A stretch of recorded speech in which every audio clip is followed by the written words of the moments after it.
And good afternoon, everyone. Welcome to Birmingham, Alabama. We're at the home of Samford University, Joe Lee Griffin Field, as we get set for some baseball here on this Tuesday night. Hope you've had a great day and got a great start to your week. I'm Tommy Wood along with Hayden Coker. And Hayden, a beautiful drive up, minus the traffic. We got through that okay. And we are here in a beautiful facility here at Samford. Well, I figured out real quick that I don't like Birmingham traffic.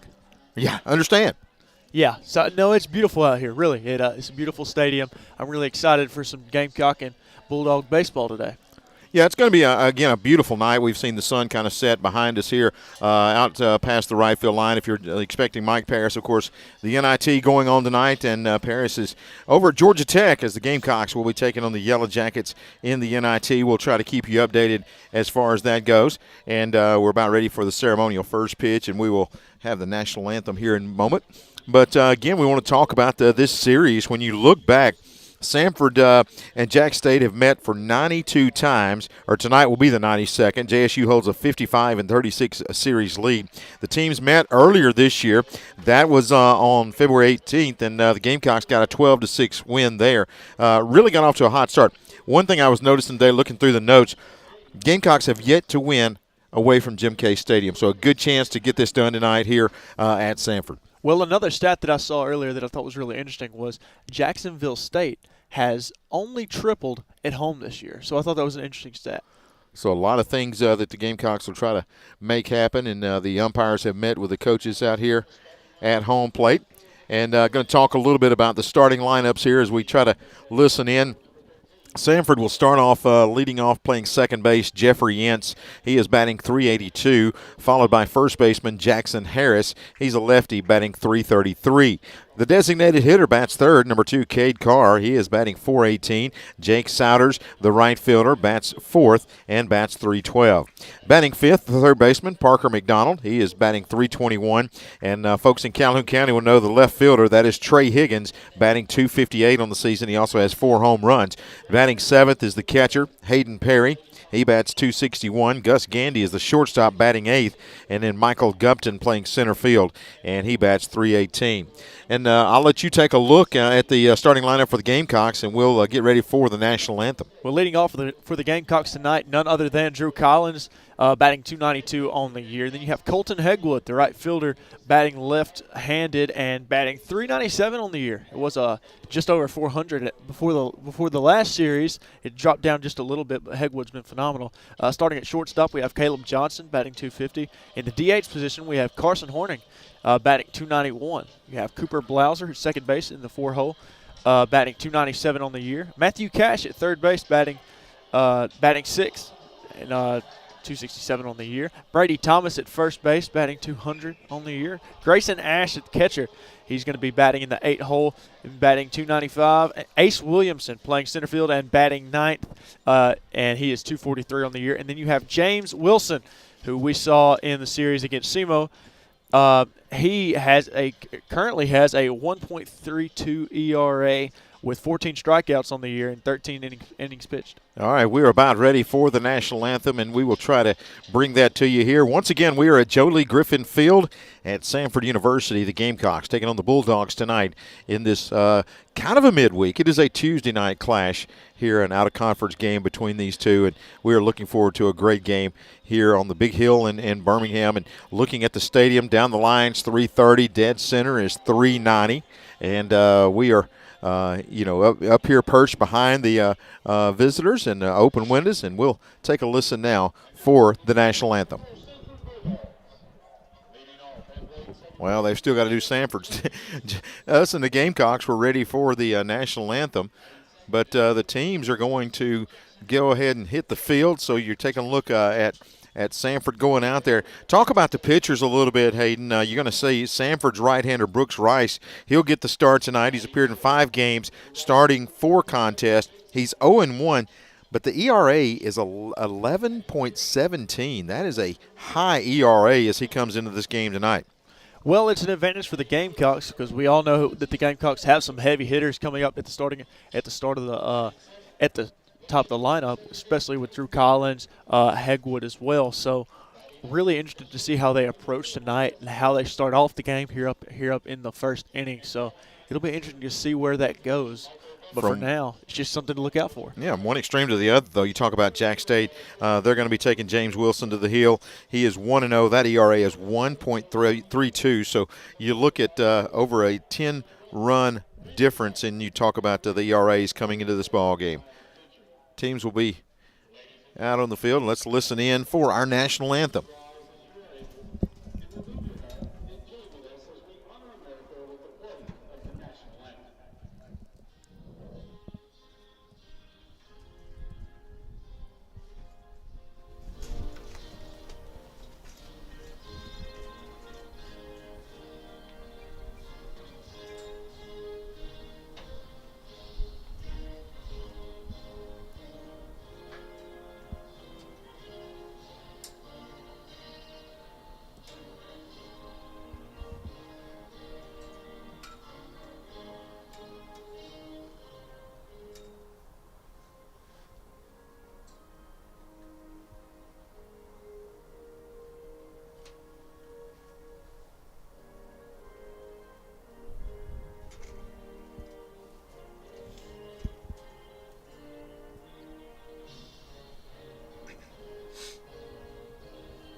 National anthem getting us started here on this Tuesday night, and again, we're expecting a great game here. Gamecocks come in after that series, Hayden. We saw the 2 games on Friday, a split there in the doubleheader, and then they come back and get that win on Sunday to take that series. That was a big series win for the Gamecocks. Yeah, the single by Trey Majette helped Jacksonville State walk off the final game of the series against SEMO. It was a really nice series there.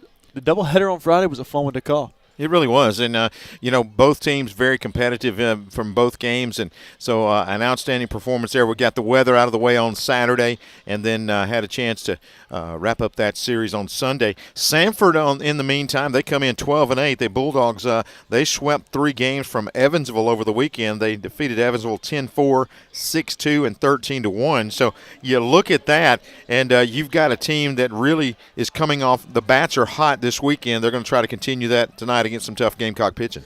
Well, yeah, Samford has been one of those teams that has been hitting all year, and Cade Carr is one of the guys I would like to highlight. He has a hit in every appearance this year, which is just phenomenal play there by the DH, Cade Carr.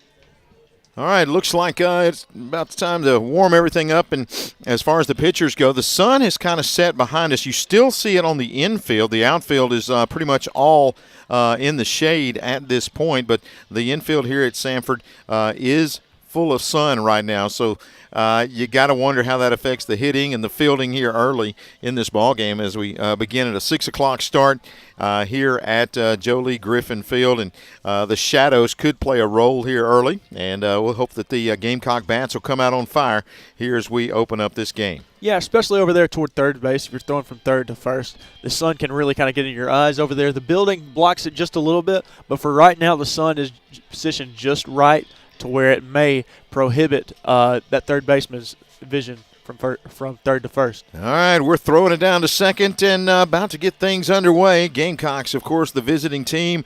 They will bat first. It's going to be Drew Collins leading it off, batting .292. He'll step into the left-handed batter's box and once again face Brooks Rice for Samford. Brooks Rice out of Madison, Mississippi. Played at Northwest Mississippi Community College. And we are right on schedule.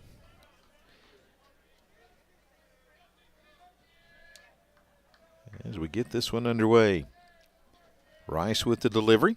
It's going to be outside for ball 1. Well, I watched him a little bit in warm-ups, and he was hitting that outside corner and was missing just a little outside. So you wonder how that is going to come into play throughout this game. Collins, of course, steps to the plate out of Oregon, Ohio. Played at Oakland University for a stint there. Beat his former school earlier on in the year. It was really cool from Collins. I bet that was a cool moment. It's going to be inside. Checks his swing, and they will say strike nonetheless. 2-1 now the count. I may have missed one there. Last time these two met, Collins was 2 out of 4, and he'll take strike 2 here to even the count. 2 balls, 2 strikes. Collins with 16 RBIs, 1 home run on the season. Big gap in right center field. We'll see if he can't put one over the second baseman's head. The 2-2 swung on, fouled back. And the count stays right there. Well, we're glad the net's there, especially the fans in that front row. You know, it's a little different from us because at Jim Case Stadium, we are just behind the Gamecock dugout. Up here, we are back behind home plate, so a new perspective. Well, we have these windows, so I'm not going to lie to you. If it starts to come right back here, we're going to slam this window shut. And swing and a miss there for strike 3. Breaking ball, and Collins comes up empty for the first out of the inning. Going to bring up Colton Hegwood. Something maybe not too highlighted or talked about, but I really do love the retro Jacksonville State logo on the helmet. Yeah, I absolutely love it. Absolutely. Hegwood also batting left-handed, as he will come to the plate here. And Rice with the delivery is outside for ball 1. Same place he started on the first batter. Hegwood had a decent game on Sunday in that final game of the series against SEMO. The 1-0 on the way and going to be high for ball 2. So Hegwood gets ahead, 2-0. Hegwood on the year, 27 hits out of 68 at-bats. 13 ribbies, walked 7 times, struck out 15. Going to swing and foul that one back over us. And Hegwood, one of those guys with 2 triples on the year. That's been kind of the story of this offense, how they are able to motor around the bases and pick up triples at a nation-leading pace. They sit only behind Tarleton State and Arizona for most triples in the nation right now. Rice delivery inside for ball 3, 3-1. Well, that's the category you want to be in too, especially with the way the offense has right. been. You take a look at last year; they kind of struggled a little bit, only 5 conference wins. Now it's a new year; the offense seems to be humming. The 3-1 swung on, hit the left field. Back deep is Higgins, and he will haul off the back of the. Actually hits the wall. And a double that time. Looked like he was going to have clear sighting. He kind of slipped out there on the warning track, and it bounced off the wall just above his glove. And Hegwood in safely at second with a double to the left field side. Well, it's his second double in the last 2 games from Hegwood. That was hit pure. Now he swung a little bit late, but he hit it very pure, and Higgins just seemed to slip out there, and the ball just goes off the fence. Going to bring in Caleb Johnson. He's batting .250, 14 RBIs. We got 1 down here in the top of the first inning. Gamecocks with a runner in scoring position. This could be a possible bunt situation just from the way they've played things this year. Swinging away, and he'll take a breaking ball in for a strike. You know, at the top of the lineup, though, it just seems like you'd swing away. But sometimes early in the lineup, they go to the bunt to try to advance that runner. And I like the idea. Rice with the delivery, check swing, going to be foul, and he falls behind 0-2. You know, the thing about, we always say hitting is contagious, and you look back and nothing was very evident on Friday. The first game, the top half of the lineup really got off and really cranked out some big hits, did a great job. Second game, the top half of the lineup really just couldn't come through and suffered probably one of their worst games of the year, and Gamecocks couldn't really generate enough offense to pull out a win there. So we earned the sweep with SEMO. They'll look back to second. No problem for Hegwood getting back. And well, Hegwood's been getting a decent lead on second base, so you don't mind that from Samford to try and keep them close. So you like the move there if you're Brooks Rice and a shortstop, but if you're Hegwood, those 5 stolen bases on the year has not been caught yet either. That's a swing and over into right field. Hegwood had to hold and then now moves to third, so runners at the corners with 1 down. He just kind of served that one over the second baseman's head. He made a great effort out there at second, did Ince, but he could not pull it in. And now runners at the corners and a meeting at the mound out here as they go out and talk to Brooks Rice with Horning coming up as he steps to the plate here, and they'll have a little talk with the offense here. Well, it was beautifully placed, just right over the second baseman's head, and you got to love that too. If that's 2 outs, you score a run there because Hegwood is not going to be holding up because he's moving on the hit, on the contact. Yeah. That time just had to hold up and make sure it made it into the grass, which it did. And now runners at first and third. Brings up Carson Horning, batting .291, on base percentage of .467, slugging .436, and batting .259 with runners on base. Yeah, and he doesn't have a choice there. He has to stay and wait just in case the second baseman makes a fantastic play. But like you said, if there's 2 outs, he scores easily there. So it was a really nice placed hit there from Caleb Johnson. Early in the basketball game, Jax State leading Georgia Tech 12-8. That's at the 14:30 mark of the first half. Imagine an NIT championship win. That'd be kind of cool. Be pretty dope. Pretty awesome. All right, Carson Horning at the plate. Runners at first and third. See if they put Johnson in motion here. Long wait, then delivers home. It's going to be in there for a strike. Horning takes that one. Falls behind 0-1. See the infielders on first and third playing in a little bit to try and prevent that run from scoring at home. Double play depth in the middle. The 0-1 to Horning and outside. 1 ball, 1 strike. And Johnson's kind of teasing Rice right here. Johnson getting a good lead at first, getting a good jump, and then acting as if he's going to go, and then just kind of staying put. Really like what Caleb Johnson's doing on first. Kind of reading him a little bit, and Horning swings at the breaking ball, comes up empty. That was a slow delivery right there, and he falls behind. 1 ball, 2 strikes. Horning with a home run in the last game against SEMO. He played a really nice game and helped Jacksonville State come down from a 4-1 deficit. Blauser on deck. The 1-2. Curveball outside. He's still second. Throws it down. Now they're going to try to score the run home, and he's in. Rounding second and going to third is going to be Johnson. And now runners at third, 1 in, and still 1 out. Great piece of base running there. Johnson kind of led off and finally found the way to steal to second. The throw good to second base, but when he throws it back home, Hegwood beats it out for the first run of the game. Well, it was perfectly executed as well because you saw what Johnson was able to do on the base path there. Obviously, he takes off, he gets a good jump, but the pitch from Rice also wasn't a very fast pitch at all. So it was just phenomenal piece of running around the bases there from Johnson and Hegwood. Horning with 2-2, and it's outside for ball 3. You have the slow breaking ball. It was just a curveball. It kind of hung outside, and if you're a catcher, that is a tough to grab it and then transfer and make the throw down to second. And then the throw home was high as well, so it was a little hard to make a good tag. Going to walk him. That one bounces across the plate, and runners are back on the corners with 1 out. Noticed it a bunch here. Jacksonville State gets off to an early lead. And a lot of the times when Jacksonville State jumps out early, that's how it remains for the rest of the ballgame. So Cooper Blauser comes to the plate. And he's batting .297. He does have that 1 home run. 1 down here in this top of the first inning. I'm Tommy Wood along with Hayden Coker on this Tuesday evening here at Samford, Joe Lee Griffin Field. The pitch to Blauser is blocked, but easily to second goes Horning.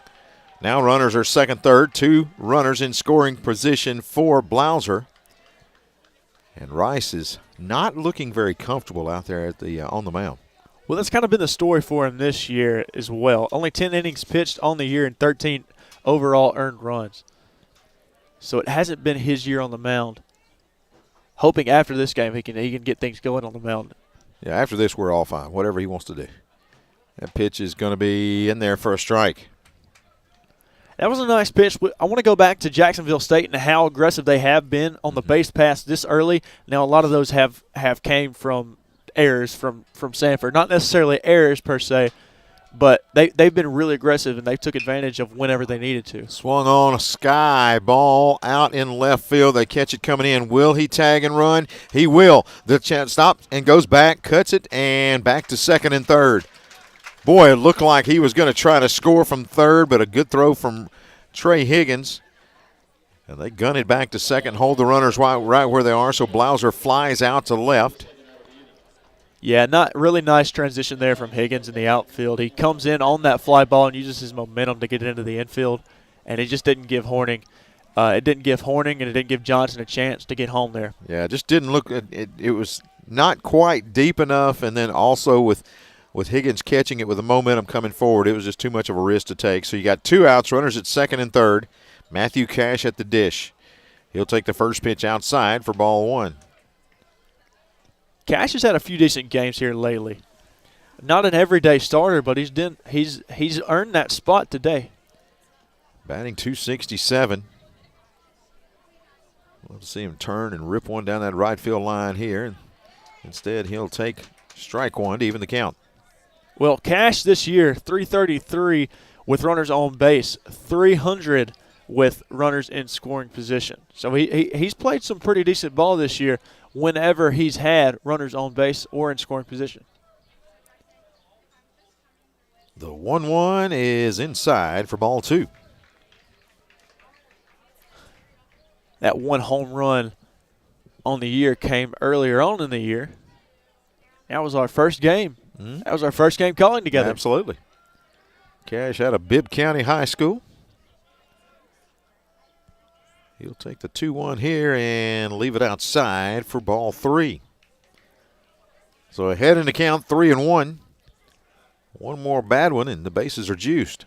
This is where Samford doesn't want to be. Although they are a very good team offensively, you can't get down early to this Jacksonville State team. And it's in there for a strike. Outside quarter of the plate. Now 3-2, two outs. Top of the first inning, Jax State already leading 1-0.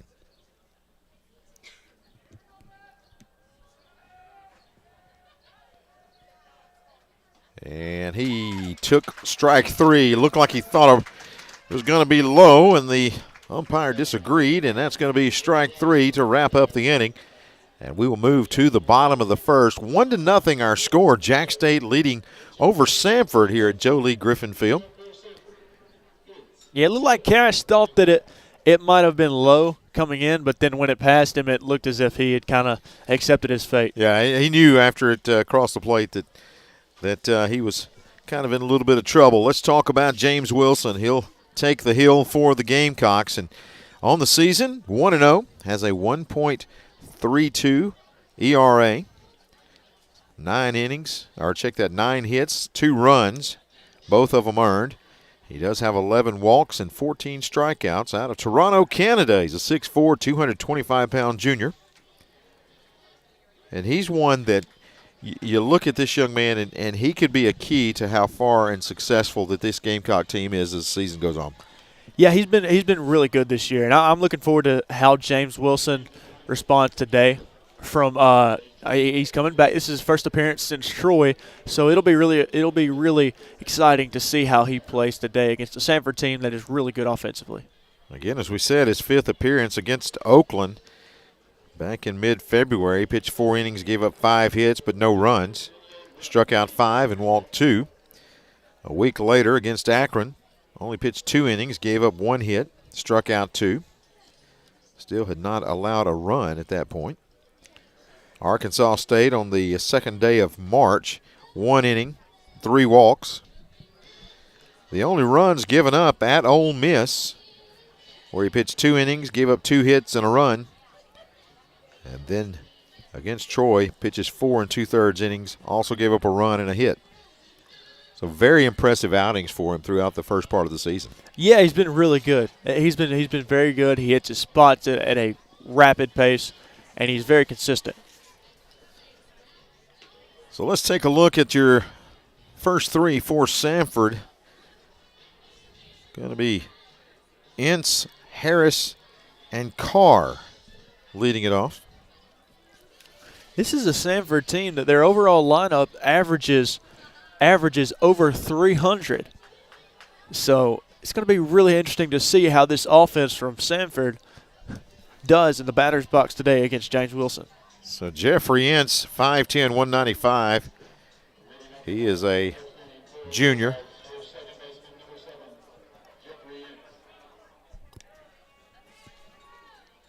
As he will step to the plate. I'm not sure if I was trying to listen into the PA guy, of course, being from Samford, and I've got Jeffrey Ince. It's INCE, and I was going to make sure, and he just called him Jeffrey. So you can't cheat and find that out.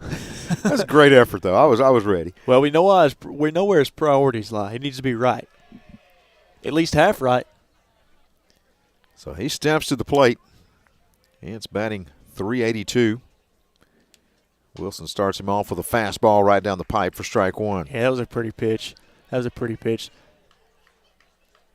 93 mile an hour on that one. Kind of puts Ince on his toes here, throwing that fastball just down the middle on the first pitch of the game. See, he will swing on that one, drive it to right field, but perfectly placed out there. And Hegwood will reel it in for out number one. Well, I said that, and then he ripped the line shot out to right field. Yeah, he just got a hold of that one, but perfectly placed. Hegwood barely had to move for the first out.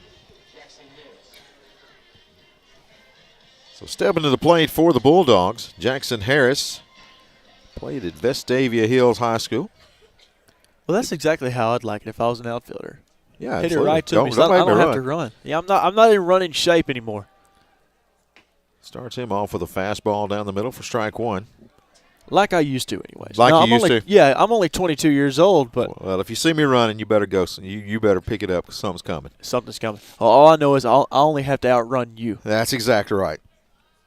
The 0-1 from Wilson swung on, and it is in foul territory. Is it going to get out of play over by the dugout? And yes, by about 4.5 feet. Well, maybe 4 3/4. A little bit further than I thought. With the way that the field is positioned and where it's placed, could you imagine that this was a dorm right here and you just got to watch baseball for free every day from your dorm room? But instead, it's Pete Hanna Center. If you've not been here to this campus, we were talking Pete Hanna Center. Of course, the basketball gymnasium guys play right here. A couple of March Madness trips for the Samford Bulldogs. They're right next to us. And let's get this 0-2. Swung on and missed for strike three. Good breaking ball right there. And that will retire Harris, and we'll turn our attention to Carr. But Pete Hanna Center is right to our right. I mean, it's within just right behind the bleachers. And you and I took a little tour over to the left, and the football field is right back here as well. So all the athletic complex is right here in just a little square area. And the field is beautiful as well. And with the way that the sun just kind of beams down on the campus, just makes it 10 times better. Pitch from Harris, or from Wilson, I should say, inside to Carr. Again, Carr, a very impressive ball player, batting .418. He's got 32 RBIs already on the year. And Wilson eats up the outside corner for strike one. 1 ball, 1 strike, 2 down. Gamecocks lead 1-0 over the Samford Bulldogs here. Infield shaded over there to the left. That one's going to bounce up there. Good job blocking it by Ash, but that may have gotten him a little bit. He's going to have to walk that off. Took a pretty good pop right there, and they're going to come out and check on him. But, yeah, the shift is on. I mean, you got 3 infielders over on the left-handed side as Cash, Johnson, and Blauser are all over on the left side of the infield. Yeah, it's really interesting to see the rules in college and MLB and how they differentiate a little bit. So in the major leagues, you can't have anybody on the other half of the base. So I think that's interesting. They did away with the shift a few years ago, which you don't mind it, but at the same time, it kind of takes the strategy away from it a little bit. You know what I mean? Yeah. So I don't know. I don't mind the rule, but at the same time, it takes the strategic value away from the game just a tad. Yeah, I like offense, so I'm thinking keep everybody where they belong. The 2-1 on the way is swung on, and he'll maybe foul it off a little bit. Ash couldn't hold on, but the count moves to 2-2. So Deuce is wild here in the bottom of the first inning. 2 balls, 2 strikes, 2 outs. And Cade Carr played at Hoover. He is a sophomore, so the last 2 batters, they can go home anytime they want to. 32 RBIs on the year for Cade Carr, which is just insane. He'll swing and foul that one off. I mean, absolutely. You know, you're looking down the lineup, and you know, a lot of batters have 14, 15, 16. He doubles that. I mean, it's just a very impressive start for this young man. Yeah, he's had a really good year so far. It'll be interesting to see how he matches up today against James Wilson. But like you said, with the way that he's doubled everybody else in RBIs has been insane. Wilson with a 2-2 on the way, swung on, and he's going to drive it to center for a base hit. Williamson up quickly to get it, but good piece of hitting there. Just takes the 2-2 right back up the middle. Line drive to center, and Samford has a runner on with 2 down. Well, Carr's going to extend that hitting streak too.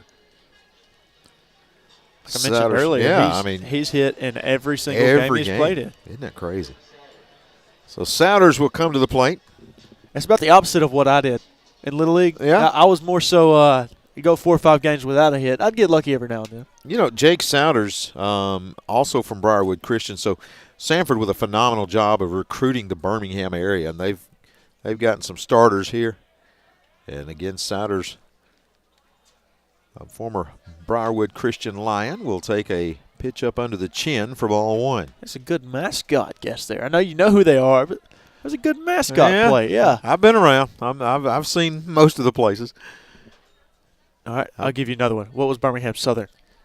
They were the Panthers. The Panthers. Yes. This pitch is on the outside, and it's good for a strike. 1 ball, 1 strike, 2 down. What did they ever do with the campus of? They sold it, did they not? I think they sold it, but something went haywire there, and I don't think anybody has purchased it right now. And the pitch is going to be high for ball 2. Jacksonville State up 25-23 over Georgia Tech in the NIT tournament against the 4-seeded Georgia Tech Yellow Jackets. Right now, that game it was a TV timeout, but they have 8 minutes and 22 seconds left in the first half.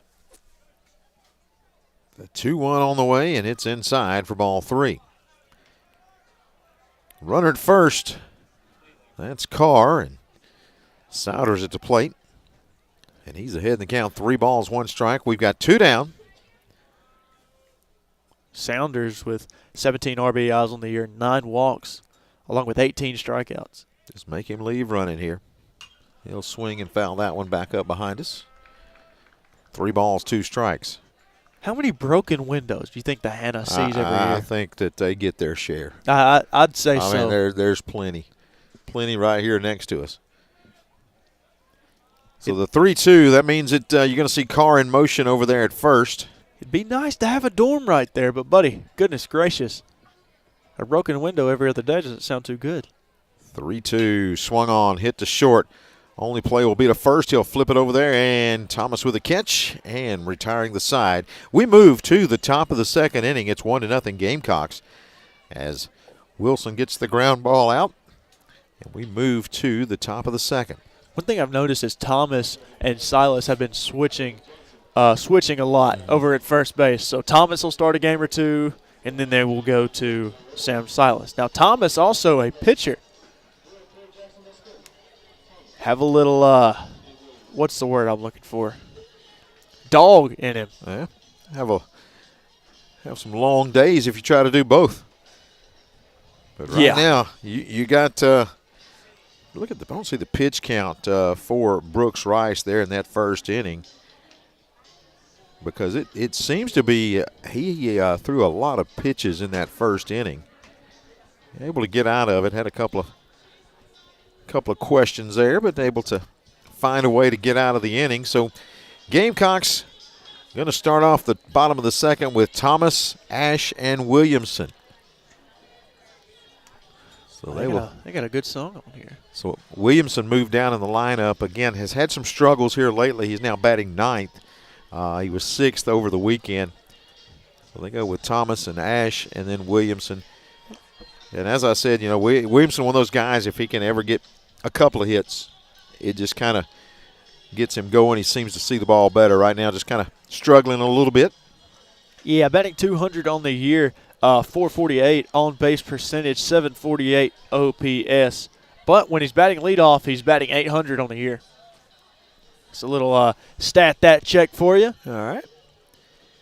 So let's take a look at the field alignment for the Bulldogs. Behind the plate is Perry. At first is Harris, second baseman Ince. Gandy is the shortstop. McDonald over at third. Outfield, go from left to right, is Higgins, Gupton, and Souders.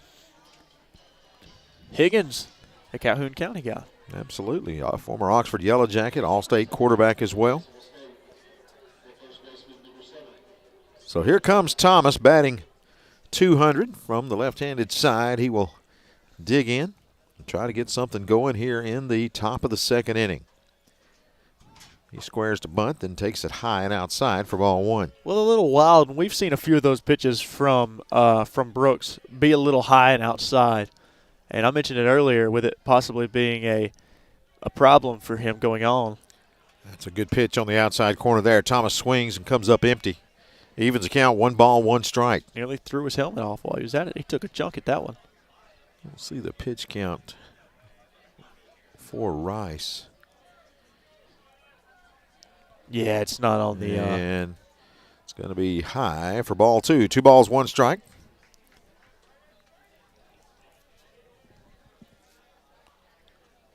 Beautiful night in Birmingham, Alabama, here at Joe Lee Griffin Field on the campus of Samford University.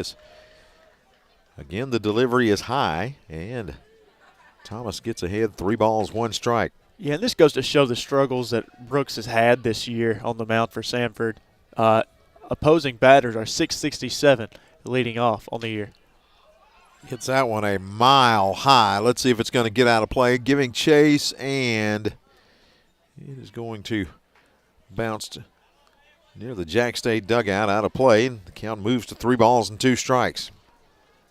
Well, Tommy, I'm going to go ahead and let you know if the ball comes back here, we are shutting this window. It's mine because I saw the other day when they hit one back to the net and you fell on the floor and jumped into fetal position. I don't want you to have to go through that again. So if it comes back here, I'll take care of you. How about that?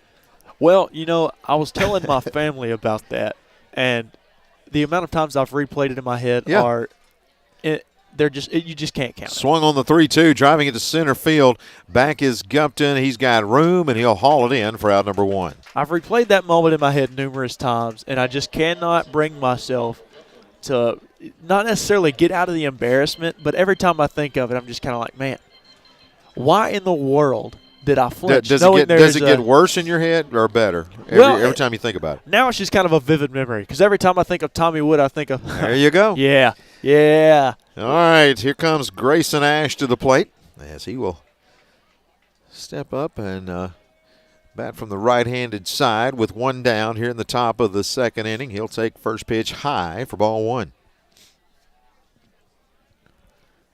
Another Jax State with a now 32-23 lead over Georgia Tech there in the NIT. You beat me to it. How about that? That pitch is outside, and he checks his swing. Yeah, I didn't think he went there. I think that's a pretty good call.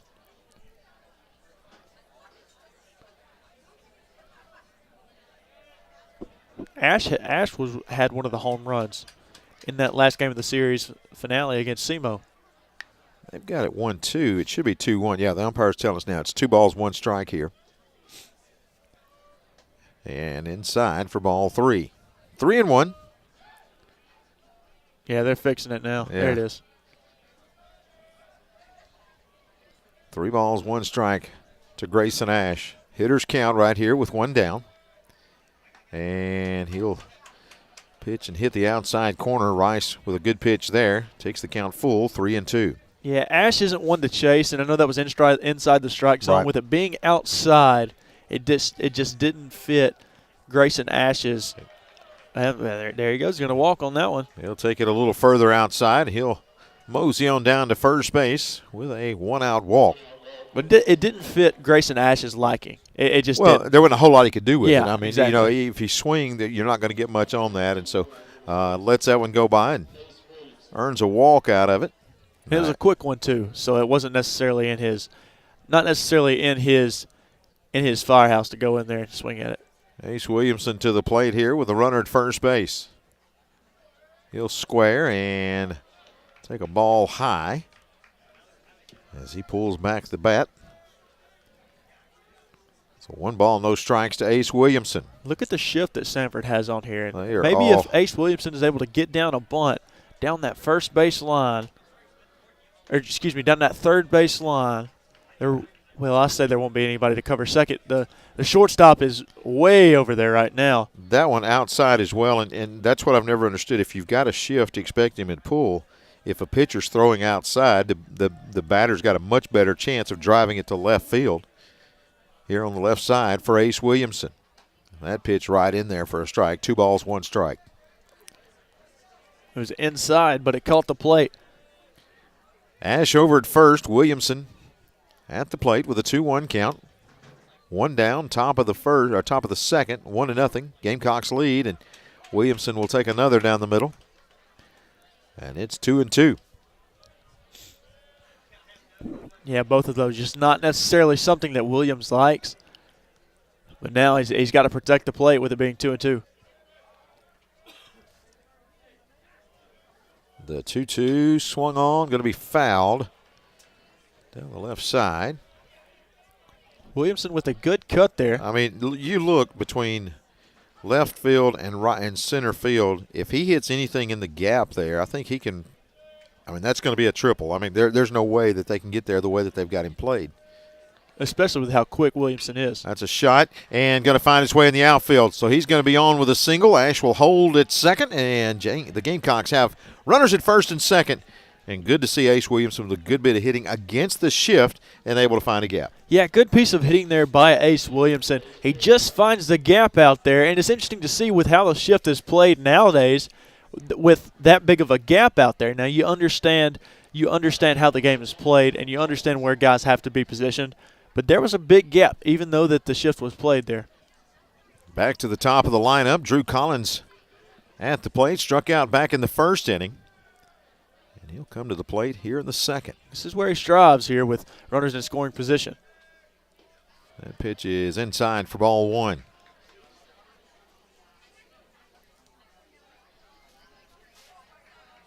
Look at Drew Collins on the year, 345 with runners in scoring position. He's just been phenomenal all year in that category. That pitch is going to be in there for a strike. That time, Rice just brought the heater right down the middle. Well, he didn't have a great game. He didn't have a great second game against SEMO. And then the last game of the series, he was all right. Now he struck out in that first inning. He checks his swing there. He doesn't go. Oh, they say he went? No, okay. They said he didn't go. I was about to have to go down there and disagree with them for a minute. Well, they do say it's 1 ball, 2 strikes. So Collins behind in the count here with 1 out in the top of the second inning. This pitch way outside, evens the count, 2 balls, 2 strikes. Well, it was a breaking ball, but it looks like he might have lost his grip on it. That was a little high. It did break, though. I saw it break just a little bit. It breaks, but with the way the release point was on that pitch, there was just no way it was going to get down. Swung on down the left field side. That's going to be out of play. Count remains 2 balls, 2 strikes. The entire field now is in the shadow as the sun has set back behind us over in the west. It's cool. It's cool. I like it. It feels very good. It's very nice. Great crowd, man. This is a huge crowd for Samford. And some Gamecock fans are also up here. And then a Major League Baseball scout. Yeah, saw one of those a little earlier. The 2-2 on the way, swung on, driven to center field. Back is Gupton, still going back. He will take it in shy of the warning track, throws behind the runner, and Ash gets back to second, so runners cannot advance. And now they'll remain first and second, now with 2 down. And Hegwood coming to the plate. Well, in reality, I think Ash probably could have went there, but with his speed, I don't necessarily think he wanted to chance it. But he threw it straight to second base, I guess with the assumption. I guess he had an assumption that the runner on first was going to go to second base. Yeah, he was going to try to keep him at the corners, but Ash retreated back. Which benefits Samford, but at the same time, you think maybe I kind of thought Ash would have went there. Hegwood at the plate. He doubled his first time up to left field. And he'll swing, hit it to first base. Going to be fielded there, flipped to Rice, and he'll step on the bag for out number 3. So we'll switch sides, and the Gamecocks fail to score in the top of the second. We move to bottom of 2, 1-0. Jax State on the lead. Well, the Gamecocks were able to nab a hit there from Ace Williamson to bring the hit total to 3 for the Gamecocks and only 1 for the Bulldogs. But going to the bottom of the second inning, giving Samford an opportunity to get a little something on the board here. Well, the Gamecocks begin a 5-game road trip tonight, the first of 2 trips in a span of a week here to Birmingham. Gamecocks wrapping up the 2-game season set with Samford. Jax State's coming off its 4th weekend series win after claiming a pair of wins over SEMO. The 2 clubs split a Friday doubleheader, as we said, and then they get a 5-4 win on Sunday. And Jacksonville State going on the road this weekend, flying to Miami, Florida, taking on the Florida International Panthers, kicking off Conference USA play for the 2nd straight year on the road. They will start conference play on the road, and then they come back to Birmingham, and then they play UAB. No one has mentioned when the Gamecocks pull this NIT win out tonight, if we're going to Miami. No one has told me anything about that yet. So, well, that is an interesting deal. What a concept. You know what? Pay for our flight. Yeah. Okay. Tommy, okay. You want to pay for us? Yeah, we got all that. Yeah, absolutely. Let's talk to Bubba. All right, let's see what the Samford Bulldogs will send. McDonald to the plate, Higgins and Perry. That's the 5, 6, and 7 slot hitters. Just checked my phone. Bubba said absolutely not. That didn't take long. Did not take long. Gamecocks leading 1-0. I'm Tommy Wood along with Hayden Coker. We're glad to have you tuned in with us here on this Tuesday evening. A little baseball action. Appreciate all the folks checking us out. Again, Mike Parris over in the ATL tonight as the Gamecocks taking on Georgia Tech, and they're winding down the first half, and Jax State enjoying a 12-point lead, 43-31, with 1:39 remaining. Yeah, this is a fun little matchup for Jacksonville State. Absolutely. Obviously, it's not for the crown of national of NCAA basketball or anything, but it's a fun little matchup. It's a fun little tournament, and you get to see what your guys can do against some teams you haven't played before. Parker McDonald at the plate, and Wilson starts him off with an off-speed strike, so he falls behind 0-1. Yeah, and I like the way the NIT does it, where they try to find teams that are close by and within traveling distance. So, again, a good matchup tonight over in Atlanta. Yeah, another example, Oklahoma State facing Wichita State, so just a state away. Right. Yeah, so they really do a good job there of trying to keep opponents within reasonable range. Williams 0-1 is outside. Evens the count, 1 ball, 1 strike. He'll swing and foul that one straight back. Looks like he's been late on both of those. Yeah. Both fastballs there from Wilson. Parker McDonald out of Tallahassee, Florida. Jacksonville State with a .333 average on the day. 3 hits and 9 appearances. The 1-2 is up and in for ball 2. So 2 balls, 2 strikes to McDonald. He comes in batting .321. 17 hits in 53 at-bats. Samford with the series sweep over Evansville before the series. That pitch is going to be low and outside. And the count is full. 3 balls, 2 strikes. Excuse me, before this game anyways. It's interesting. I really like how college baseball does it. There's the singular games sometimes within the week that you'll play. I really like that. It gives you a chance to see some teams that you normally don't get a chance to face. Exactly. And that one's going to be fouled off as well. Count remains 3 balls, 2 strikes. Wilson so far pitched that 1 inning, gave up the hit, struck out 1.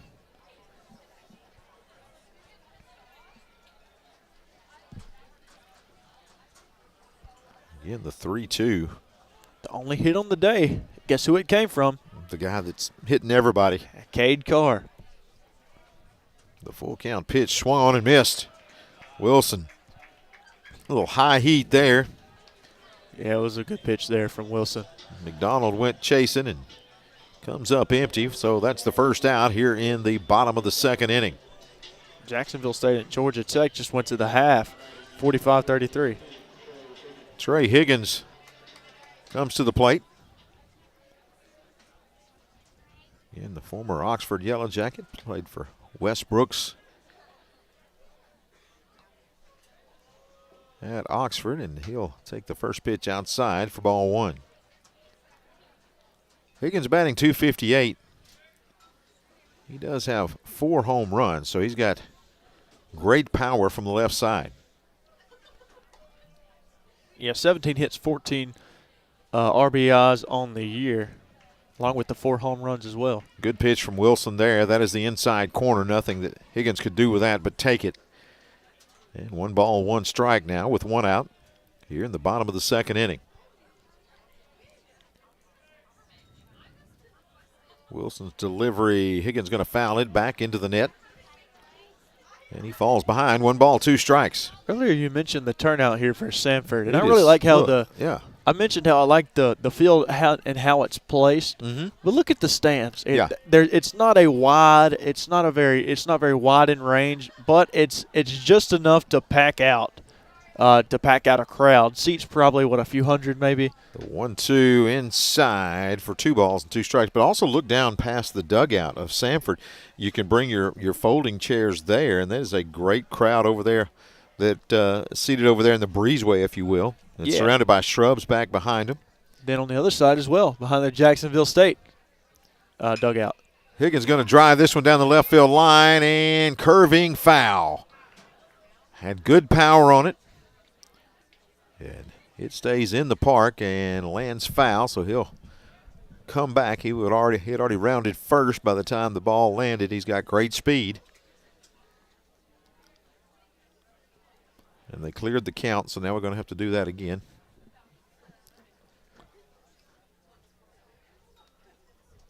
So he will step back to the plate. Well, what's one more time? Wilson's shown he can be all right this year. That 1.20 ERA kind of speaks for itself. They marked him out on the scoreboard because he hit a foul ball on 3rd strike. So this time he'll take it inside. Now a full count. Maybe it's an unpaid intern over there, ready to go home. I think so. It should be 1 out. The count is full. Scoreboard's got 3 and 2 and 2 outs, but they'll get it squared away. There you go. And Higgins is going to walk. Inside pitch will send Higgins down to first. You got 1 down. And that's going to bring up Hayden Perry, the catcher, as he will come to the plate, right-handed hitter, as he will face the righty, James Wilson. 1 down here in the bottom of the 2nd inning. And Higgins over at first. And we would welcome a inning-ending double play here. Game started at 6 o'clock. It is 6:50. We're in the bottom of the 2nd inning. Does not bode well for the entire night. That pitch is going to be high for ball 1. Traffic better not be bad on the way out of here. Let me just tell you. It may just be us on the road. Yeah, it may be. How's a 2 a.m. drive home sound to you? Well, it sounds good till the alarm clock goes off at 4:45. Whew, man. Ball high for ball 1. It is a 1-0 count now to Perry. And that's going to be swung on, hit to center field. Ace Williamson's out there. He will make the catch, slide down. And Higgins returns back to first with 2 outs. And we've seen that from Ace Williamson all weekend. About 3 great catches on Friday. And If it's out there and hangs up any amount of time, there's going to be a way that number 6 finds his glove under it. Well, there was one inning where he had at least 2 of the outs in that inning specifically. So he's done a really good job all year of playing that center field position. Shortstop Gus Gandy to the plate for the Bulldogs. Now with 2 down and runner at first. That's a heck of a name, Gus Gandy. I like that. Higgins is leaning like he might think about trying to swipe second here. He does go. The catch is made, throws to second, and they will say he's in there with a stolen base. Yeah, it looked like the tag was just a tad late. Higgins' foot got in there, and the tag was also a little high up on his leg towards his knee. Yeah, you could kind of see over there at first he was itching to try to get himself in scoring position and got a good break. Well, you said it, and I looked over, and in my mind, I'm going, yeah, he's going to steal. It was a good throw by Ash. It was just the jump was really good. So now he's in scoring position at second base, and the 0-1 count to Gandy, and he'll take a ball. So 1 ball, 1 strike. There's 2 down. Gandy batting .297. He does have 11 RBIs on the year.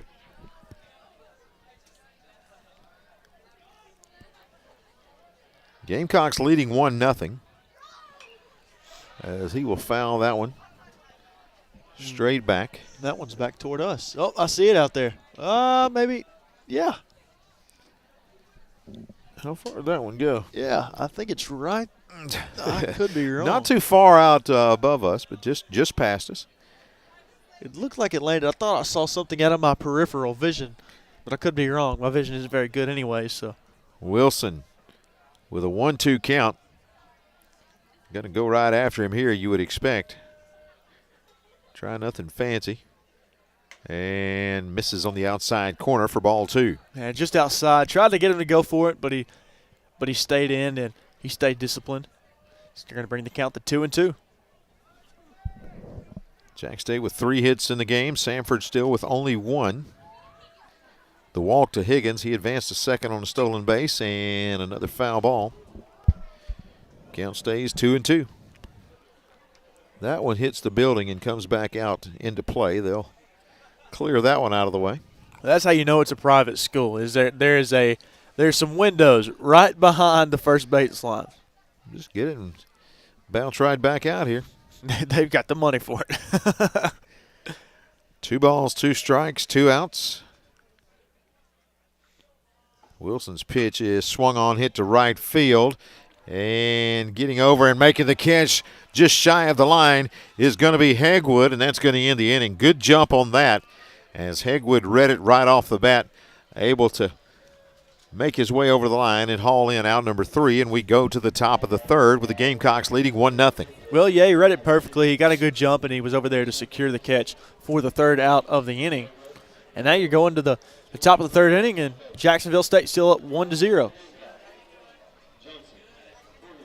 So the Gamecocks will send up Johnson, Horning, and Blauser. That's the 3, 4, and 5 hitters.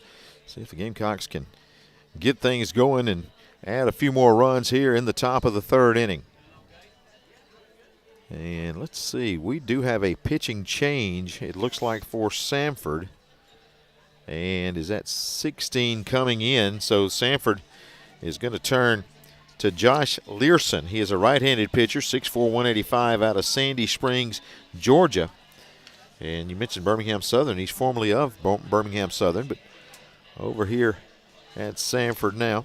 Well, it's a sad situation of what happened with Birmingham Southern, but you hate it because it had been a talk for years about the college potentially closing, right? And then they finally do, which it's an unfortunate situation, but at the same time, I believe the city gets some of the money, maybe, possibly. I'm not entirely sure. I have zero idea. But you gotta, Learson getting a spot to go, that is a great opportunity for him to come on over here and get the opportunity to pitch for Samford. So didn't have to travel too far, and he's staying in the Birmingham area. So he comes out here, and let's see if we can get some stats on Learson for the year. He's 0-1, 12 and 2/3 innings pitched. He's given up 16 hits. His ERA is 6.39, 12 runs, 9 of them earned on the season, and 7 base on balls. He does have 17 strikeouts, but he's allowed 14 home runs. So he'll face Caleb Johnson, who singled back in the first, just over second base, and was able to find some grass and get down there to first base. So Johnson comes up. He's batting .260 on the year. Leads off the inning where he bats .278 for the season. So let's see what Learson, if he can. I think they were wanting a longer night out of the starter, but again, I think the pitch count was the biggest thing, and Learson starts off with the ball outside. I think the pitch count was the story. Even though we don't have the numbers, it just seemed like both innings he threw a lot of pitches. And I want to say he threw over 40. I would if say, I'm I correct. would think so, yeah. And that's just not ideal if you're a starting pitcher in your first 2 innings, anyways. Johnson fouls the second pitch back, so 1-1 to Caleb Johnson. But he did get out of both the innings with minimal damage. So it's only 1-0 into the top of the third. Johnson with a big swing there. Can't make connection, so he falls behind. 1 ball, 2 strikes. He had a nice hit there early on in the first inning. The 1-2 and throws on the inside, and they'll say he went around on the check swing, so he'll strike out for the first out here in the top of the third inning. Yeah, I thought he went. I thought he went, but at the same time, he kind of holds it back just a little bit, but not convincing enough for the umpire to just let it go. Carson Horning comes to the plate here with 1 down in the top of the third inning. And Learson's starts him off with a ball high. It's a good start there by Learson to get a strikeout and an out in the inning right away. He's a fast worker too. You see he gets the ball and he's ready to go. He'll miss on that one. Now falls behind. 2 balls, no strikes. Well, it's a little different than the pitcher we saw in the second game of the doubleheader Friday night against Southeast Missouri State. He had that slow wind-up, right, and he'd mix up his speed a little bit. That pitch inside corner for strike 1. Kind of threw off Jacksonville State's batters just a little bit, and it kind of succeeded. Yeah, I just never could remedy that rhythm at all.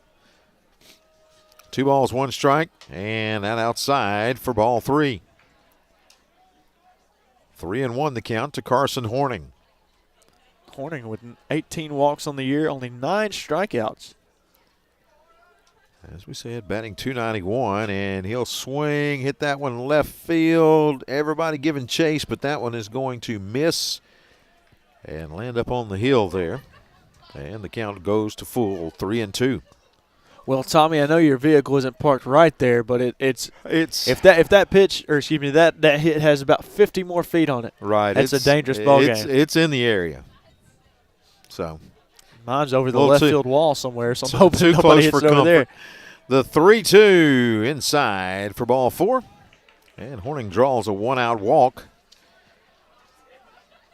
First base runner here in the third inning, allowed by Learson. I believe that's his second walk of the day for Horning. That's going to bring up Blauser, batting .292 on the season. Blauser is one of those guys that's had a sneaky season so far. He's been really, really good at the plate. Here with 1 down, he'll take a breaking ball high for ball 1. Blauser batting .292. Those 18 RBIs, though, is very impressive. Again, just a sophomore. Transferred in from Clemson. And that pitch is in there for a strike. That was a good pitch there from Learson. It was a very pretty pitch. We're at Jolie Griffin Field on Samford, at the campus of Samford University. I'm Tommy Wood along with Hayden Coker. Gamecocks leading 1-0. We're in the top of the third inning. Jax State and Samford on a Tuesday night. Breaking ball in there for a strike. Blauser falls behind. 1 ball, 2 strikes. Well, Blauser with that 1 home run on the year came this past weekend. I do believe in the way that Blauser's played this year. Here, 1 second. The swing there and swing right through it for out number 2. Again, Learson fooled him. He couldn't catch up to it. So 2 down now.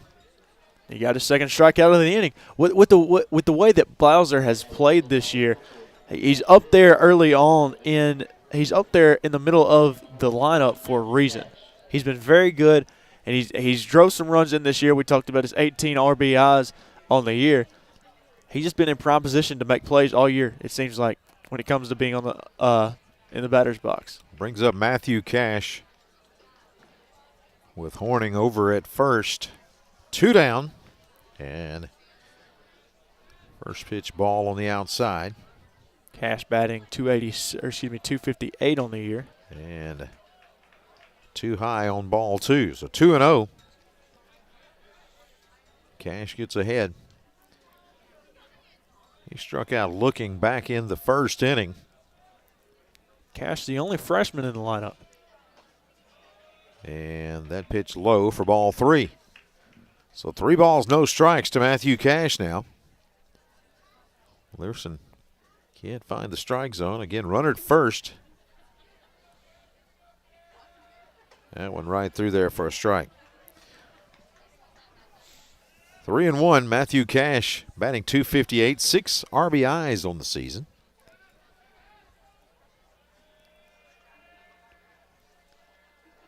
Runner goes. Pitch outside, down to second, and safe is going to be Horning.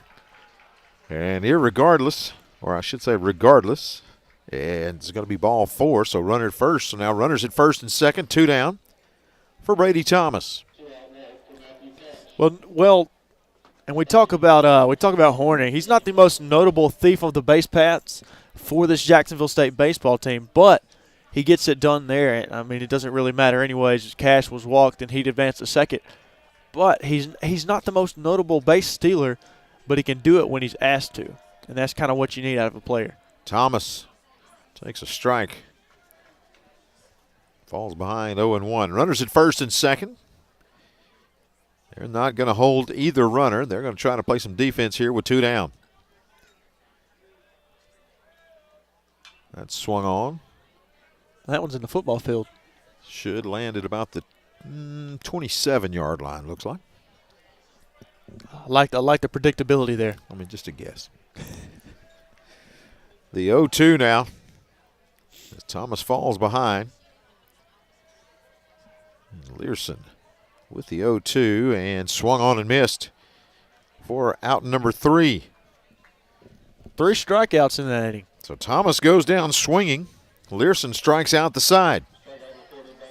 3 strikeouts in 1 inning for Learson. We move to the bottom of the 3rd inning. Gamecocks leading 1-0 after plating a run in the top of the 1st. And since then, not a whole lot of offense here at Jolie Griffin Field. I can smell the ballpark food now. I'm getting a little hungry. I'm getting that itch. We took a tour down there and checked it all out before the game. And, again, a beautiful facility here. And then hats off to the folks here at Samford. And talked to Sam Maynard today at work. And he was talking about when they came over here when he played for Jax State and what a neat stadium it was. And so I was excited to get here today. And he's exactly right. Up here on the hill, right over here in this beautiful area. And we got mountains over here to our left, and the way that the campus is laid out is well done here at Samford. Yeah, it's very pretty. It's very pretty.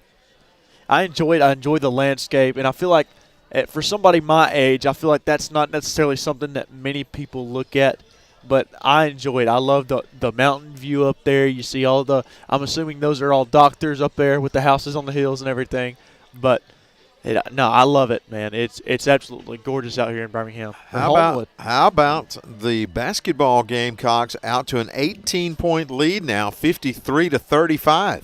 Jacksonville State's been a sneaky good team all year. They had a 6 or 7 game win streak about midway through February. They lost it at one point, but as a whole, they've been the second best team in Conference USA other than Liberty.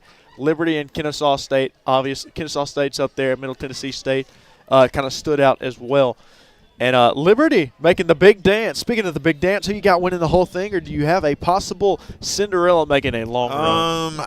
I'm pretty predictable. I've got one with Michigan State. I've got one with Florida, and my favorite one with Auburn, of course. But, I've got enough brackets. Trying to figure out why my laptop over here is struggling to get some power. So we're going to need to figure out what we can there. Maybe I've unplugged something. Who knows? We'll try to figure that out. But an 18-point lead now for the Gamecocks. Wilson back on the hill. Breaking ball in for a strike. For strike one. Oh, look at there. How about that? Now I'm feeling better. All the power's working after you flip the switch. Good job. Is it not crazy what the flip of the switch will do? I know. That on and off button will really help you. Well, It'll come in handy. that's on the look, when it's on a multi-strip, that doesn't count. That's not like a light switch. 0-2 to Gupton, and he'll take a ball high. Now, you mentioned Michigan State. That is one of the teams that I think could be sneaky in this tournament. Obviously a 2-seed, so everybody knows that a 2-seed can be good. But I really think of Michigan State as one of those teams that could win it all. Well, they've been really good all year. Great coaching, and he's in there for a strike. That is a great pitch from Wilson. The curveball breaks right in there. Knees buckled on Gupton. He couldn't pull the trigger, and he's down for out number one. Just a fantastic pitch there. Back to the top of the lineup for Samford. Ince will check in. So Ince will step in. 0 for 1 today, batting .377 on the season. He flew out to right field, hit a good line drive in the first. But Hegwood had it dialed in. Well, we talk about mid-majors all the time and the importance of mid-majors in any sport in collegiate athletics. But one of the mid-majors I do want to highlight right quick. UC San Diego, man.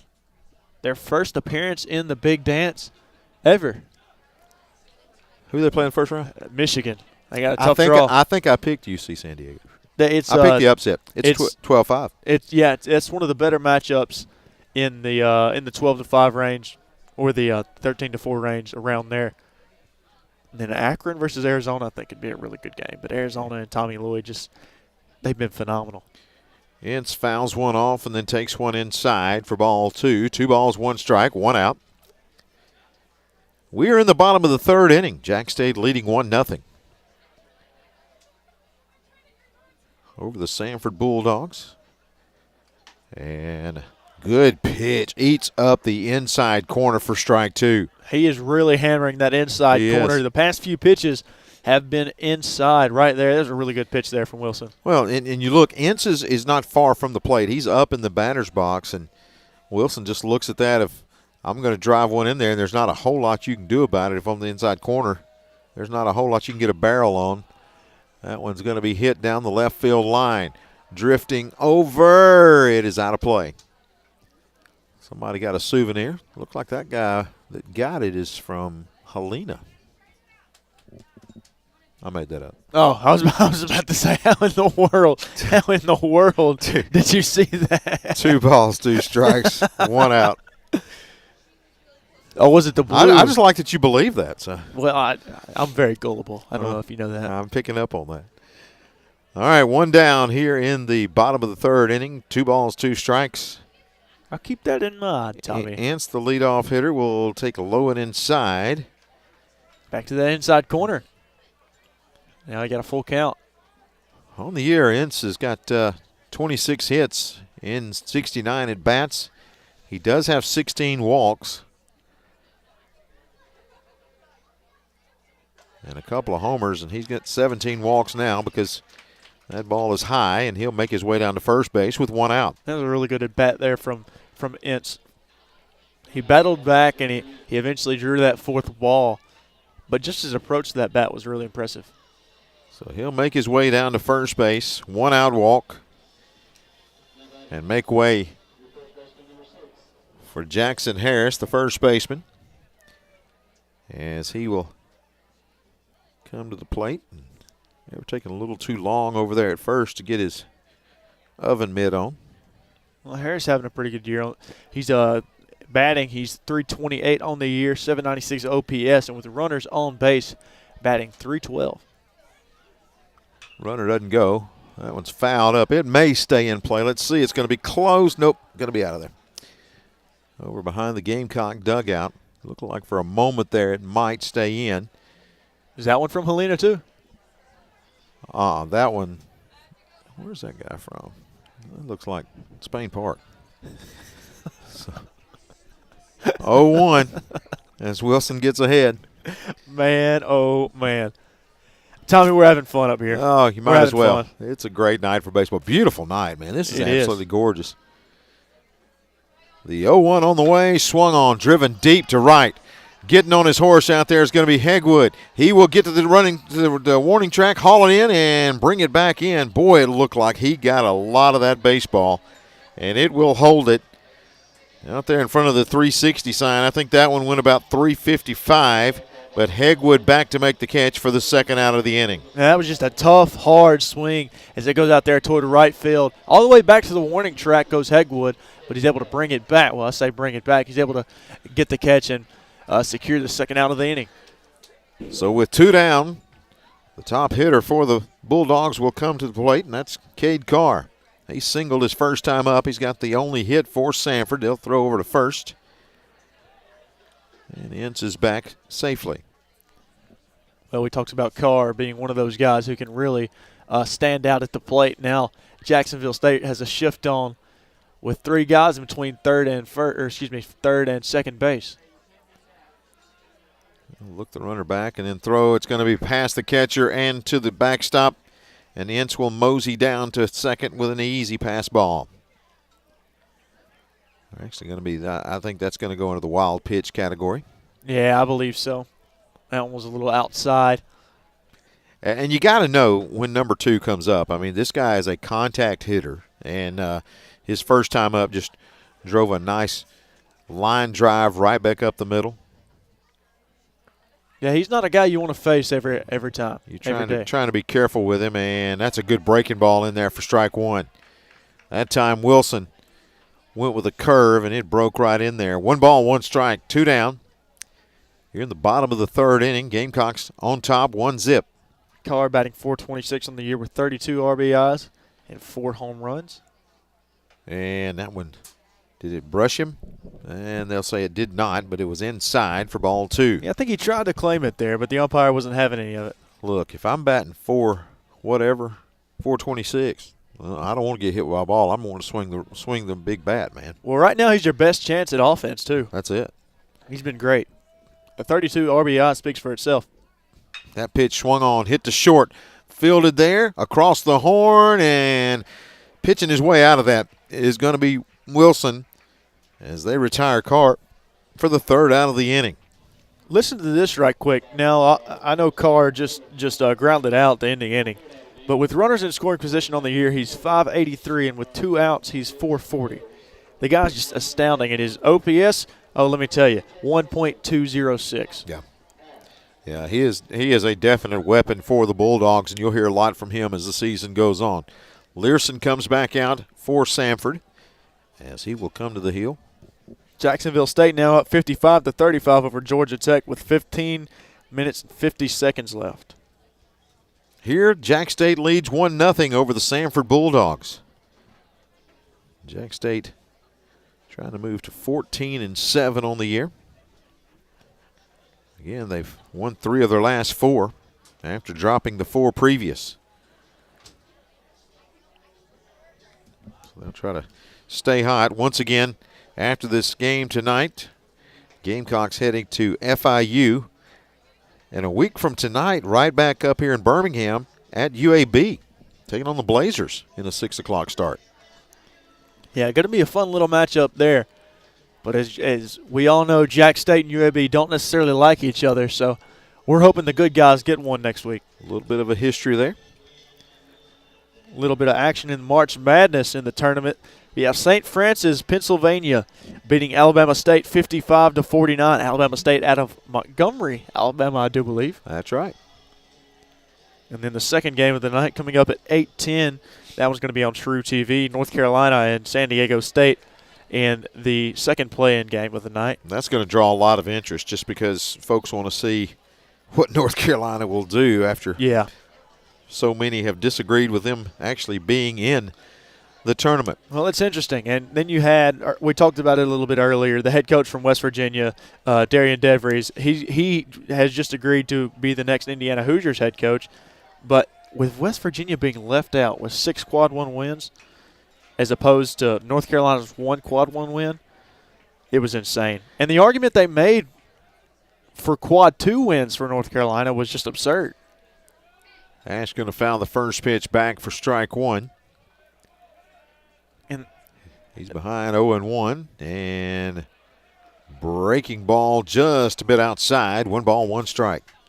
It just brings in the argument of school athletic directors needing to be on the – do they really need to be on the committee? Because it adds too much – there's too much polarity there.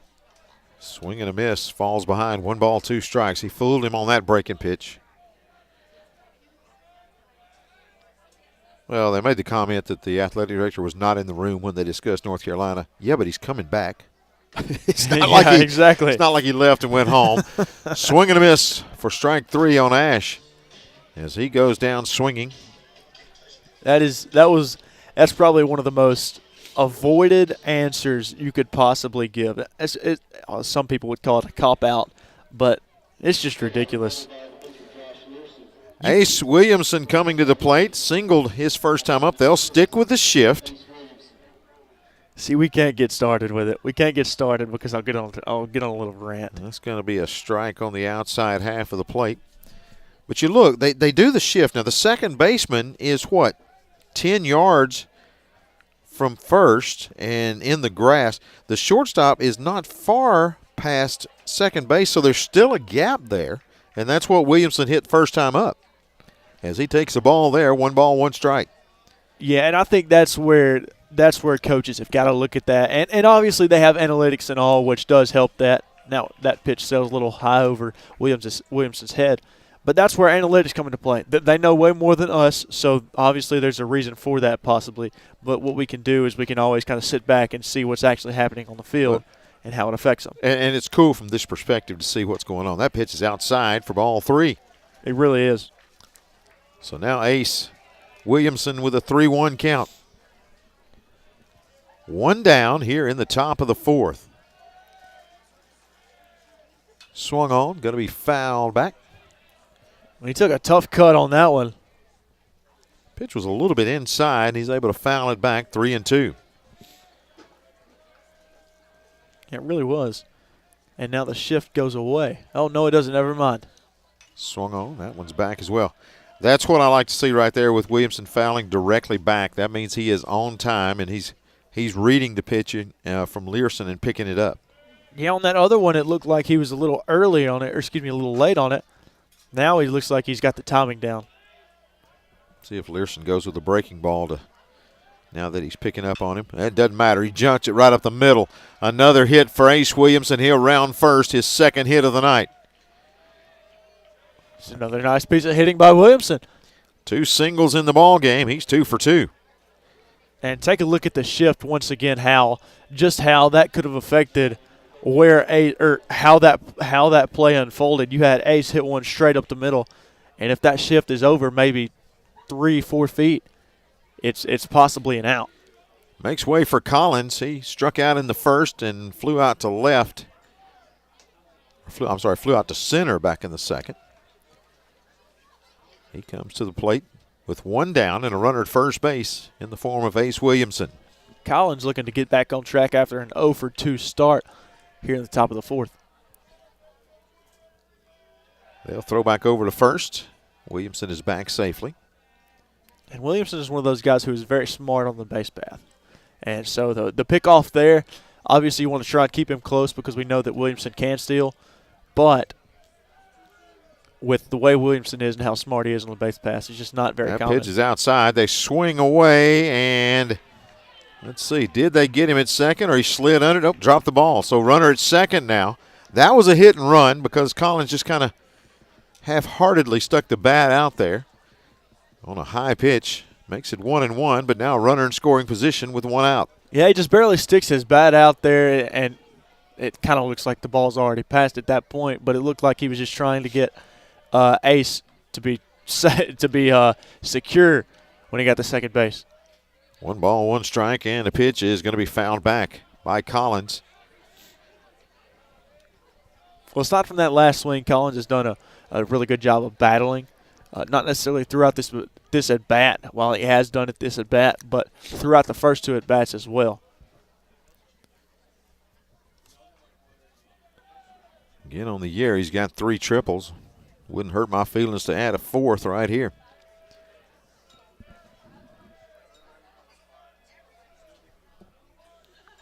The 1-2 on the way. Inside for strike 3. Got him looking. That was one of those that was inside. I'm not necessarily sure about the call, but it was just apparently, according to the umpire, it was just inside and clipped the corner of the plate. So 2 down. Makes way for Hegwood.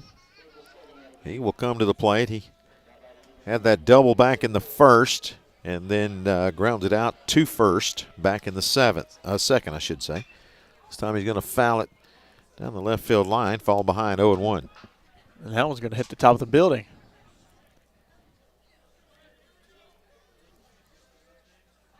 Yeah. Have an appearance over there from Helena. Yeah, they're getting a lot of action tonight. Hegwood out of Brandon, Mississippi. The 0-1. That's a breaking ball, slow changeup. And he could not connect and falls behind 0-2 here with 2 outs. Just a hard swing. Almost looked like he not necessarily took his eye off the ball, but he swung so hard it kind of pulled his head out in there just a little bit, and the ball was a little down and low inside. Not necessarily much he probably would have been able to do with that if he does make contact. Now got to cover that plate with an 0-2 count. He'll take a ball, bounces up there, and scooting over to third is going to be Williamson. So he will pick up the stolen base there. That's 2 stolen bases in this inning for Williamson. So over at third with a 1-2 count. Any 2-out hit for Hegwood will plate another run for the Gamecocks. Hegwood, the only scored run of the night for Jax State. And got him. What a pitch. Learson threw the slow curveball in there. Hegwood could not pull the trigger, and he goes down looking for the 3rd out of the inning. So we move to the bottom of the 4th inning. Jacksonville State leading 1-0 over Samford here at Jolie Griffin Field. I'm Tommy Wood along with some crazy guy that they put me in here with. Oh, wow, okay. Wow. Oh, man. Yeah, man, we're hanging in here. Hope everybody's having a good night tonight. It's going to be a lot of fun. Again, we are moving to the bottom of the 4th. And again, you talk about the Gamecocks. Basketball-wise, right now getting it done. Yeah, they are. They're playing really good. Jax State up 60-43 with 11 minutes remaining in the game against Georgia Tech. We have some fans. I'm getting a text here saying, Tommy, you sound great. Where'd that come from? Oh, yeah. They sent it Ford. to you? Yeah, Leanne Ford. Leanne Ford. Yeah. How about that? I'll tell you what, I appreciate her doing a fantastic job taking care of the folks in Asheville. I got one of Asheville's favorites with me tonight, Hayden Coker. They got the statue in front of the school. There you go. You got to love it. You got to love it. So a new pitcher coming in for Samford, and that is going to be number 31. And am I seeing that right? I don't have a 31 on my roster. There's not a 31 on the roster. It's number 31. You're exactly right. Yeah. Look, it's been a long day. Jax State going to send out to the mound Alex Pipes as he will head to the hill and get some warm-up tosses in. As he will take over, and we'll take a look at him on the year. Again, 2 innings pitched, 3 walks, 2 strikeouts on the season. So he'll get some work here on this Tuesday night. And that's another thing about those midweek games is you get the opportunity to get some guys in that may not have gotten a lot of work, and you strengthen your depth as it moves into the end of the week series that you play, especially in conference. You got some guys getting some innings out here. Yeah, absolutely. And now Jake Souders coming up for Samford with a 3.08 average. He's been one of the better guys in the batter box for Samford this year. You mentioned a lot of you mentioned something about conference play and the way Jacksonville State. We've talked about it before about how Jacksonville State was projected the last team in Conference USA to finish last in the conference. But right now, obviously, the offense not as dominant tonight as it has been, but you got a 1-0 lead and you're out hitting Samford on the scoreboard 4-1. First pitch from Pipes right down the middle for strike one to Souders. Pipes out of St. Charles, Missouri. And the pitch, that's a breaking ball in there for strike. Well, he looked to first to see if the check swing was held up. They say he does hold it up. I thought it was in the strike zone there for a strike. So I believe that evens the count at 1-1. And that pitch is going to be low. 2 balls, 1 strike now to Souders. Again, 24 hits and 78 at-bats for Souders. Out of Briarwood Christian, and he'll take strike 2. 2 balls, 2 strikes now. Souders with 17 RBIs on the year, 18 strikeouts, 9 doubles on the year for Jake Souders. 7 stolen bases. And the pitch, and this one's driven hard to right field. It's in there for a hit. Hegwood over to get it and bring it back in, but good piece of hitting from Souders. He just hit that fastball right over second base. Second baseman's head and into right field for a leadoff single. Well, you mentioned it earlier, Jacksonville State winless on the road this year. Something that reminds me of it reminds me of tonight. So tonight, Jacksonville State has not looked as, how do I explain it, but they haven't looked as in the game as they do when they are in Jim Case. So that pitch going to get away. Souders will coast into second base. Now leadoff batter has made his way to second. Nobody out. He's in scoring position. Gamecocks leading 1-0.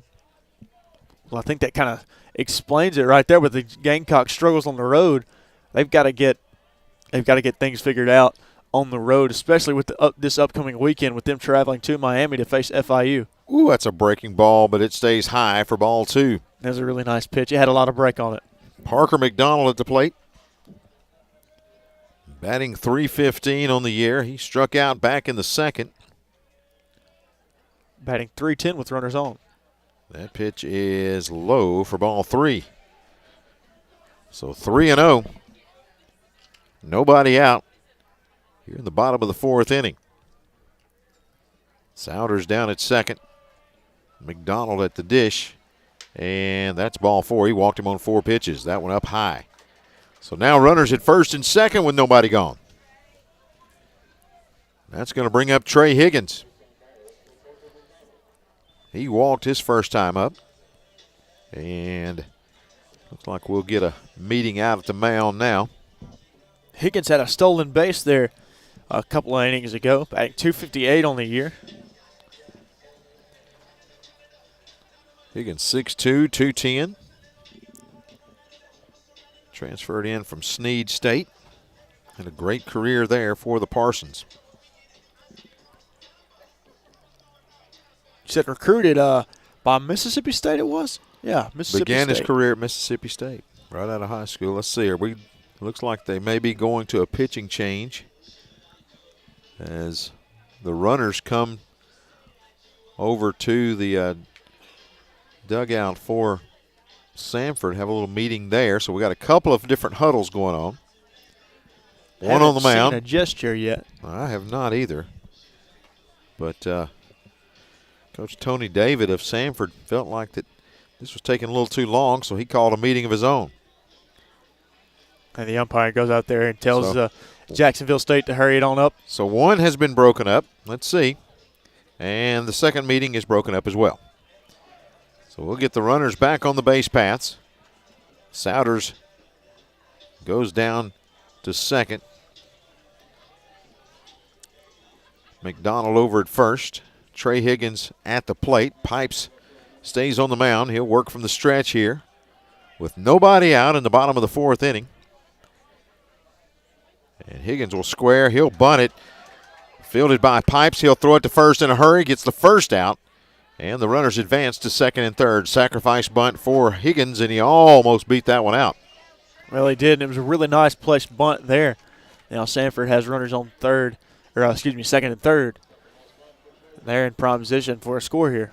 Going to bring up the catcher, Perry, Hayden Perry out of Jacksonville, Florida, as he will come to the plate. And Pipes looking over in the dugout and kind of walking around the mound.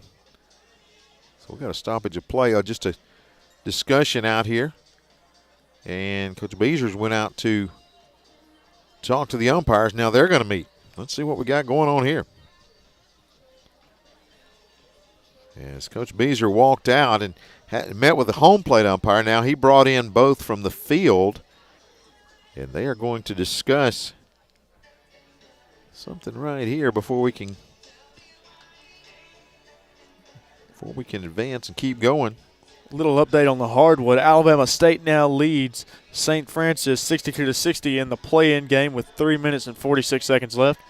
Jacksonville State, as they go to a TV timeout, leads the Georgia Tech Yellow Jackets 67-49 with 7 minutes and 15 seconds remaining in the second half.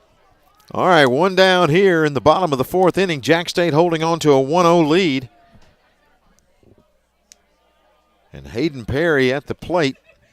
And check swing, and he will go around for strike one.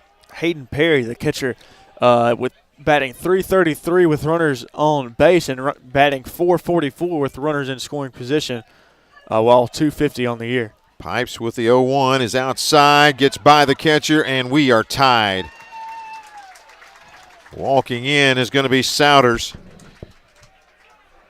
Pipes that time just a little wide, as Ash had gotten back and looked like he was calling for an outside pitch, but a lot further outside, and he just couldn't get to it, so now we're tied at 1 apiece.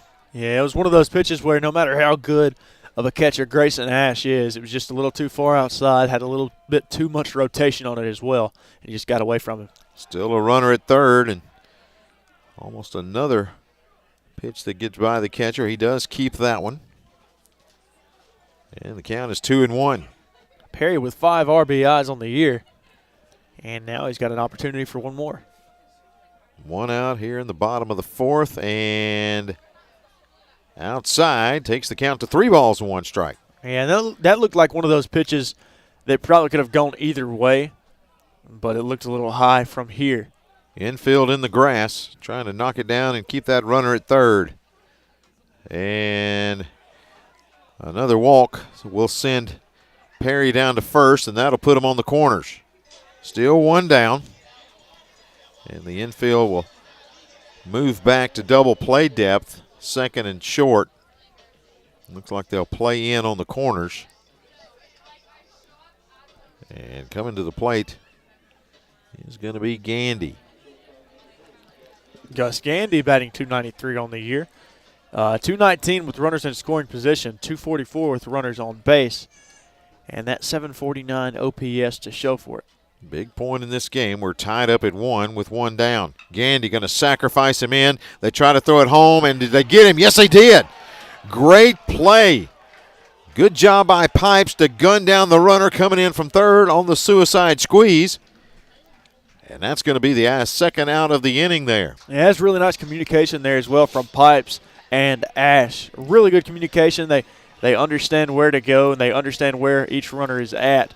It's just good communication there from the Gamecocks. Coach Tony David will go out and talk with the home plate umpire. They may want to see what they can do about taking a second look at that. It was a bang-bang play at home plate.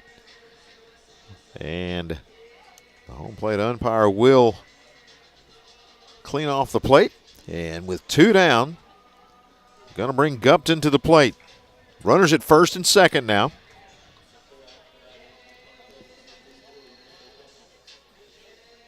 let me just say, if Pipes can pitch his way out of this and just give up the 1 run, he's done a great job here in this inning to get out of it. Yeah, and if Pipes can give the Gamecocks a few innings of his time, that'd be phenomenal there. They'll flip it back to second. Back easily is Perry. I think they were trying to see if anything was going on with Gupton, the number 9 hitter. The pitch, he drills that to left center. How far will it go?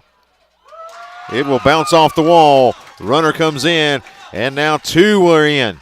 And he's going to have a stand-up double, and Samford's going to take a 3-1 lead. That looked like it might get out of here, hit just below the line. And Gupton rips a double. Well, they say right out there the distance from home plate to the fence is 355. I think he hit that one 353. Yeah, that's his 5th double on the season and gives Samford a 3-1 lead over the Gamecocks. They hit it right out there into the gap, kind of, and it gets down. Really, really nice hit there. Back to the top of the order for the Bulldogs. Ince will step to the plate. He's flown out to right and walked in the game. Now comes to the plate with a runner on second and 2 down.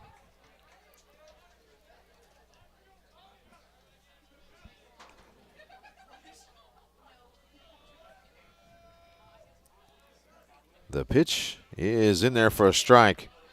That one broke in very nicely for Pipes. So Pipes 2/3 of an inning, 2 hits, 3 runs, 3 of them earned, 2 walks, and a double. Runner goes to third. They'll throw it down. They should have him, and they do. What a throw by Ash down to Cash. And a great tag ends the inning. But not before Samford strikes for 3 runs. They take a 3-1 lead as we move to the top of the 5th inning. It's a really good throw there by Grayson Ash to get out of the inning. So the Gamecock bats are going to have to get going again if they're going to pull off a road win tonight as they fall behind 3-1. See what Samford does as far as the mound. Looks like is that another pitcher coming in for the Bulldogs? Let's see. Yeah, that's going to be a pitching change for the Bulldogs. Let's see if we can get that number. Looks like number 9. And if that's number 9, it is Drew Druckenmiller. And I believe it is. So he will take the hill for the Bulldogs here in the top of the 5th inning. He comes out with a 3-1 lead now. Jacksonville State now up on Georgia Tech 70-49 with 6 minutes and 16 seconds remaining in the final half. And Gerard Pierre Jr. is just having himself a night. 26 points on 10 of 17 shooting, 4 of 9 from 3-point range, and then 2 of 2 with the charity stripe. Gamecocks come into the game tonight 13-7. Samford 12-8 under Coach Tony David. Right now, after jumping ahead 1-0 through the first 3.5, Samford comes back with 3 in the bottom of the 4th to take a 2-run advantage, moving to the top of the 5th inning. Gamecocks got the 3, 4, and 5 hitters coming up. Johnson, Horning, and Blauser, as they are scheduled to face Drew Druckenmiller, 6'3", 210, out of Mobile, Alabama. Played a little stint there at Southern Miss. He comes in with an ERA of 4.15. He's pitched 4 1/3 innings, given up 2 earned runs, struck out 6 and walked 4. As he will. Johnson with 1 hit already in the game, 256 on the year, 1 for 2 today. Horning, who's walked twice, batting at 291, and then you have Blauser 0 for 2 today, looking to get back on track over this next at bat, batting 288 on the year.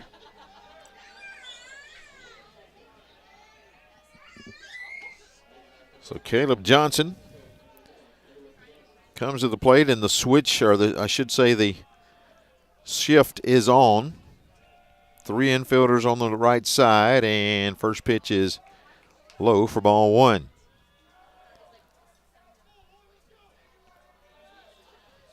Gamecocks so far 4 hits, but only 1 to show for it. That one's a mile high, and it's not far from us. I'll just tell you, wherever it lands is going to be close to us. I knew it would be close. Found it. Doink. I knew it was headed back, and I'm like, it's going to be close to us. I just didn't know where, and it's to the steps to our left here. I'm not going to lie. I got a little antsy on that one. Yeah, I was just waiting to see where it was going to land. I knew it was going to land in here, but I knew it was going to be close. So 1 ball, 1 strike to Caleb Johnson. That one's behind him for ball 2. Well, I think Johnson will take that one any day of the week, as long as it's not 2 feet over. Not questionable on that one. It was well behind him. So 2 balls and 1 strike. St. Francis and Alabama State now tied 68 with 31 seconds remaining. The 2-1 outside for ball 3. 3-1 now. Gamecocks need some base runners, down by 2 here. Long way to go in this one. Need to get some momentum going here, and Johnson's going to take that outside for ball 4. So Johnson make his trip down to first, and got to bring up Carson Horning as he will come to the plate here for the Gamecocks. Horning has, what did you say, walked twice? Is that right? Yeah, Horning has walked twice tonight. So still not registered, and at bat, he walked in the first and the third. Not been able to show off that bat so far and show off his batting average on the year, 291. Be interesting to see how Horning responds being walked twice already on the day. Gamecocks trail 3-1. We are in the top of the 5th inning. Druckenmiller on the hill for Samford. And that pitch in there for a strike. Just a fastball over the outside half of the plate. There's a big gap in between right and center field, so a little blooper out to right center would really do the Gamecocks good with the way Horning has batted this year. He's going to foul it down into the Samford dugout. Falls behind 0-2. With the way that Horning has batted this year, a good line drive out into right center would be nice. Caleb Johnson at first. Horning represents the tying run at the plate. Nobody out here in the top of the 5th. That pitch is outside. Ball 1. Trying to get him chase one there. Horning lets it sail on by. And the count is 1-2. Good lead over at first for Johnson. Druckenmiller looking him back. Now Johnson takes off. The pitch is high and outside, and Johnson's easily into second. But did he come off the bag? They'll say the foot stayed on. Great job as he slid past the bag and just basically took the toe and just held on to it, and he is safely into second. Well, it looked like he was gonna fly off the bag there, but Johnson had his leg out, and it kept him from sliding off, and it kept him there safely. So he's in scoring position. Horning with a 2-2 count. And that one's outside for ball 3. Blauser on deck. Cash after him. Nobody down.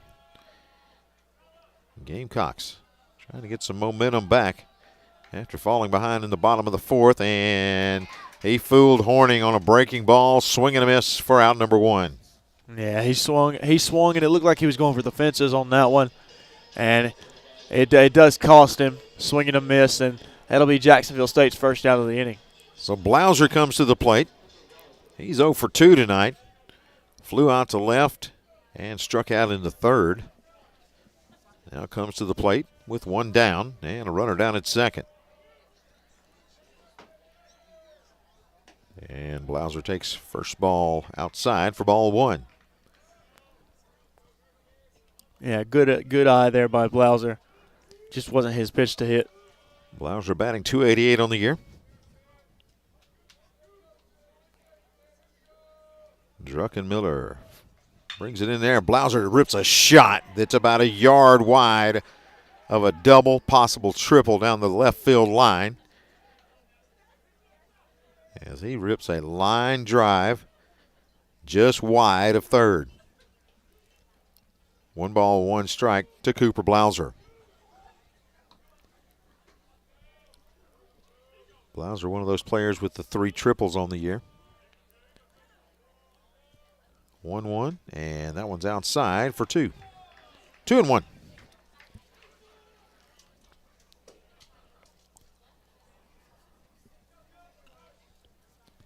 Samford playing the shift here. Now the second baseman not all the way over on the other side of second base toward shortstop, but he is positioned.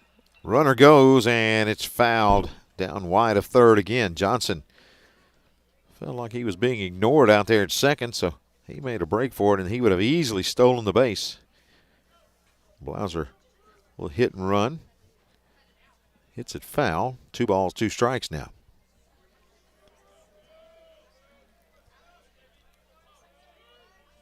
One out here in the top of the 5th inning.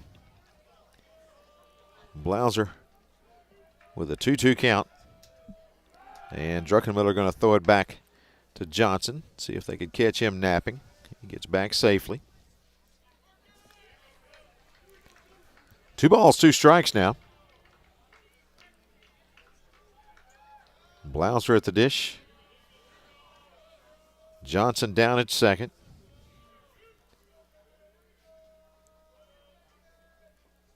Blauser swing and a miss. And he goes down swinging. And there's 2 down. Well, Druckenmiller's done a really good job over the last 2 batters. Well, they are fighting. He's getting that last out and getting the last laugh. Now you have 2 outs. And Jax State in danger of stranding another run. So Matthew Cash will come to the plate. He's 0 for 1. Struck out looking in the first and walked in the third. He now bats with 2 outs and a runner at second. That pitch is outside corner, 4-strike 1. Druckenmiller is not overpowering, but he mixes up his speeds very well. He has gotten the Gamecocks off stride so far. And there goes Johnson again down to third. They'll let him have that. And the ball is outside for ball 1. And that's another steal by Johnson. He's been able to utilize his speed around the base path tonight. So any kind of hit brings in Johnson. Any wild pitch would pull the Gamecocks to within 1. The pitch to Cash hits him, and he will head down to first. He walked into third, this time plunked on the leg, and he'll put a runner on the corners. Johnson was eager, too. It looked like he wanted to steal home on that one. He thought it was just going to be a wild pitch, but it gets him. Now, Thomas comes to the plate. Tying run over at first. Again in the top of the 5th inning. Thomas 0 for 2. Flying out to center in the 2nd inning, and he also struck out in the 3rd.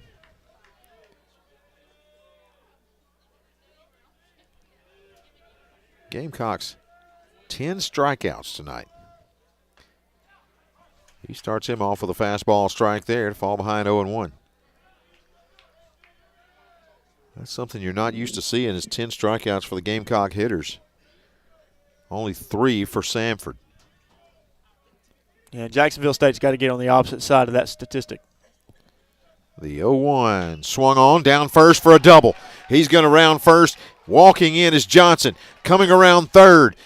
Blauser will hold there, and runners at second and third now with 2 down. So a big delivery from Thomas as he drives in a run with 2 outs. Really nice piece of hitting there by Brady. Thomas hits it down the first base line and is able to round and go to second base and nabs a run.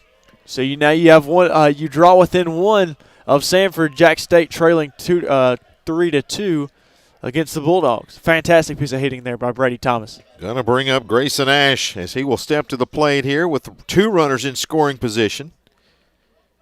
Ash with a home run Sunday against SEMO.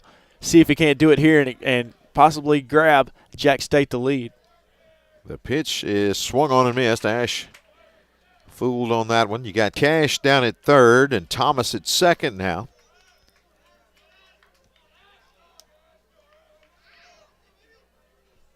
Ash falls behind 0-1. The pitch swung on, hit a mile high. That might hit Let's see, is it going to roof. make it? Yep, there it is. You hear everybody heading for cover there. You know, it's funny, at a lot of games you see people try to catch. Here they just kind of take off and run from it. I don't blame Just him. let it hit. That was up there in the lights. I mean, he got under that one. But the biggest thing is he's 0-2 now with 2 down. Well, he comes out aggressive, and that's something we've seen from hitters of the Gamecocks all year. Cash at third, Thomas at second. The 0-2 to Ash is outside, gets away, and walking in, and we got us a tie ball game. Cash will walk across the plate, and we are tied at 3 here as the Gamecocks have plated 2 here in the top of the 5th. Alabama State has officially knocked off St. Francis 70-68 within the final 3 seconds of the game. The leading go-ahead run now 90 feet away for the Gamecocks as Thomas makes his way down to third. See what Grayson Ash can do. He'll swing, and he'll go down swinging for strike 3, and that ends the inning. But not before the Gamecocks score 2 runs as they tie it up at 3 apiece here at Joe Lee Griffin Field on the campus of Samford University. We are tied heading into the bottom of the 5th inning. Well, you had the double there from Brady Thomas that drove in a run, and then you had the wild pitch, and that scored a run for Jacksonville State. So it's 3-3 now, and we're going into the bottom of the 5th inning. Jacksonville State, they're leading in the hitting category 5-3, and they don't have an error, and Samford does. Those 10 strikeouts are hard to swallow, and the Gamecock basketball team looks like they will advance to the next round, leading by 18 with only 58 seconds left, and the Gamecocks keep on dancing on the hardwood. Next opponent. Let's see here. I've got UC Irvine, is that who it was? That'd be a tough matchup. Yeah, Alabama State won. Alabama State. They threw a Hail Mary. Oh, they did. Last second shot. Wow. So a long entry pass, and Alabama State's able to score and win 70-68, so they will take on Auburn next. The NIT, Jax State, 49 seconds away from continuing to dance. And see if we can pull up that bracket there and make sure we are giving you the right information. Let's see. Trying to find exactly. I looked at it earlier today. They will take on either UC Irvine or Northern Colorado, and they will play tomorrow. So it's going to be a trip to California or a trip to Colorado for the Gamecocks, or maybe at home. That'd be even better. It'd be nice. Yeah, we got a new pitcher here for the Gamecocks. Going to be Ryan Vermillion checking in as he will go to the hill for the Gamecocks here in the bottom of the 5th inning. Tied up at 3. Gamecocks have out-hit the Bulldogs 5-3. Vermillion on the year has a 9 ERA. He has pitched 6 innings, gave up 6 hits, 8 runs, 6 earned runs, walked 5, and struck out 7. Also gave up a triple. And he's going to face, for Samford, the number 1, 2, and 3 hitters. That's going to be Ince, Harris, and Carr. So Ince will come to the plate first to lead off here in the bottom of the 5th inning. We are tied at 3 now. A whole new ball game. He starts him off with a fastball outside for ball one. It's another Samford batter over the 1 dot line when it comes to the OPS, batting .377 on the year with a .511 on base percentage. So he's getting on base more than half of the time he steps to the plate. He'll foul that one back for strike one. Evens the count, 1 ball, 1 strike. Final score out of Atlanta. The Jax State Gamecocks have defeated Georgia Tech 81-64 in the NIT. So a win by 17 in their first NIT appearance. We'll run down some stats from that game a little bit later on in this. Great pitch by Vermillion. That was an off-speed pitch. And Ince was way out in front of it. He falls behind, 1 ball, 2 strikes. Ince with 26 hits on the year. Check this, 28 runs on 17 RBIs, 17 walks, and only 12 strikeouts on the year, followed by 2 home runs. Vermillion eats up the outside corner for strike 3. He goes down looking. And there's 1 down here in the bottom of the 5th. It's going to bring up Harris as he will step to the dish here. He's 0 for 2 in the game, struck out in the first inning and flew out to right field in the 3rd.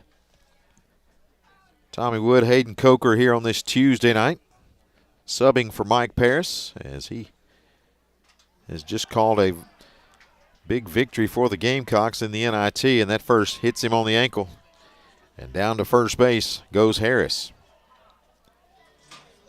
Hit by a pitch. He will take his trip down to first base. And that's going to bring up the ever-dangerous Cade Carr. Cade Carr batting .500 with runners on base, batting .420 on the year, and that 1.190 OPS is just out of this world. Pitch is low for ball 1 from Vermillion. So 1 down here in the bottom of the 5th inning. Cade Carr, one of the best hitters you're going to see this season, as he will check swing there for strike 1. Evens the count, 1 ball, 1 strike. He's 1 out of 2, grounded out to short in the 3rd after singling in the 1st. Now comes up in the 5th. Vermillion going to step off the mound. What's happening here? I don't know. Make sure he's okay. Yeah, they're going to come out and check on him. He did just kind of walk back behind the mound. And the infield quickly comes out, and they're going to go look at him and see if something's ailing him after that pitch.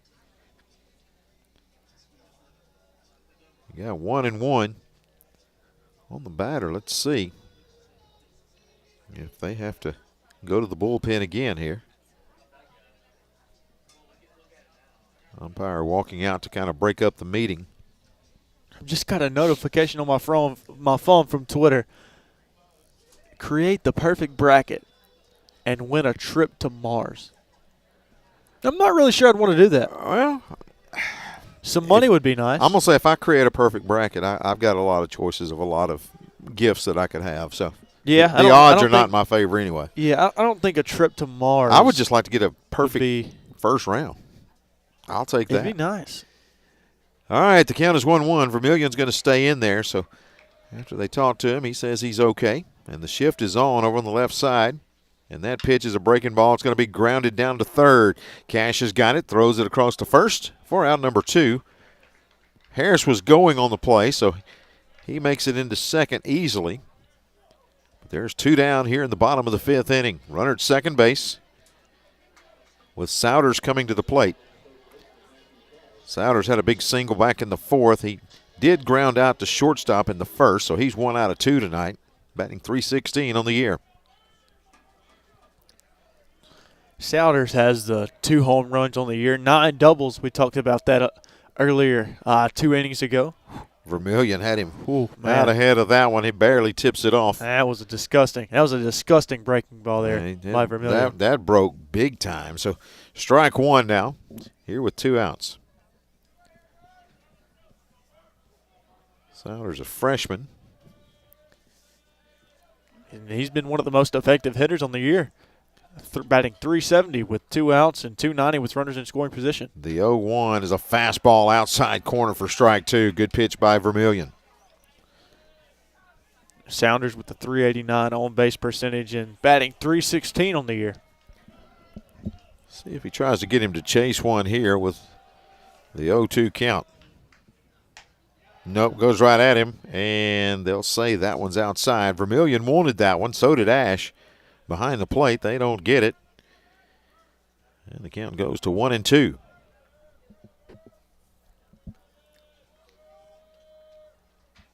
Well, a breaking ball like the last one a few pitches ago would be nice if he just goes to the outside a little bit.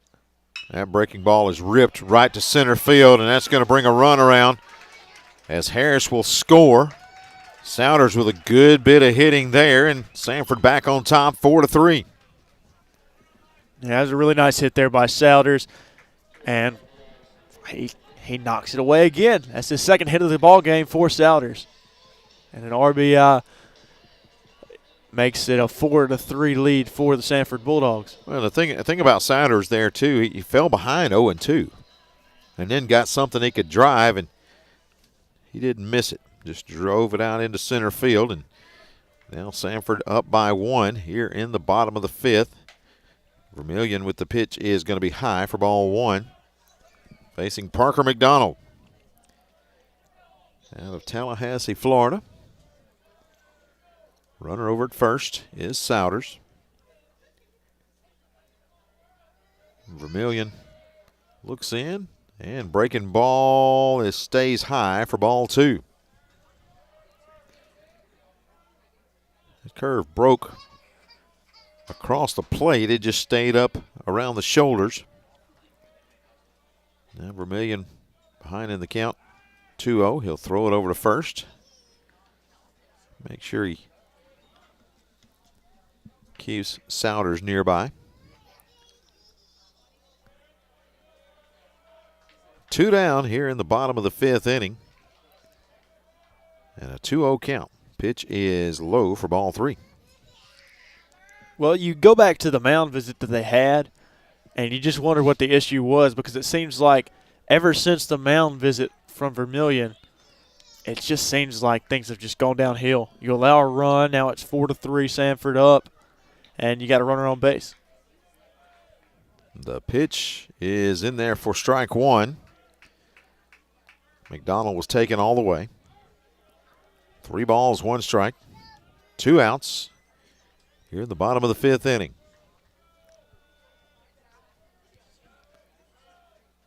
The 3-1 breaking ball stays high, and he walks McDonald to put runners at first and second, and 2 outs. Yeah. Looks like maybe they're going to come out. Yeah, they're going to go to the bullpen. Yeah, it looks like another pitching change as Vermillion works 2/3 of an inning, gives up a hit, a run, walked 1, struck out 1. Actually walked 2. He hit a batter for 1. So they'll make a pitching change here. Vermillion will check out. And trotting in from right center. Gamecock pitching change here in the bottom of the 5th inning. 4-3. The Samford Bulldogs leading over the Gamecocks. Again, the 92nd meeting between the two schools. Jacksonville State holding a 55-36 lead in the series. They doubled up the Bulldogs February 18th at Rudy Abbott Field at Jim K. Stadium. But tonight, they have not been able to get the bats on track quite like that, and Samford has taken advantage, it seems like, of a lot of walks. When they get on the base paths, they're able to make some things happen. And they lead 4-3 here. And the new Jax State pitcher is Maddox McDougal, as he will come in. Right-handed pitcher out of Wesley Chapel, Florida. Played at Wiregrass Ranch High School.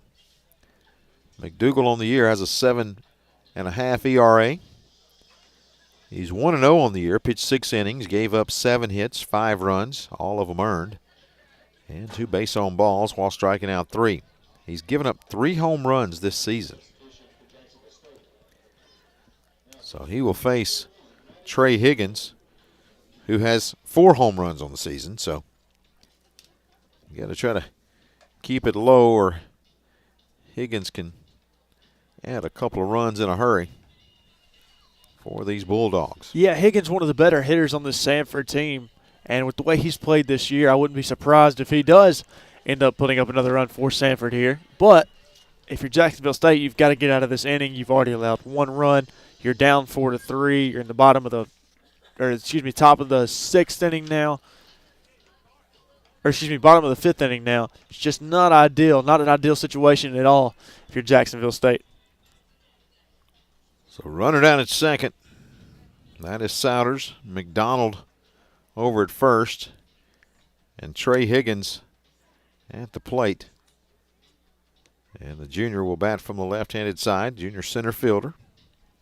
Or left fielder here. As he will come to the plate. 2 down. Let's see if McDougal can get us out of this one. We can go in and try to get the bats going again.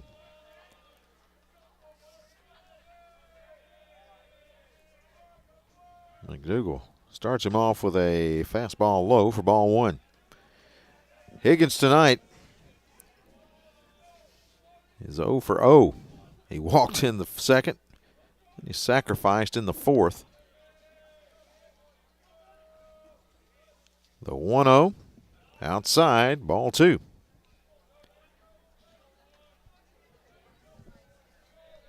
Two balls, no strikes to Trey Higgins.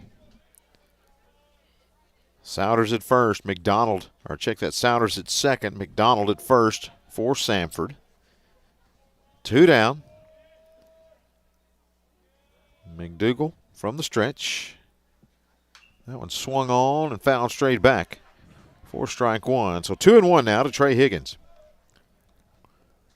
That one nearly went into the underpass over there by the indoor facility that the football team has.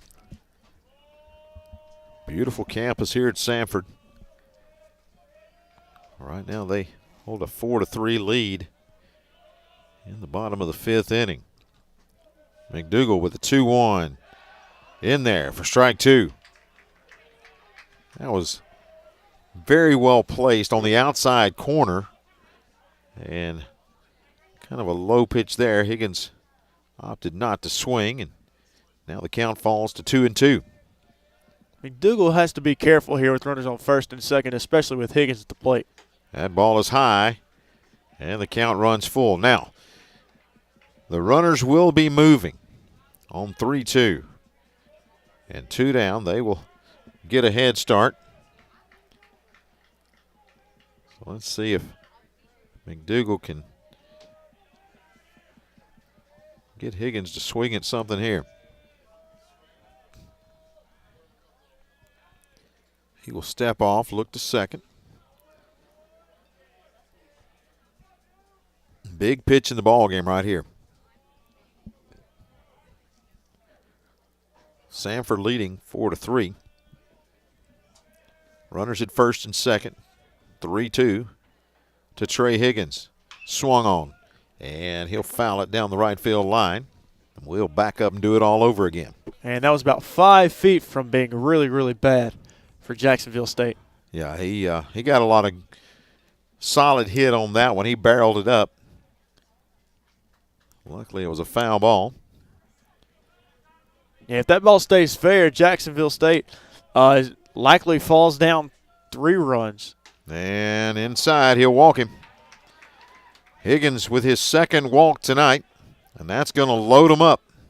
Now Jax State running into trouble with, you've been to the bullpen a couple times already, and now you have 3 runners on base, and it's just not necessarily ideal. Now you have Hayden Perry coming up for Samford. The catcher will come to the plate with the bases loaded, 2 down. McDougal can work from the windup. Perry has flown out to center, and he walked in the 4th. McDougal's pitch is high for ball one. Having a little trouble finding the strike zone here. Souders at third, McDonald at second, Higgins at first. Perry at the plate. He'll swing and miss. Good pitch by McDougal. Yeah, that was a nice pitch. It was well placed there by McDougal. 1 ball, 1 strike now to Perry. The 1-1 on the way, swung on and missed. Good pitch, breaking ball, and the bottom just fell out of it. Now McDougal's ahead, 1 ball, 2 strikes. Yeah, that was a really nice pitch by McDougal. He goes to the well, gives him a breaking ball, and he chases it. Now it's 1-2. The count, you've really got to get out of this one. The pitch is in there for strike 3. Got him looking. Great pitch by McDougal. They leave the bases loaded, do the Bulldogs. And the lead, though, is 1 after Samford scores 1 in the bottom of the 5th inning. We move to the top of the 6th. Gamecock trailing 4-3. Yeah, Ace Williamson, Drew Collins, and Colton Hegwood all coming up for Jacksonville State. Hegwood, only one with a hit. No, Williamson's 2 for 2. Yeah, 2 for 2 for Williamson. Williamson as well. So he's 2 for 2. Collins 0 for 3. And Hegwood 1 of 3 as they come to the plate here in this top of the 6th inning. I'm Tommy Wood along with Hayden Coker here on this Tuesday night up here in the Magic City of Birmingham. Jacksonville State 2 for 8 within the first 3 batters. And then in the middle of the lineup, you have Horning, Blouser, and Cash 0 for 1, 0 for 3, and 0 for 1. Not ideal numbers there for Jacksonville State compared to what they've been putting up. Well, you look at the across the board, the team hitting for Jax State, 5 of 20 at the plate tonight. They have 11 strikeouts, a couple of extra base hits, but with runners on, only 3 of 14, and runners in scoring position, 2 of 12. So that has been a problem tonight, not been able to come through and clutch. And you compare that when you look over at Samford, when they've had runners in scoring position, they're batting .333. They're 2 of 6, and with 2 outs, 3 of 7, .429 tonight. Yeah, Samford has been taking advantage of their opportunities, and Jacksonville State is not. So whenever Jacksonville State has gotten in position to do something and put some runs on the board, they haven't been able to. So another pitching change for Samford. John Malone steps to the mound. He's 6'1", 210, a sophomore out of Bayshore Christian School in Fairhope. He is a sophomore. On the year, he's got a 4.2, or has pitched 4 2/3 innings. He's 1-0, allowed only 1 hit all season, struck out 6 and 5 walks. So he hadn't had a lot running to first base, but there's been several that have walked out of the batter's box and made their way down. So see if the Gamecocks can come back and answer again. Samford scored 3 in the bottom of the 4th to take a 3-1 lead. Gamecocks scored 2 the top of the 5th to tie it back up. Now Samford scores 1 in the bottom to take a 4-3 lead, and Ace Williamson will step in facing John Malone. Well, they played the shift again, and Ace Williamson has hit it right up the middle. He'll foul that one off and back. Williamson's hit it right up the middle, and he's hit it into the gap in between second and short where they're played at. While that is on the and it's right good, half of the field. Good to see him get a couple of hits tonight. I mean, I know he's he came in batting 200. Now he's at 264. Yeah, and Williamson hasn't had the greatest year, but he's stepped up when he's needed to. And he's been phenomenal in the outfield. Just ripped a line shot into the dugout over there on the Samford side for strike 2. So falls behind 0-2 to Malone. See if they try to work the outside corner here. Nope, breaking ball. And caught him looking. So Williamson down on 3 pitches for out number 1 here in the top of the 6th. And Drew Collins will come to the dish for the Gamecocks.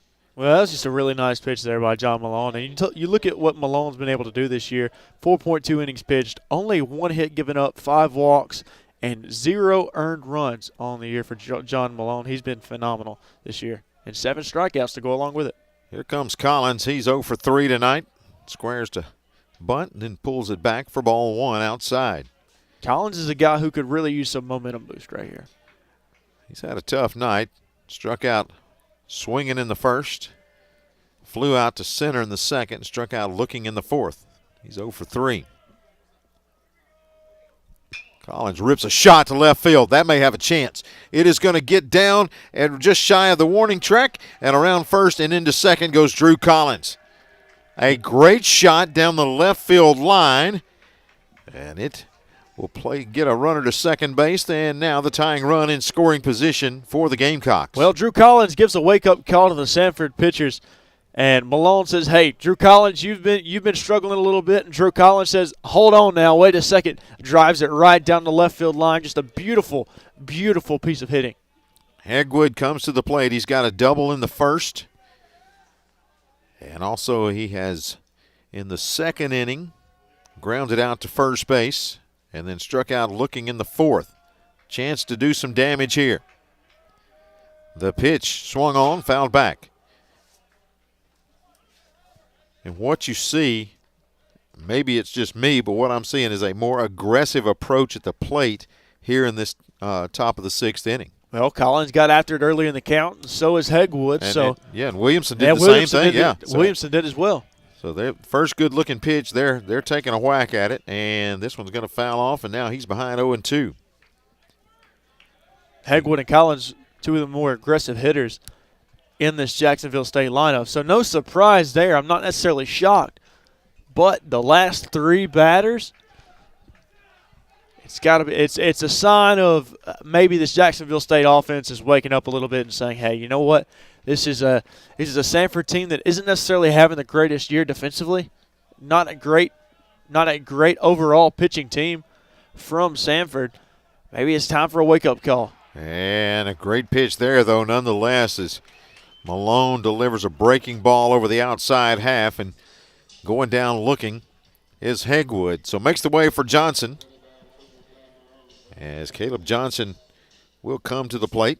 Yeah, and I think that last pitch just caught Hegwood a little off guard. Maybe he wasn't necessarily expecting a breaking ball that was a little high in the strike zone, but it gets it past him, and he's down for the count. So 2 outs here in the top of the 6th inning. Caleb Johnson to the plate. He's 1 out of 2 tonight.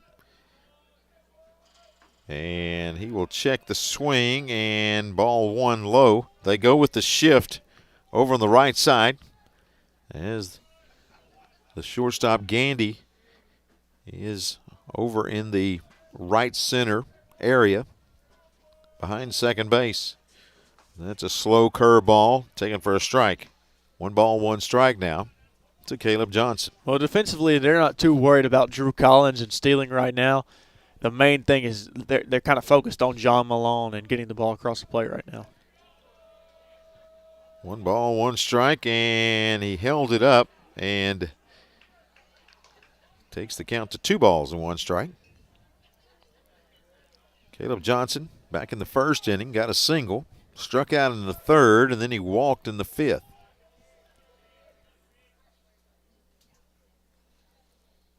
Malone wants a new baseball, so they will oblige him. Top of the 6th inning. Gamecocks trailing 4-3. They've out-hit Samford 6-4.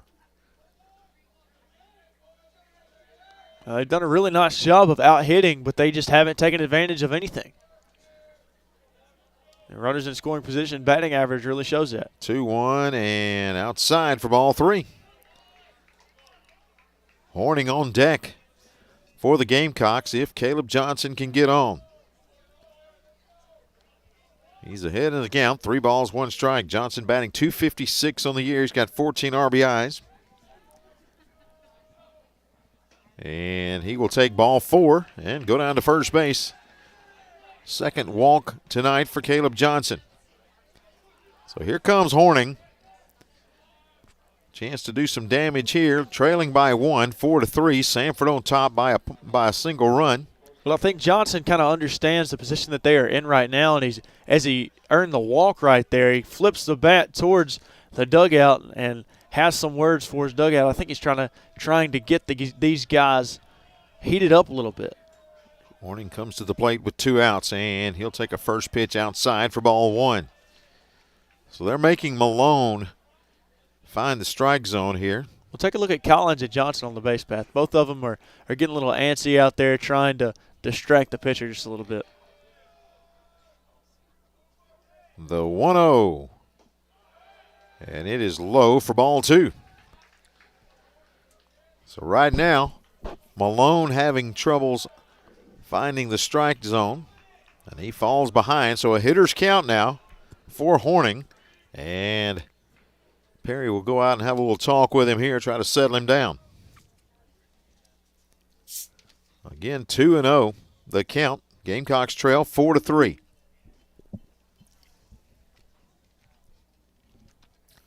If you're just joining us, Gamecock basketball advances in the NIT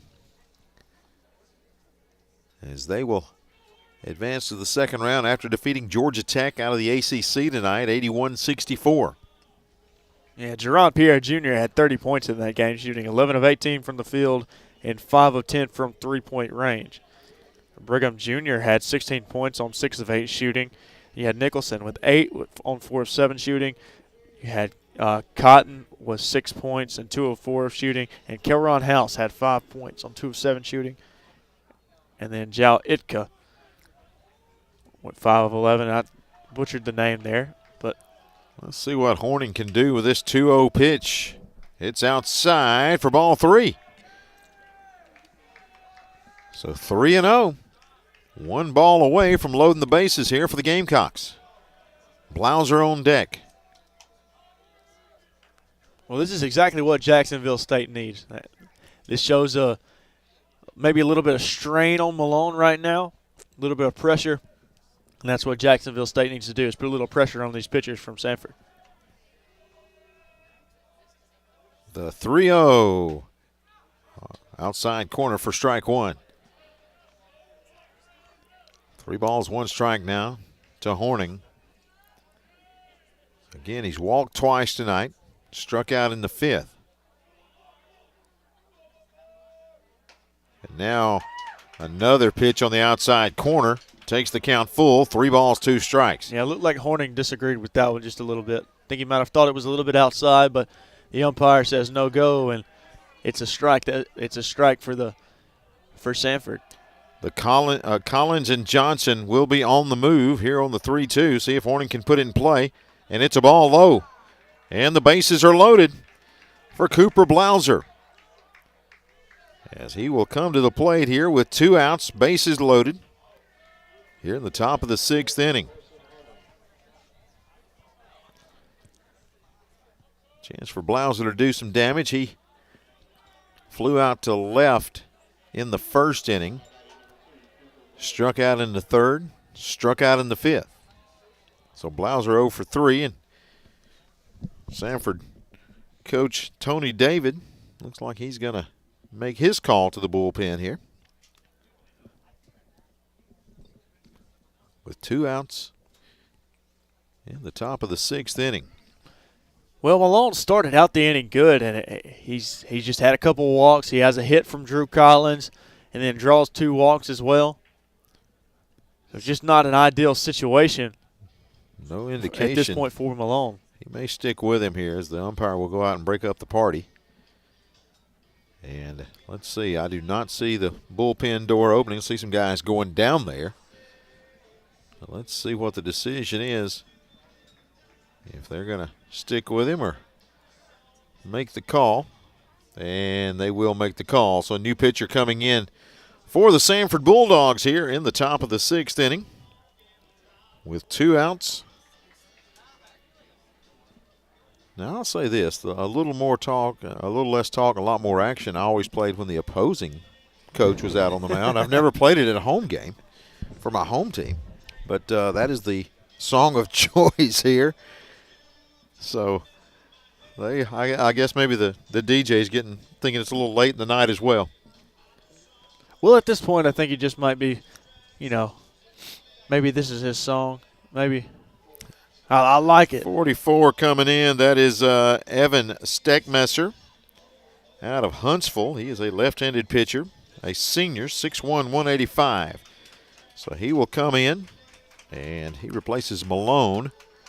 Let's check out Steckmesser on the year. He's got a 2.25 ERA. He is 1-0 on the year. He's pitched 24 innings, given up 21 hits, 9 runs, 6 of those earned. But check this out. You want a 2-to-1 ratio of strikeouts to walks. He has 26 strikeouts and only 1 walk that he's allowed all year. And just kind of shows how good Steckmesser has been this year. But he's facing a guy by the name of Cooper Blauser, who's batting .284 on the year, .449 OBP, and .971 OPS. .262 with runners on base, .321 with runners in scoring position. And check this. His batting average is .500 with the bases loaded and .318 with 2 outs. So Steckmesser going to have his hands full with Blauser, who is known to dominate whenever runners are in scoring position. Gamecocks trailing 4-3. We've got 2 down here in the top of the 6th inning. Trying to take a look as far as walks tonight, as 7 Gamecock batters have walked tonight. Also to go 13 strikeouts. So I think that if you're Coach Tony David of Samford, you're tired of seeing everybody walk, so you're just going to say, hey, let's go up here. This guy doesn't walk anybody, so let's see how he can do, and try to force the Gamecocks to put something in play here with 2 down. Blauser on the year, 3 triples, a couple of doubles, does have 1 home run. 18 RBIs. He's walked 15 times. So, again, the odds of getting a walk here are not great when you've got a pitcher that's only given up 1 all season. But Blauser, great contact hitter. Let's see if he can put something in play and drive something home. First pitch is inside for ball 1. That was a breaking ball. Looks a little taller than 6'1" out there, the lefty. Steckmesser. As Blauser gets ahead of him, 1-0. Steckmesser from the stretch. Outside, ball 1. I would love to put the announcer jinx on here where I said looks like walking is not a likelihood. But if he wants to do it, let's go ahead and do it and tie this thing up. The 2-0 from Steckmesser is swung on and missed for strike 1. Blauser with a good cut there. Just comes up empty. Blauser with 2 strikeouts today. He's looking to put his name in the hit column. The 2-1 swung on and missed for strike 2. Deuces are wild here in the top of the 6th inning with 2 strikes, 2 balls, 2 outs to Blauser. You've got a 2 count. What's the umpire? Not sure what that he's writing down something. Not sure what we missed there. But the umpire writing down something there. I didn't catch it. I didn't either. But still 2-2. See if Blauser can put something in play here. You got to protect the plate as well. The pitch is low for ball 3. So now the count is full. Then 2 outs. That means the runners will be moving. Anything to the gaps is going to plate 3 easily. See if Blauser can make it happen here on the 3-2. And instead goes down looking for strike 3. And that's his 3rd strikeout of the day. And this is just a very, very frustrating outing for Jacksonville State. So we move to the bottom of the 6th inning. 4-3 the score. Samford leading over Jax State. Again, runners in scoring position for the Gamecocks tonight. As they update that, let me make sure I'm reading it right. Yeah, I was afraid it was looking like that. 2 of 14 Gamecocks with runners in scoring position tonight. With 2 outs, 1 of 7. And with runners on, batting only 188 tonight. So the Gamecocks have been able to get some runners on, but getting them in has been another story altogether. As JSU trails 4-3. Well, they just haven't been able to do it. And all year it seems like Jacksonville State has done it at home. But on the road, it's just been a completely different story. And it's not failing to be tonight. It's been the exact same story over and over for the Gamecocks on the road. McDougal back on the mound for the Gamecocks as he will work here in the bottom of the 6th inning. Again, Jax State still leading by 1. All you can hope for right now is just keep them where they are and see if we can get some key hits at crucial times and try to make something happen here in the latter stages of this game. So his job is to keep that 4 on the board. Maybe the Gamecocks can come up with a timely hit before this one's done. He's going to face Gandy, Gupton, and Ince for the Samford Bulldogs. They will come to the plate here in the bottom of the 6th inning. Hope you've enjoyed tonight's broadcast. Again, I'm Tommy Wood along with Hayden Coker here on this Tuesday evening here at Joe Lee Griffin Field at Samford University. Bringing you some Gamecock baseball, where tonight the Gamecocks trail by 1. McDougal's still going to come out for this inning. 1 strikeout, last inning, 1 walk. We'll see what he can do here. He finishes the warm-up tosses. And Gandy's going to come to the plate. He has flown out to right field. And fielder's choice in the 4th. So he comes in 0-2. As he will step to the plate and face McDougal here in the bottom of the 6th inning. It is 8:30, and I can feel the temperature dropping. Starting to go down a little bit. At least it's not Thursday when it's only high of 50 degrees. So it's a high of 50 degrees Thursday, That's really. That's right. Breaking ball stays inside for ball 1 from McDougal.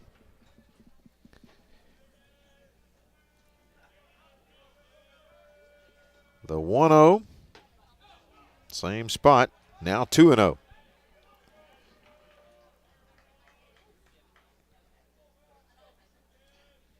Well, Jacksonville State has to start getting out early in the counts. McDougal's got to do a better job of getting out early in the counts and giving his defense a little bit of confidence as well, because all it's doing for the batter is giving him confidence. Now that's 2-1. It's a really good pitch there from McDougal. Delivers a low strike there. Let's take it to 2-1.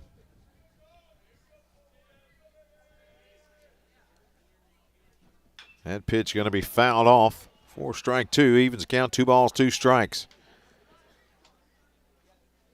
6 base on balls tonight for Samford hitters.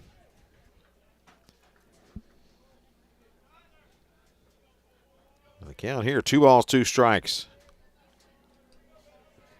To Gandy out of St. Simon's Island in Georgia.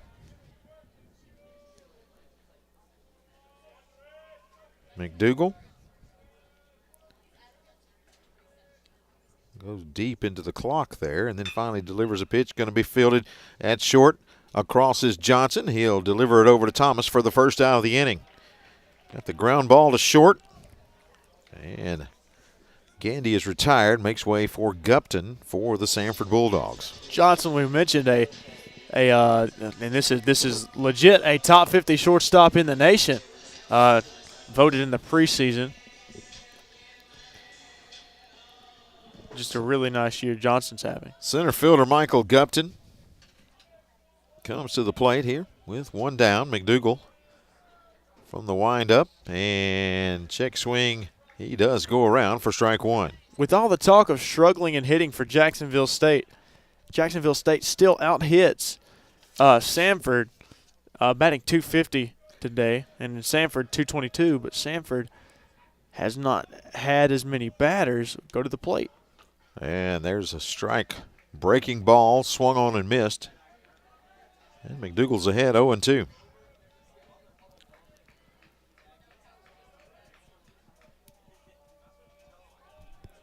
One down here in the bottom of the 6th inning. McDougal for the Gamecocks going to deliver to the Bulldogs. Gupton, and in there with a breaking ball, swung on, foul down the third baseline. Count remains 0-2. Yeah, I mean, it's kind of like, hitting's kind of like in a game like this, it's kind of like asking for a prom date. I mean, timing is everything. Yeah, it really is. If you got the guys on and you can, get that clutch hit and bring them around tonight, the Gamecocks have just left runners on the bases and have missed a lot of opportunities to plate more runs. That was a heck of a reference there, Tommy. You have experience with it? No comment. That ball's going to be high for ball one. 1 ball, 2 strikes. So 1-2. Gupton at the plate. He's batting .324 on the year. McDougal had a double in the 4th. And I'm talking about he ripped that one too. It's going to be, they'll say he did not check his swing, so he goes around. Catcher traps it and has to throw it to first for the putout. But Gupton is retired for the second out of the inning.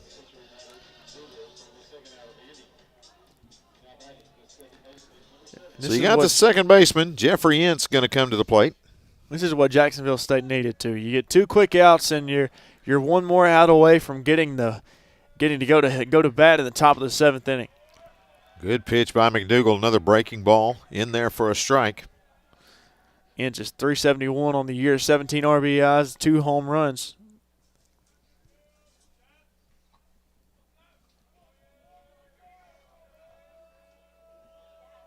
McDougal with the 0-1.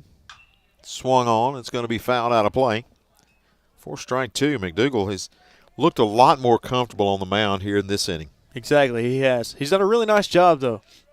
Really fine job by McDougal this inning. And, you get a 20-second clock out there, and one thing I'm noticing, his pitches are with 2 and 3 seconds. He's taking his time and making sure he's delivering good pitches, and so far he's been able to keep the bats quiet here in this 6th. Swung on and missed for another strikeout there. They'll have to throw him out over at first. But a good inning by McDougal. And the Gamecocks a chance to get on some runs here as they make their way to the dugout. We move to the top of the 7th inning. Gamecocks trail 4-3. Yeah, really nice job there by McDougal to get out of that inning. He strikes the final 2 batters out. Fine job there by McDougal. Just a really nice job. And if you took a look at his windup, he was pitching out of the windup instead of the stretch. So, and I kind of think that had a little bit to do with it. He was taking his time. He seemed more relaxed whenever he was delivering his pitches. So I think that might have had a little bit to do with it. Again, if you've not downloaded the Jax State Athletics app, you need to get on touch and get that down there and keep up with all the Jax State Athletics. What a great day we've had here as the Gamecocks win their first ever game in the NIT. And hopefully we can get a comeback win for the Gamecocks here on the road at Samford. But a chance for you to keep up with it throughout the season. You can keep up with any sports. You can choose the ones you want, or just basically keep up with all kinds of activities, news that's all around the Jacksonville State Athletic Department. I got the notification earlier after Georgia Tech had taken a loss to Jacksonville State. So Jacksonville State beat Georgia Tech, and I got the notification from none other than Jax State Athletics, the app. Gotta love the new app, and if you've not downloaded it, this would be a great opportunity to do that. As we're in between innings, we move to the top of the 7th. Stegmesser still out there for the Bulldogs.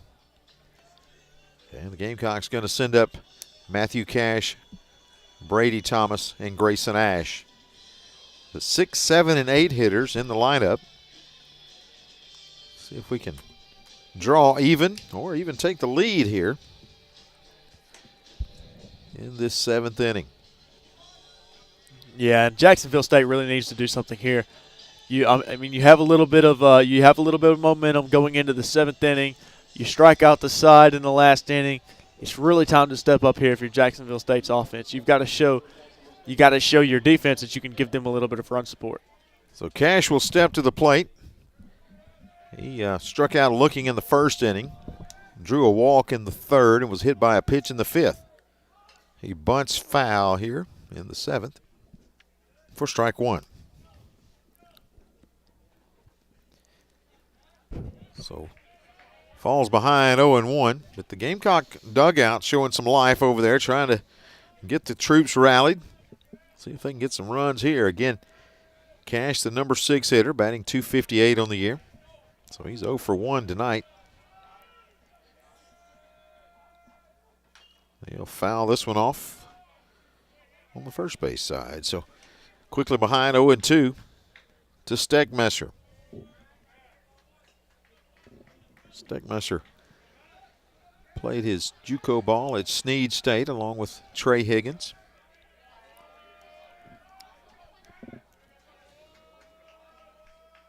The 0-2 swung on and missed by Cash. He goes down swinging for out number 1. And that was a really nice pitch there by Evan Stegmesser. The 2.22 ERA on the year, 24 innings pitched, 21 hits, 6 earned runs through those 24 innings pitched, and 27 strikeouts as well. 28 strikeouts now. Going to bring up Brady Thomas. Yes, he will come to the plate, left-handed batter, 6'5", 215. He's 1 out of 3 tonight, and Stegmesser starts him off with the ball low. Back in the second, Thomas flew out to center field. He struck out in the third, then had a double in the fifth. This one is down to first base, going to be fielded there unassisted, but they said it hits his foot. Okay, so that one is a dead ball. They'll throw it around thinking they've got the ground out. But it is off the foot of Thomas, and it's only going to be a strike. Now, the umpires will talk about it. They're going to check him out over here. So if he was not hit, he's selling it really well. He has gone LeBron over here. If that didn't hit him, that is – but I think the umpires agree. It came out, and I think it did get his foot. By the way it rolled down to first base, it just did not look like a cleanly hit ball. Yeah, well, it didn't have any speed to it either, and I think that kind of showed after it hit his foot. It kind of deadened the ball a little bit, and that was a result of it rolling very, very slowly down that first base line. So the umpires, he just indicated out that it did not hit him. Let's see. Now we're going to get a discussion. As they are checking out there. Coach Steve Beezer is not exactly a fan of that call, but they'll say it did not hit him.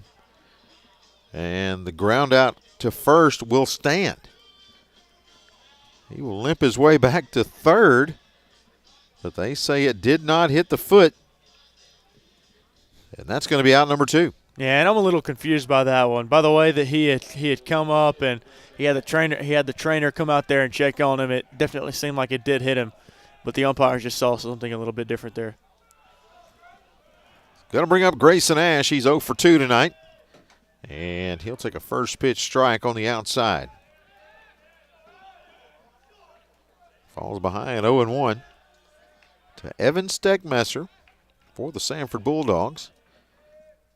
And he hits the same spot twice, and quickly it's 0-2. And Stegmesser showing a lot of command here and a lot of control over his pitches, and I think that's one reason he's having a lot of success this inning. And this one fouled off by Ash down third base. Count remains 0-2.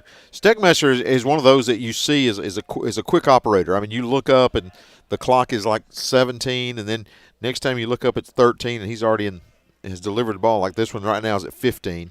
He wastes no time, and he will shut down Ash here in the top of the 7th inning.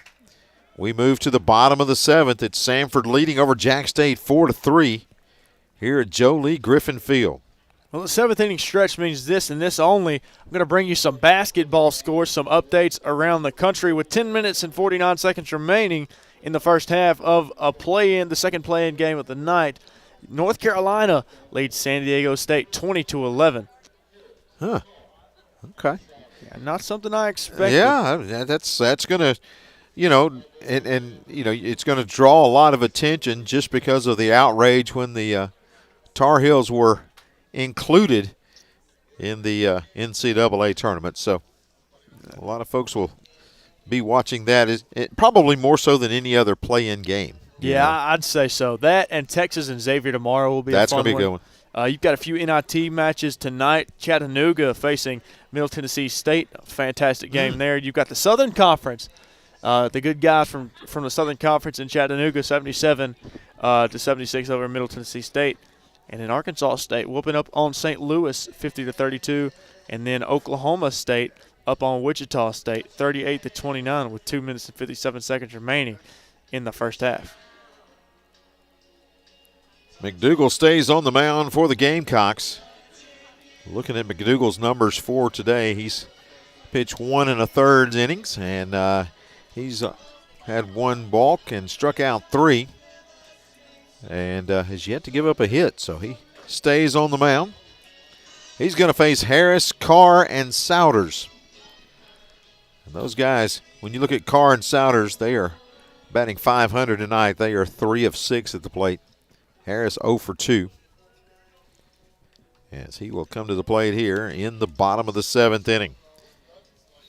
Samford hasn't necessarily been exceptional on when it comes to batting tonight. They've just done a fantastic job of getting it done whenever they need to, and that's the reason they're winning this game 4-3 right now, even though they're being out-hit 6-4 by Jax State. Well, when you got runners in scoring position and you're batting .333, and with 2 outs you're batting .375, that tells you that they're able to find a way to generate some runs, and that's what they've done. Here comes Harris to the plate. And he is ripping a single right between first and second. He just turned on that one, and Jackson Harris just barreled it up and just drove it into right field, and he's on with a leadoff single.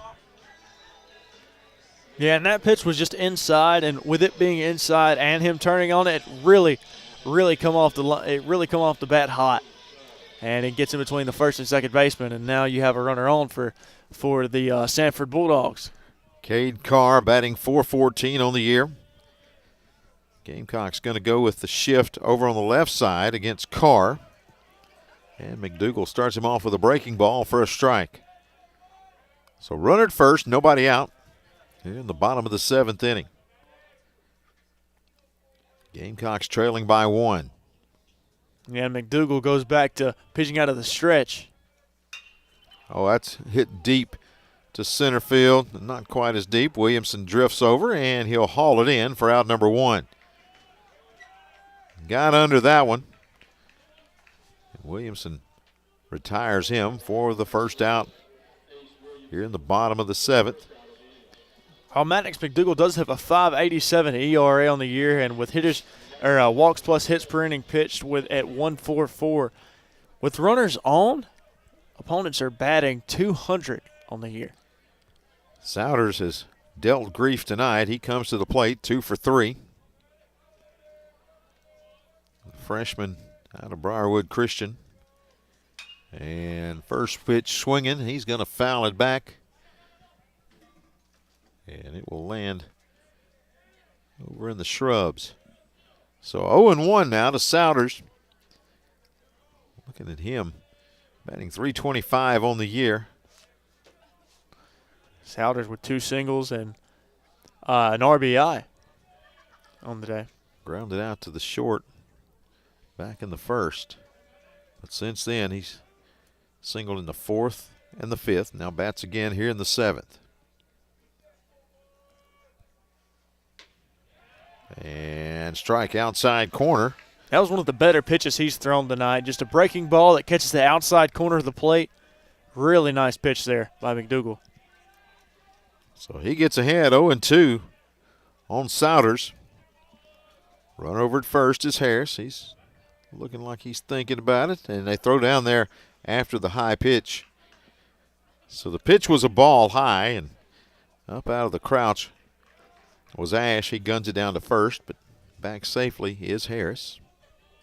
Yeah, it was close, but Harris was able to get his foot back just in time before the ball got there and the tag was there. 1 ball, 2 strikes. And this one low. Harris does go this time, and he's in second easily, as Ash couldn't get the grip on it. Well, most importantly for Samford there, that takes away the double play. You only have 1 out, and it takes away the double play, so now you're really in business here if you're the Bulldogs. He puts a runner in scoring position down at second. He's batting .304 on the year, is Souders, with runners on base. The 2-2 on the way outside. Count is full. Batting .312 with runners in scoring position. Jackson Harris down at second. Jake Souders with a 3-2 count at the plate. Sure don't want to put him on here. He's swinging a miss. Good pitch by McDougal. And the Souders goes down swinging. And that's the second out of the inning here in the bottom of the 7th. Well, that was a much-needed out there because Souders is really good whenever he has runners on in scoring position, and to get that out means a lot. Now you have McDonald coming to the plate, who's .360 with runners in scoring position, but with 2 outs, he's batting .056. Parker McDonald out of Tallahassee, Florida. 2 down here in the bottom of the 7th inning. McDonald, another batter, batting just over that 1 dottor line. Good block behind the plate on the low pitch. Ash able to body it up and keep it in front of him. McDonald with that 1.006 ERA, or excuse me, OPS, and a batting average of .315. McDougal falls behind 1-0. 2 down here in the bottom of the 7th inning, 4-3. Samford leading over the Gamecocks of Jacksonville State. JSU scored first in the first, putting 1 up. The pitch in there for a strike. And it's been all Samford since. Samford scores 3 in the 4th.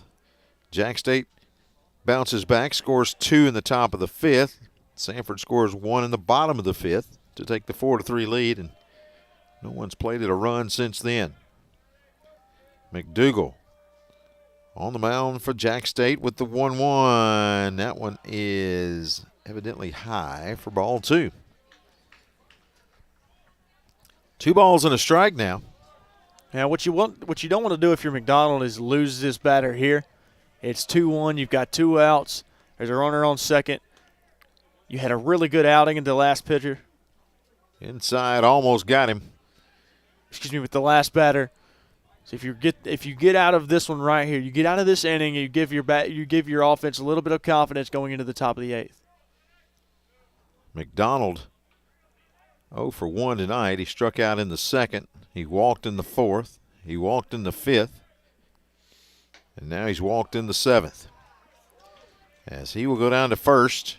Runners on first and second, 2 outs in the bottom of the 7th inning. And that's what you didn't want to do if you're McDonald, because now you have runners on first and second, and then you have a good batter coming up in Trey Higgins.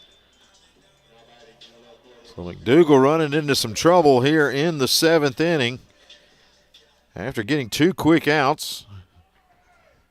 2 have made onto the base path safely, and now you got Higgins with 2 down, and he will swing and foul one over into the first base dugout.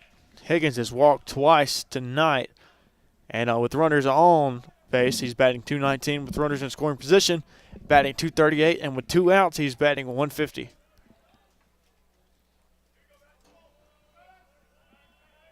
Falls behind 0-1 here. McDougal from the stretch.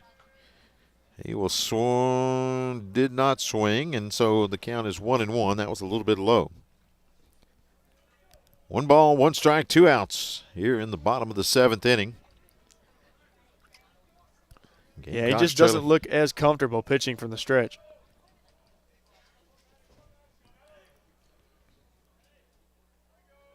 The 1-1 inside for ball 2. Higgins ahead in the count here. And again with 4 home runs, he's got 2 doubles and a triple. Anything close that he can drive. Trey Higgins knows how to barrel up a baseball. And this one's going to be driven left field, foul. But he hit that one a long way. And that one went off the Samford equipment trailer. Yeah, he got every bit of that one. So he will step to the plate now, 2-2, 2 outs. Now they go with the shift and move everybody over to the right side, expecting Higgins to try to pull with 2 strikes. And inside corner, and they'll call a strike. Higgins didn't like that one at all, but that's going to retire him, and it takes us to the 8th inning. Good pitch by McDougal, and they strand 2 more. We move to the top of the 8th. Score 4-3. Samford with the lead. Yeah, Higgins didn't like that one at all, but he just caught the inside corner. He turns around and talks to the umpire just a little bit. But at the end of the day, it's not going to help him out any. So we move to the top of the 8th inning. Gamecocks down to their last 6 outs to try to come back in this one. They trail by 1, 4-3. So for Jax State, coming to the plate is going to be Ace Williamson, followed by Collins and Hegwood. Those are the scheduled first 3 batters here in this inning. See if the Gamecocks can get something going. Those 3 have combined for 4 hits already in this game. They've got 4 of the team's 6. So let's see if the Gamecocks can find a way to get some offense generated here in the top of the 8th inning. A new pitcher into the game for Samford. That is going to be number 35, Austin Tomasini. He is 6 foot, 225, out of Madison, Mississippi. And you can see by his warm-ups, he believes in bringing the heat. This guy's going to be interesting to see when you look up at the speed of his pitches. He, a couple of pitches ago, just kind of uncorked a fastball, and you see that breaking right there. That's, again, a very talented pitcher. He comes in. He's 0 of 2, 0 for 2 on the season, or I should say 0 and 2. 5 2/3 innings pitched. He's given up 10 hits, 10 runs, all of them earned.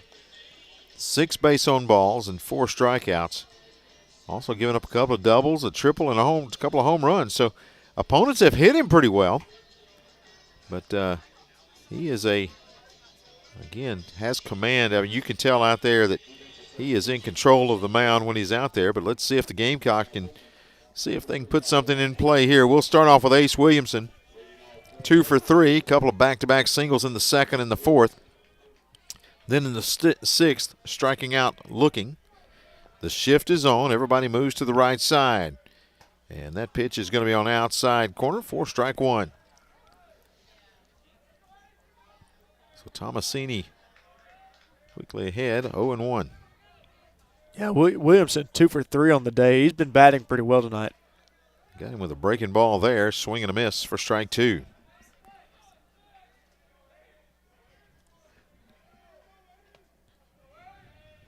Now they switch Tomasini in there, and he's going to strike him out on 3 pitches.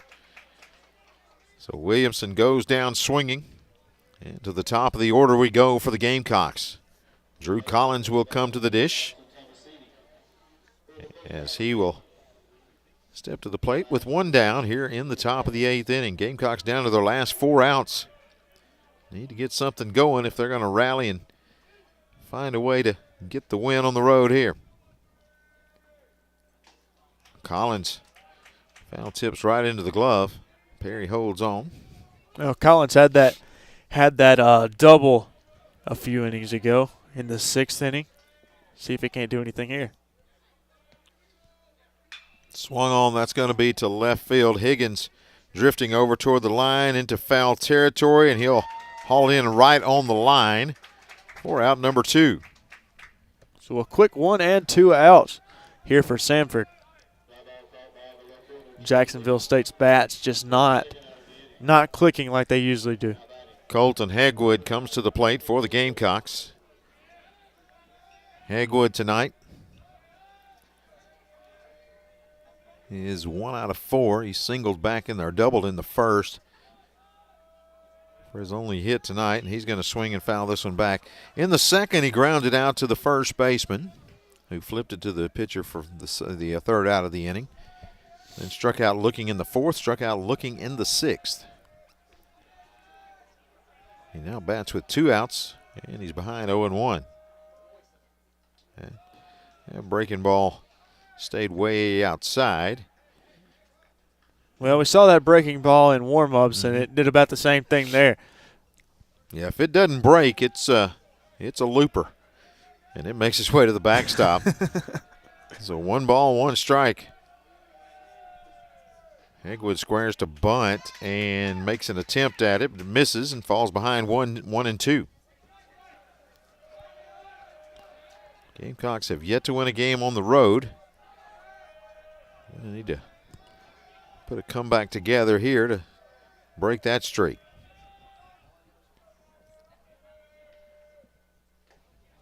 That one's a ball, bounces away from the catcher. Hegwood checked his swing, held it up. Jax State hitters now a total of 6 of 29 on the day, 17 strikeouts. Wow. That's tough. A lot of those with runners in scoring position, too. He's going to drive this one to center field. Gupton drifts over, and he'll haul it in for out number 3. And we move to the bottom of the 8th inning. Samford leading by 1, 4-3 over the Jax State Gamecocks here at Joe Lee Griffin Field on the campus of Samford University. Hope you've had a great time enjoying the broadcast tonight. It has been a blast to come up here and call this one. Just wish we had a few more runs to bring in. The Gamecocks could come from behind and make something happen, maybe in the 9th inning, maybe a little 9th inning magic from the Gamecocks. Right now we go to the bottom of the 8th inning. McDougal staying on for JSU.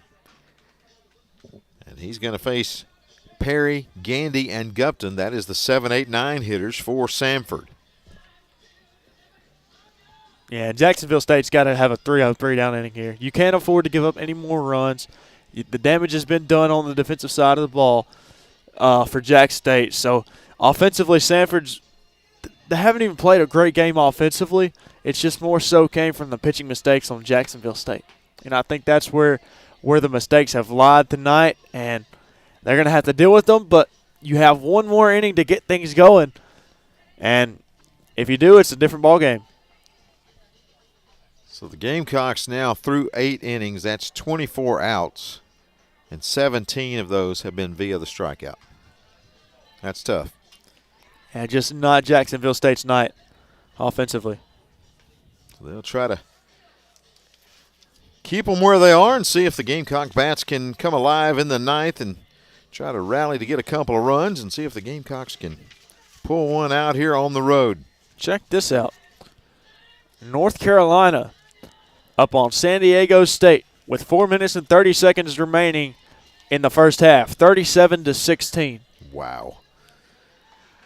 Yeah, that'll draw a few headlines coming up tomorrow. Well, what's going to happen is North Carolina's going to win this game. They're going to get hot, and they're going to advance. This is what's going to happen.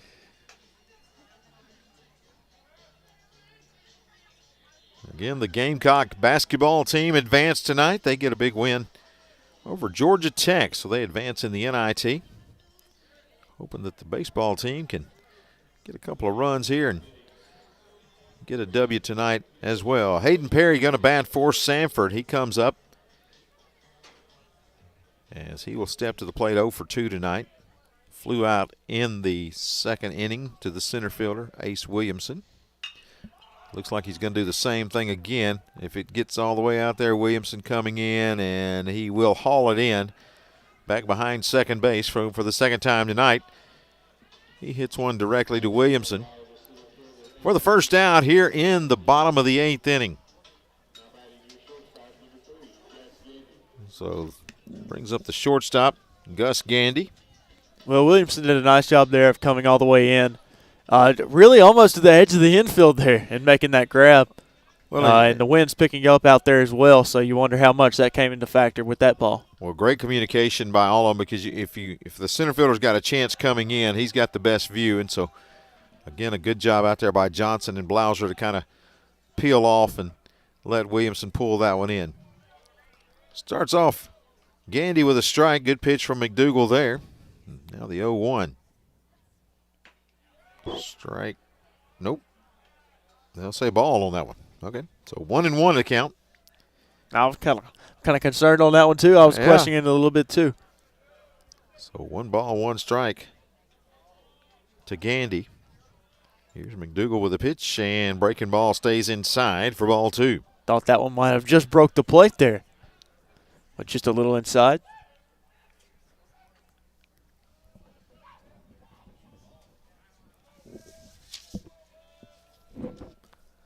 McDougal from the windup, and this one's going to be hit right towards center field. Williamson's right there, takes a couple of steps in, and Williamson retires Gandy as well. So he's made the first 2 outs here in the 8th inning. And that's going to bring Gupton to the plate. Michael Gupton is 1 out of 3 tonight. He hammered a double back in the 4th. He's also struck out twice, once looking in the 3rd, once swinging in the 6th.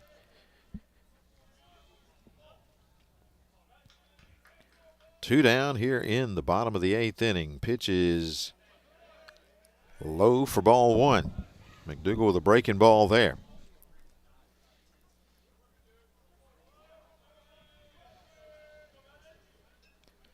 One ball, no strike from McDougal. And he did not swing, checked it, and that's going to be 2-0. Yeah, McDougal's got to battle back here. 2-0, you need this out. Quick 1-2-3 gives your batters a lot of confidence going up to the top of the next inning.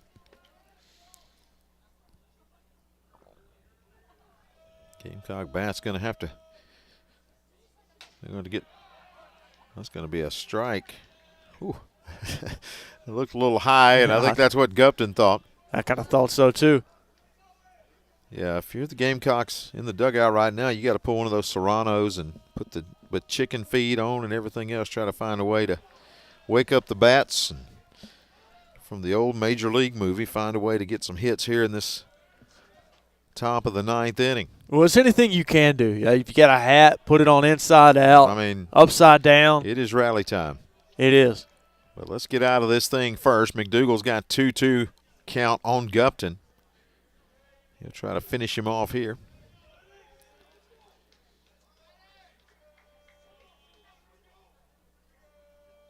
And the pitch swung on, and that one's going to get out of play. It's going to hit the top of the Samford dugout. So the count remains 2 balls, 2 strikes. I've noticed as it's gotten colder, the stands have started to fizzle out, and I don't blame them. Well, I'm kind of glad I'm up here. If they haven't thinned out, they've just gotten quiet, and they have kind of bundled up and just trying to stay warm. It looks like because the temperature has dropped a little bit since we started this. I'm about to start scooting closer to you, man. I'm getting a little cold. It's not that cold. 2-2 from McDougal. Swung on, and Gupton stays alive, fouling that one back. I'm gonna tell you, he's a battler. Those are pretty good pitches McDougal is throwing. I mean, he's got some pretty good breaking action on that. And Gupton just puts the bat out there and stays alive to try to get another pitch.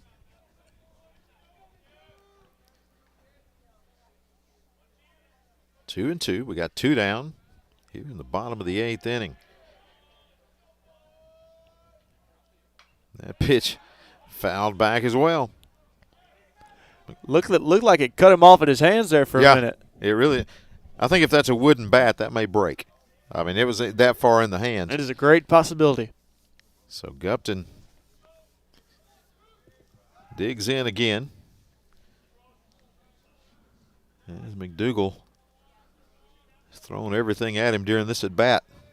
But you got to try to finish him off here with a 2-2 pitch. That one's going to bounce up there for ball 3. And this is a pitch that McDougal has to have right here. Yeah, you want to try to end this inning and try to get Gamecock hitters in there and see if they can have a little rally in the bottom of the top of the ninth, I should say.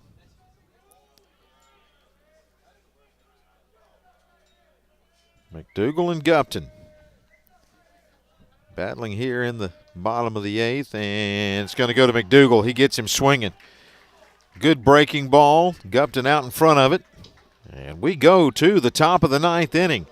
Your score, Samford 4, the Gamecocks 3. Yeah, and that right there was one that Jacksonville State needed desperately. So here's what we've got coming up for the Gamecocks. You got Johnson, you got Horning and Blouser. That's your 3, 4, and 5 hitters, so you're exactly in the lineup where you want to be. A chance for the Gamecocks to try to get 1 to tie and 2 to take the lead. Let's see if the Gamecocks can make something happen. First off, let's see who's coming in to pitch for Samford. Looks like they will go to their closer here. There's a problem here. Although this is the meat of Jacksonville State's lineup, Caleb Johnson is 1 for 2. Horning is 0 for 1. Blouser is 0 for 4. So you have 0 for 3. You have 1 for 7 between the three combined. But you got to look at it from a glass half full. Blouser's due. So you look, I mean, you know, him going 0 for 5 is kind of unfathomable. Samford going to send Trey Sanders to the mound. He's out of Columbus, Georgia. Played at Brookstone High School, 6'1", 185. He is a redshirt junior. And he will come on here in the top of the ninth inning.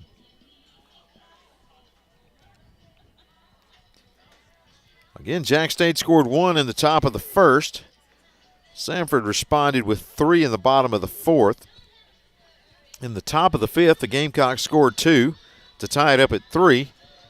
And then right now in the bottom of the fifth, the leading run for Samford scored in the bottom of the fifth, and we've been quiet since then. So all the scoring in the middle part of the innings. And now a chance for Samford to get a huge home win over the Gamecocks. And for the Gamecocks, they'll try to find a way to get a rally going.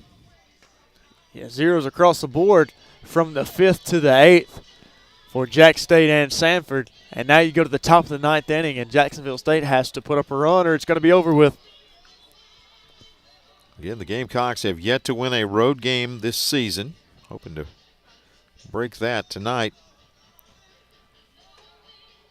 So Caleb Johnson's going to come to the plate. He is 1 of 2. He singled back in the first, struck out in the third, and he walked in the 5th and the 6th. So let's see if Johnson can find a way to get on the base paths here in the top of the ninth.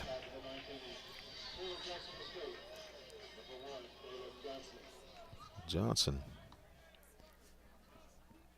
steps to the plate. Facing Trey Sanders. He's got a 5.23 ERA. And in there for a strike. Starts off Johnson on the inside part of the plate. Johnson tried to swing and tried to hold it up and couldn't do it. So he falls behind 0-1. Sanders this time outside for ball 1.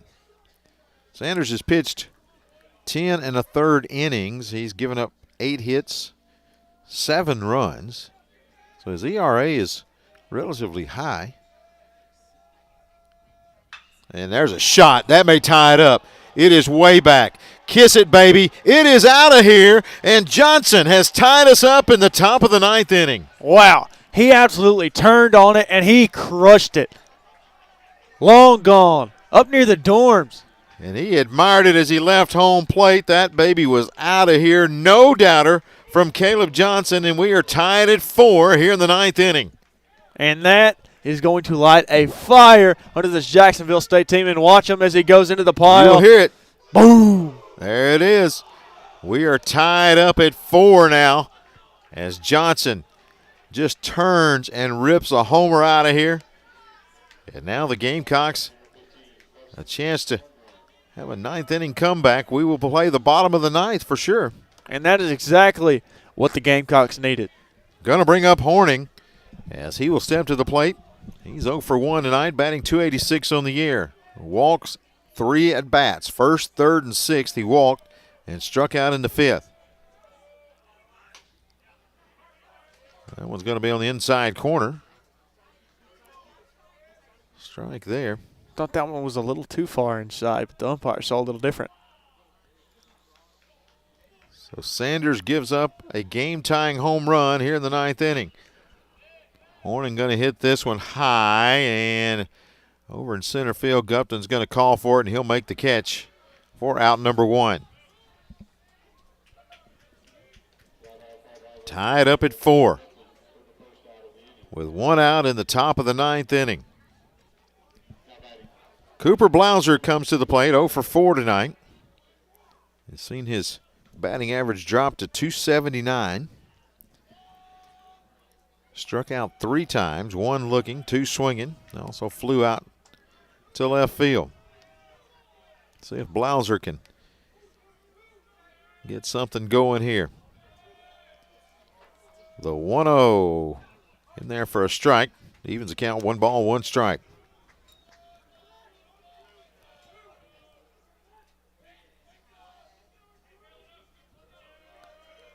The pitch from Sanders is low for ball 2. Blauser, Cash, and Thomas are on deck.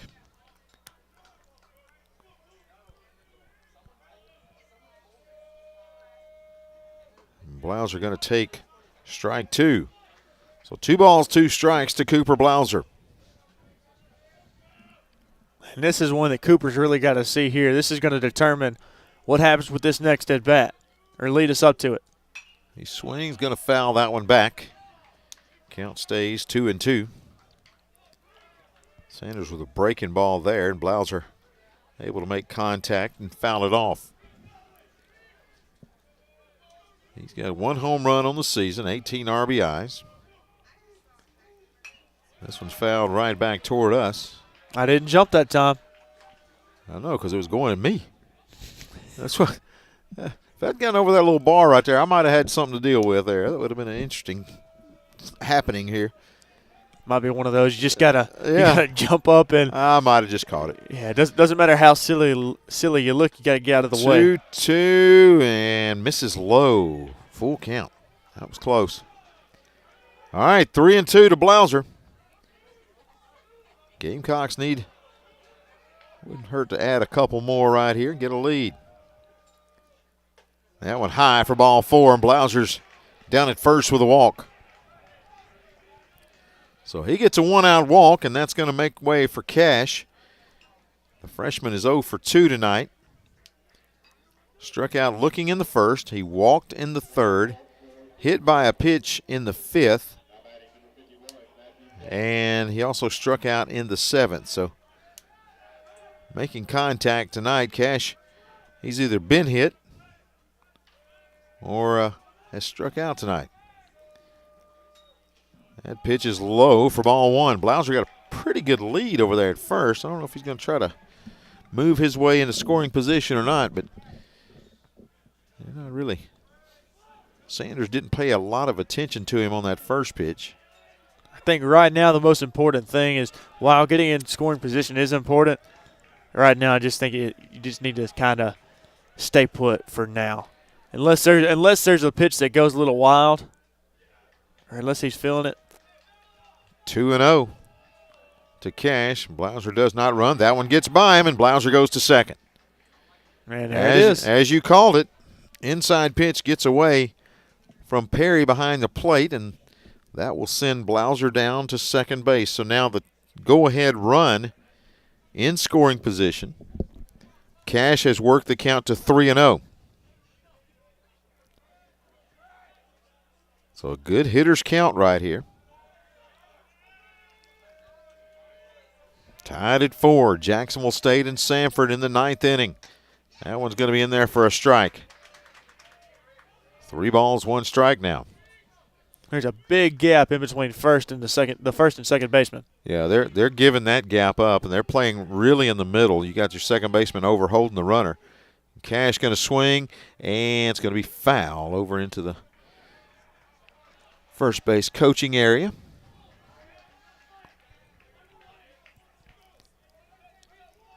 Now the count is full with one out to Matthew Cash. I guess I do understand it a little bit, but also Cash is usually hitting it to that right side of the field. That one's hit deep.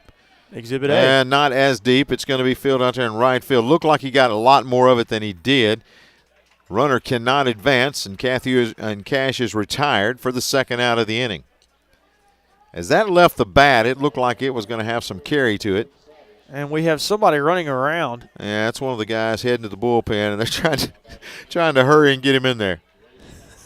He made it. Thought the flash from the Atlanta Braves was here for a minute. The freeze. Freeze, that's it, yeah.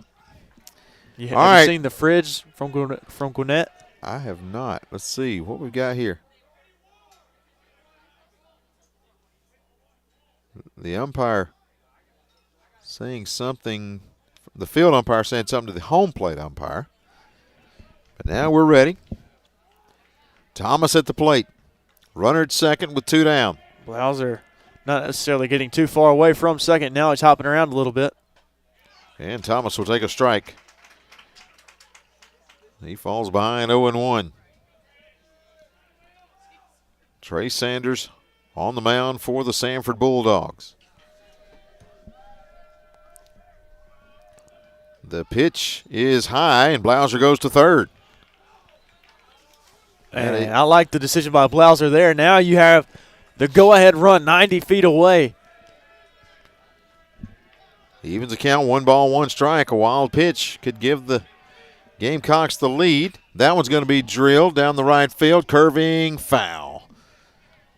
Had plenty of distance on that one. Now Thomas put bat to ball there. He absolutely clobbered it, but it was just a little too far into foul ground. 1 ball, 2 strikes, 2 outs here in the top of the 9th inning. We are tied at 4. The pitch is low for ball 2. So 2-2 now to Thomas.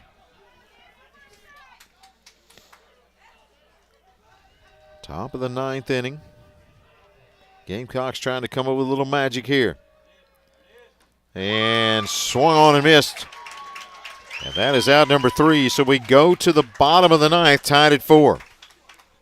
Yeah, and that's just one that Thomas looked like he pulled his head on, and he misses it, and that'll be the third out of the inning. He was expecting a fastball, and that was a breaking ball, and he was out ahead of it, and there was nothing he could do to slow the swing down. So we move to the bottom of the 9th inning, tied at 4.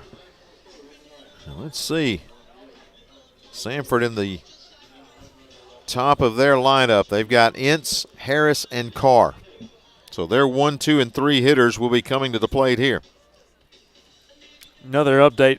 North Carolina leads at halftime 47-23 over San Diego State. So North Carolina looking good in the play-in game. Let's see. I think better than most people kind of thought. Oh, yeah, no doubt. See if the Gamecocks can keep it quiet. Joe Scarborough going to come on to pitch for the Gamecocks. Of course, Scarborough, 6'3", 200 junior out of Pascagoula, Mississippi. Good outing the other day for him. He will come to the mound here in the bottom of the 9th inning, facing the top 3 hitters for Samford. However, tonight, Ince is 0 for 3, Harris 1 for 3, and Carr 1 of 4. He was, batting .421 at the start of the night, down to .408 now. Yeah, the sophomore had a good year. Only 1 for 4 tonight. Oh, you hear what we're saying? Only 1 for 4. Yeah, he's only batting .408 now, so he's just down there with the rest of us. I'll tell you what, he's an outstanding talent. You can see that guy can go. But like I said, Scarborough on the year, 2.7 ERA. He's pitched 6 2/3 innings, 5 hits, 2 runs, both of them earned. He does have 5 base on balls, but he struck out 9. He's 1-0 on the season. He's got 2 saves. And he will go to the mound here in the bottom of the 9th inning. Tied at 4. So Ince will come to the plate. He's 0 for 3 tonight. He flew out to right field in the 1st. He walked in the 3rd, struck out looking in the 5th, and struck out swinging in the 6th. So he bats here in the 9th, and we're all tied up at 4 apiece. Scarborough from the stretch, and Ince will take a strike on the outside half of the plate.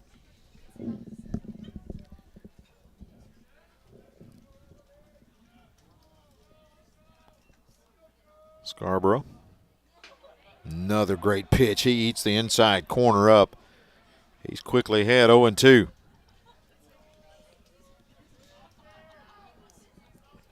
No balls, 2 strikes to Jeffrey Ince. And Scarborough.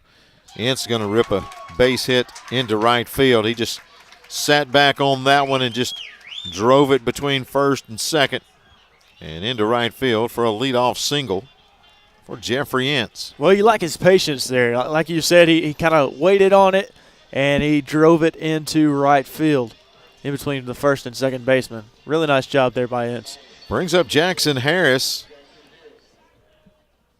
Tonight, Harris is 1 out of 3 as they get things ready over at first base.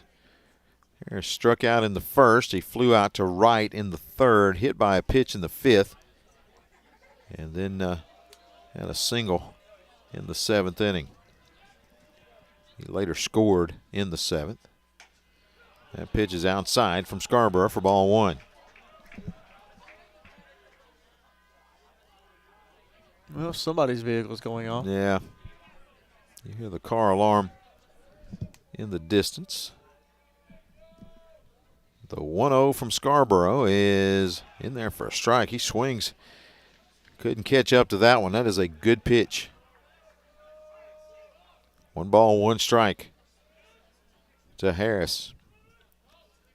Tied at 4. We're in the bottom of the 9th inning. Runner on first for Samford. Nobody out. That pitch off the catcher's mitt and goes to the backstop and down to 2nd. Goes Ince. And now the runner at 2nd base, and that's the winning run. Nobody out. Well, good awareness there by Ince to understand where he's at in the game and the timing as the ball goes past, and he's got to know there to be sure to get the 2nd, because now you're hit away from winning the ball game. The 2-1 to Harris, and they'll throw it back to 2nd. Ince is back safely. I think they were just checking to see if he's going to lay out a bunt, which is obviously one option. And this is what you don't want if you're Jacksonville State, because you have Ince on 2nd base, and now he's playing a little some mind games with our pitcher here. Well, Scarborough, yeah, and let's see. That one's outside. And now it's 3-1. Yeah, now you're in the situation where you have to focus on the batter here. Got to find a way to get him. Down at 2nd is Ince. Harris for Samford will take ball 4 on the outside. Scarborough walks him. So a single and a walk here in the bottom of the 9th inning for Scarborough. And runners are 1st and 2nd, nobody out. And this is going to bring up Cade Carr. And you look at his stats, and they are something to check out. Let's see if there's a pitching change coming or just a meeting out here for, yeah, they're just going to have a meeting over here for Samford. Yeah, all right, so let's talk about Carr. He's 408. He has, what do we look up, RBIs? He has 32 RBIs on the year. And so, you know, that's almost double of most players at this point. So one of the top hitters in college baseball, especially in your mid-majors. This guy's got 29 hits in 71 at-bats. He's got 4 home runs on the year. And so the umpires, not sure what that was about. Did you see that? Yeah, not having too much fun with the music, it looked like. Yeah, I think he told them that was it for the music. Yeah. So, I didn't realize this was the NFC, the no fun zone. I didn't know. I don't know what just happened there. But, yeah, he put a kibosh on that. But here's our situation. Ince is at second. Harris is at first. Cade Carr at the plate. Scarborough on the mound for the Gamecocks. Nobody out. This is the bottom of the 9th inning. They'll again look the runner back to second. And as we said, that's pretty much just to see if Carr is going to square to bunt. Infield in, obviously. Let's see if they try to find a way to get him over to third. Carr will take a strike on the outside. Good pitch by Scarborough there. Takes the count to 0-1. Starts him off with a good fastball.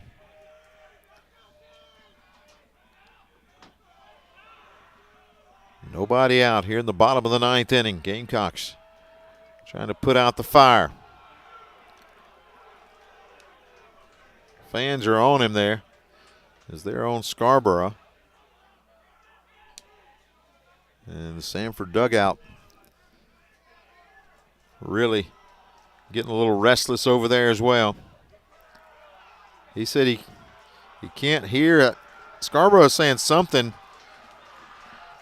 I think that he's trying to get the signal saying something's not working. I guess the earpiece now. Yeah, I guess that's what it's looking like. So they are trying to all kinds of drama here in this bottom of the 9th inning. So they will bring a new earpiece out. And so they are saying, now the umpires are talking to the coaching staff here, just trying to find out exactly what's going on. The count is 0-1. 1 strike to the batter, which is Cade Carr. Runners at first and second for the Bulldogs. Well, you wonder if they're going to try and call a balk here with the amount of time. I'm not entirely sure that's what's going to happen, but Coach Bees are going out there as well. They're going to explain something to him. Let's see what the indication is. And let's see. All the umpires are out there. Coach Bees are trying to get some type of explanation. They're all pointing to the earpiece as if it were not working.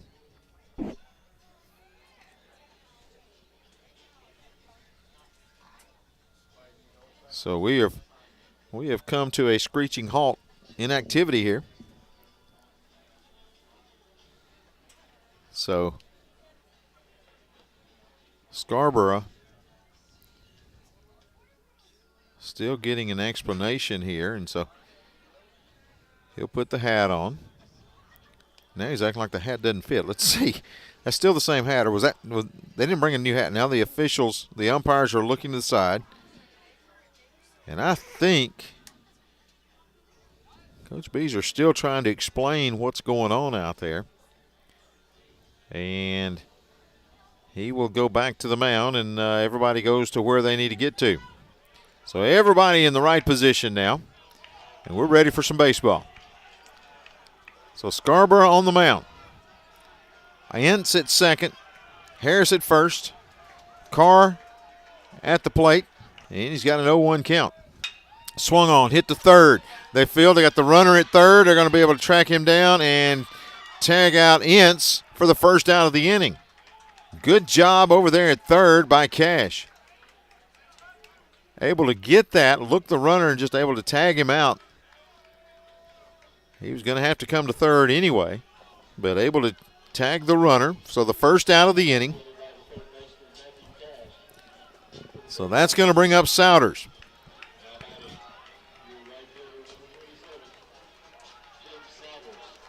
So Souders comes up there. And he's had a great night so far. He is 2 out of 4, and that pitch almost gets away. Good job by Ash behind the plate as he was able to block it. And the count is 1-0. Yeah, really nice job there by Ash to be sure to handle the loose ball. He kind of slides for it, and he popped up like he was ready to go. So 1 ball, no strikes to Saunders. 1 down here in the bottom of the 9th inning. He's going to rip a shot to right, but it's going to be foul. Whew. That was about 5 feet away from ending this one. He hit it down the right field line and just barely turned foul. So 1 ball, 1 strike here in this bottom of the 9th inning. Scarborough from the stretch. And he'll swing and miss. Good pitch by Scarborough there. Now it's 1-2. Yeah, really nice breaking ball there by Scarborough. There is 1 out in the inning. Scoreboard says 0, but there is definitely 1. Let's see if we can make that 2 right here. Scarborough with the pitch. Outside, ball 2. He tried to get him to go fishing, but it just didn't work. Same pitch 2 times in a row. Makes it a 2-2 count. 1 down here in the bottom of the 9th inning.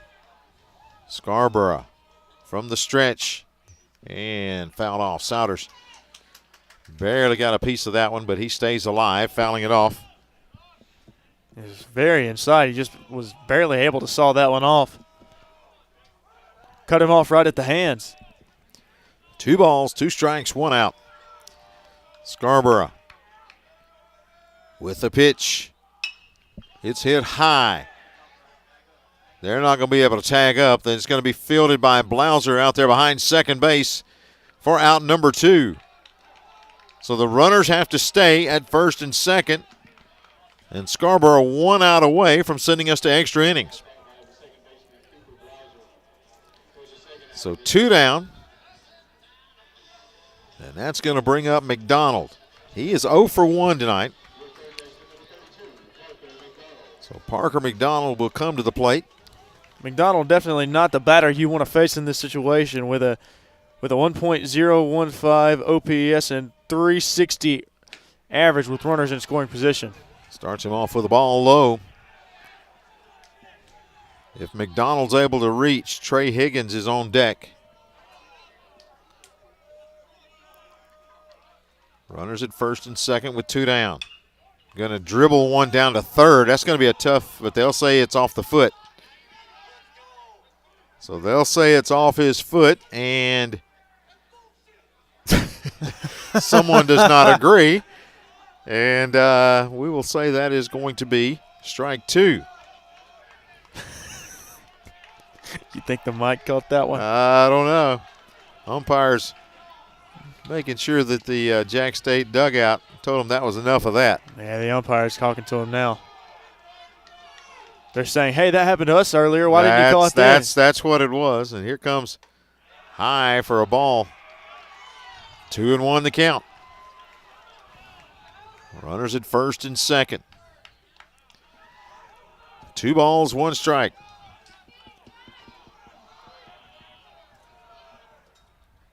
Swung on, hit, fielded. It is caught on the line by Johnson, and we're going to extra innings. And that was it. And we will head to the 10th inning as we go a little extra free baseball here. It's a work night. We're a few miles away from home, so we move to the top of the 10th inning, tied at 4.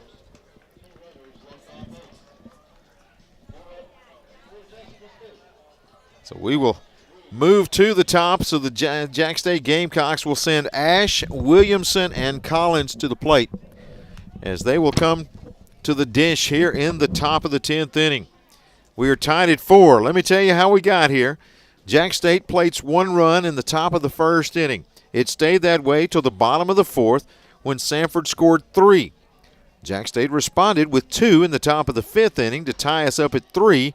And then in the bottom of the 5th, Samford scores 1 to make it a 4-3 lead before Jax State could score 1 more in the top of the 9th inning, and we are tied at 4. The hits are relatively close, 7 for JSU, only 6 for Samford.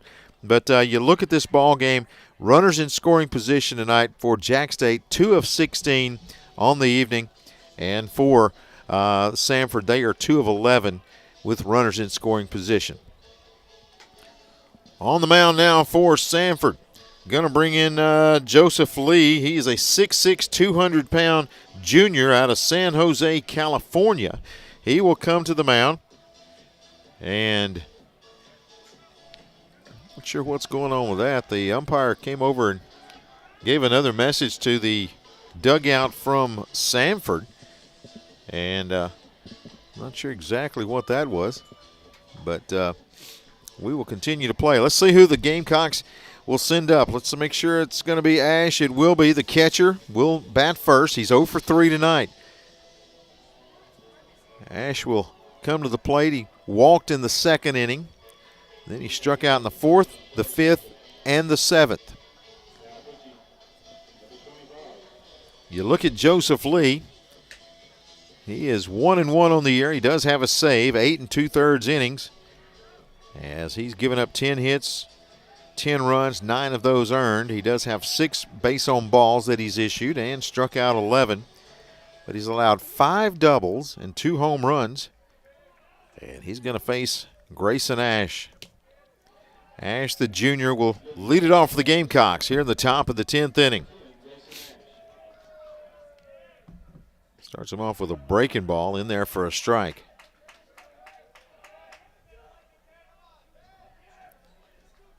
See if the Gamecocks can get something going, get those bats here in the 10th. That one's going to bounce away from the catcher and evens the count, 1 ball, 1 strike. We're at Joe Lee Griffin Field. I'm Tommy Wood along with Hayden Coker here on this Tuesday evening. Glad to have you tuned in wherever you may be catching some Gamecock baseball. The pitch swung on and missed. We'll change up there, and Ash was way out in front. He falls behind, 1 ball, 2 strikes. The 1-2. Going to be low for ball 2. Evens count 2-2.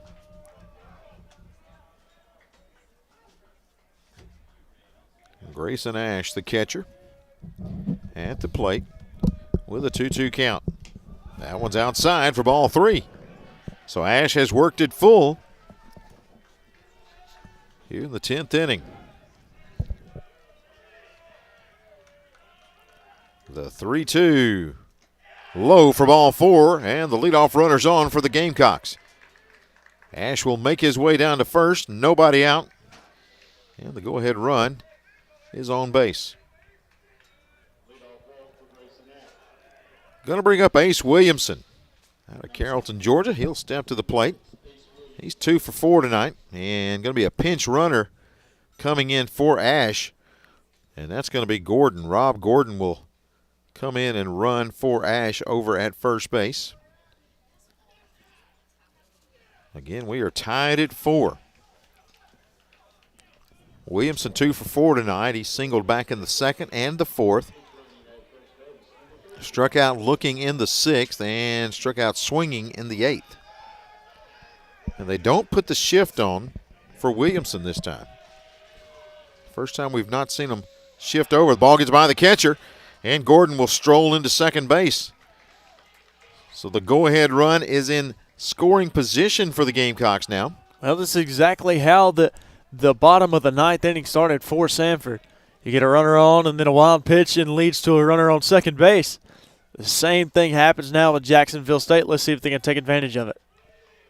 Love to see Williamson just turn on one right now. And he's instead going to bunt and bunt it foul. And the count is 1-1. Well, I like that. I think that's a smart move. Yeah, if you can get your runner to third, that is a good move if you can get him down there even with 1 out. But Williamson's got such speed. Chances of him beating it out is pretty good too. Yeah, like you said, they aren't playing the shift this time either. And he'll take an inside pitch to take the count to 2-1. 2 balls, 1 strike to Ace Williamson. We are tied at 4 in the top of the 10th inning. And that one's inside as well. Almost got away from the catcher again. And the count is 3-1. They are really trying to hammer the inside of Ace Williamson. So far they've missed. And it's a 3-1 count. Yeah, and teams are starting to use a handful of pitchers. They're going to have to watch it. That one's inside as well, and Williamson's on. Runners at first and second, nobody down. The good news about this, though, is that neither team plays until the end of the week. Gamecocks got a long trip ahead of them, headed down to Miami to take on Florida International this weekend in a series, and we got a meeting at the mound out here. They'll try to discuss some strategy as they prepare for Drew Collins. Collins batting .286 on the year. He's 1 out of 5 today. Struck out in the first. He flew out to center in the second. Struck out looking in the fourth. And then in the sixth had a double. And in the eighth he hit a fly ball to left field. It was a foul right on the line. They consider that a foul out to Trey Higgins in the 8th inning. And looks like Samford's going to swap pitchers here. So another pitching change. As we are in the top of the 10th inning, nobody out. 2 runners on for the Gamecocks. See who they turn to. Joseph Lee, is he coming in? Let's see. Yeah, Joseph Lee was 45. Was the pitcher. Yeah, 45. Noah Berry. Saw the 5 there. Yeah, Noah Berry out of James Clemens High School up in Madison. He's a redshirt sophomore, 6'5", 210. As he will come in and try to take care of the Gamecocks here in the top of the 10th inning. Let's take a look at Berry's season. He's 1-1 on the year. He's 8 1/3 innings pitched, 7 hits, 6 runs, all of them earned. Has struck out 11 but walked 10 and given up a couple of home runs as well. And for the Gamecocks, you got to like it. We're back at the top of our lineup. I mean, you got Collins, Hegwood, and Johnson. And those guys are batting .286, .384, and .266. If those guys can generate some runs here, you got speed on the base paths. You got Gordon over at second. You got Williamson at first. Anything in the gaps, chances of plating both of those runs are pretty good. Well, while tonight they haven't necessarily been the best, Collins, Hegwood, and Johnson don't lead, but they are up there in close to leading the nation in triples. So you can't put anything past this Jacksonville State team. So a chance to get it done here in the 10th inning, at least take the lead and see if they can get this first road win. 0-4 on the road. Is that right? 0-4? Yeah, they need a win here. They really do need a win. Swept in Ole Miss that weekend. Also lost Alabama as well. Alabama. So there's your four losses on the road. Little SoCon basketball action. Chattanooga is beating Middle Tennessee 109-103 in the third overtime. Wow. With 5 seconds left. Oh my goodness. So it looks like the third may be the final. Yeah, that's what it's looking like. Of course, the third and final, that's good enough for me. I'm ready to go home by then anyways. Yeah, absolutely. But then in the NCAA tourney, you have North Carolina who's beating up on San Diego State 57-30. So the 2 play-in wins tonight looks like it's going to be North Carolina and, of course, Alabama State. So those are the 2. So Auburn will face Alabama State. So how about that? They're only a few miles apart. And in-state foe. They will face off in Lexington, Kentucky on Thursday afternoon. Could you imagine living 2 minutes away from your neighbor and traveling 30 miles to go fight in a boxing match? Good bunt, going to be laid down. The throw will go to first. It's wide, and the runner's going to come around. Gordon at first. The runner safe at first. Coming around second is going to be Williamson. He will hold at third, and we've got runners at second and third. The throw was wide, and he may have got cleated over there at first. And again, that's your first baseman, Harris. Now, here's a note. They do not have the 2 bases that we see at Jax State, where it's the 2 that you run by. So the extra base is not in play, and there was nowhere that Collins could go. And the throw was errant from third baseman as Martin McDonald could not make the throw across the diamond. They're checking on him over here to make sure he's okay. Yeah, and that's just a bad situation. Yeah. The throw was offline. The base doesn't necessarily have much to do with that. But with the way that the ball was thrown, he has to dive behind the base to try and make a catch. And Drew Collins and the first baseman just get tangled up there. So it's unfortunate for Harris. I hate it. But it's just part of the game. It's just something that happens in baseball. Yeah, Jackson Harris out there, and looks like he's going to have to check out as he is.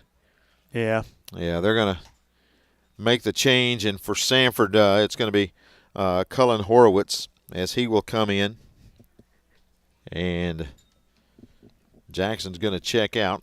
And Rob Gordon scored on that play, so now it's Jax State by way of 5-4. Yeah, 5-4 the lead. Runners at second and third, and there's still nobody out in the inning. That was a good bunt by Collins, and looking across as fielding it over there at third was McDonald. He looked to have slipped just a little bit as he fielded it and tried to make the throw over, and it was just a errant throw to first. And now you got two runners in scoring position. Chance to add some insurance here. Hegwood comes to the plate. He's 1 for 5 tonight. Hegwood at the plate. Collins at second. Williamson at third.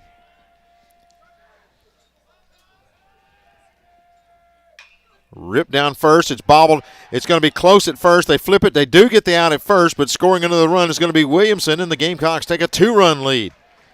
He hits a shot right at the first baseman, who's just checked in the ball game. Good play by Horowitz not to lose his composure, and he flips it to first for the first out of the inning, so 2 runs are in. A third run is at third with 1 down. So Caleb Johnson at the plate. He's 2 for 3 tonight. Gamecocks lead 6-4. Infield, in on the grass.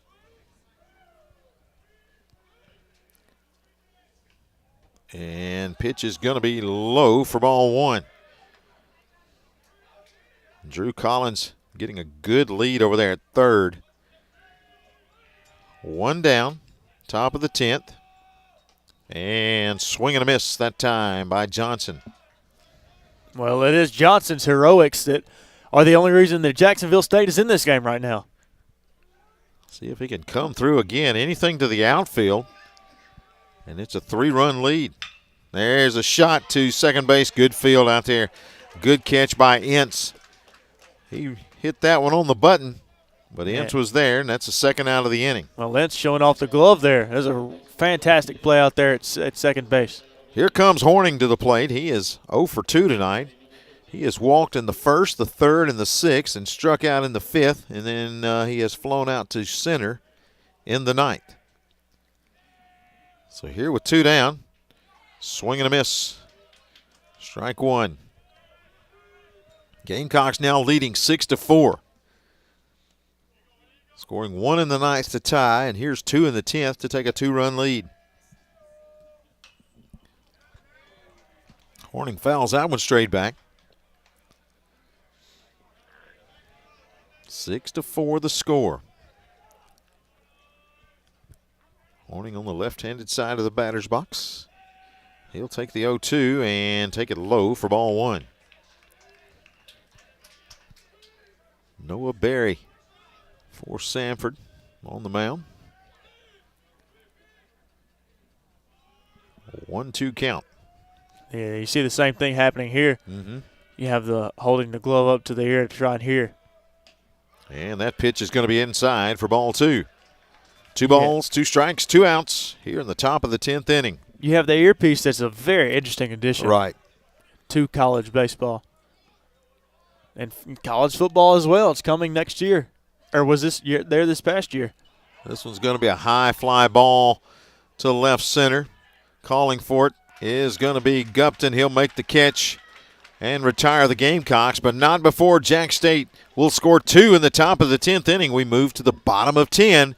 Gamecocks lead 6-4. Well, I think I speak for everybody when I say I think it's time to go home. Jacksonville State has the lead. You get 3 outs right here, 3 quick outs, and send everybody home, and Jax State improves their record to 14-7. It would be a huge road win for the Jax State Gamecocks, their first road win of 2025. See if they can find a way to shut down the side. Trey Higgins will lead it off for Samford as he will come to the plate. Let's see.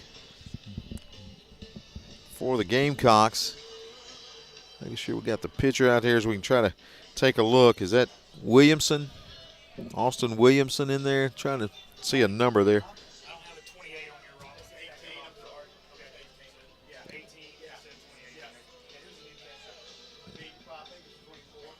All right, so we're trying to. 18 is pitching. Let's see. Yeah, he's 28 in mine. It's Austin Williamson. He's on the mound. And did you say the catcher? I was trying to get the catcher. 24? Yeah, okay. So Buchanan is in there catching. So here comes Williamson with a chance to get us out of here and send us home. Right-handed pitcher, 6'4", 225 out of Sherrills-Ford, North Carolina. Transferred in out of South Carolina. So Williamson on the mound. Everybody else looks to be the same out there. And Trey Higgins will lead it off for Samford. You got Higgins, Perry, and Gandy. Those are the 6, 7, and 8 hitters in the lineup. JSU with a 2-run lead now.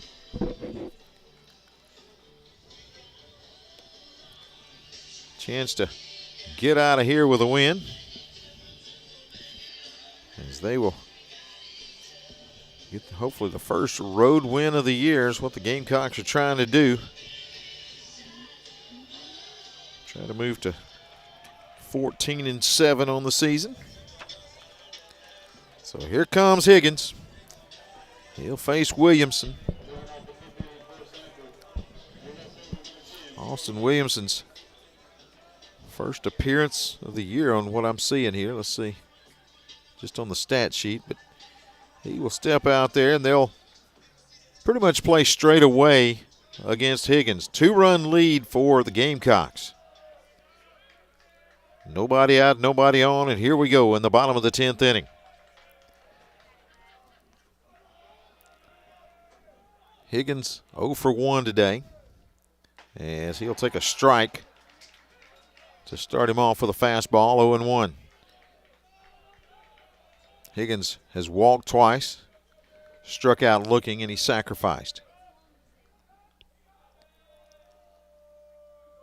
The 0-1 from Williamson. Inside for ball 1. 1 ball, 1 strike. Jax State leading 6-4. We're in the bottom of the 10th inning.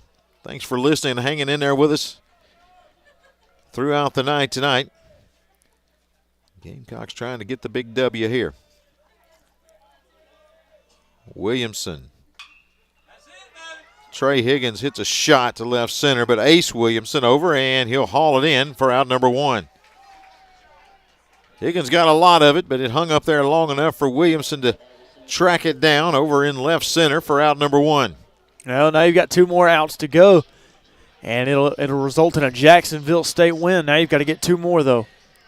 You got a pinch hitter here. It's Gatlin Pitts out of Fairhope. He will step to the plate, batting for Perry. So he checks in. Pitts, 5'10", 190, bats right-handed. Williamson starts him off with the ball outside. 1-0 the count. Gamecocks 2 outs away from a big road win tonight.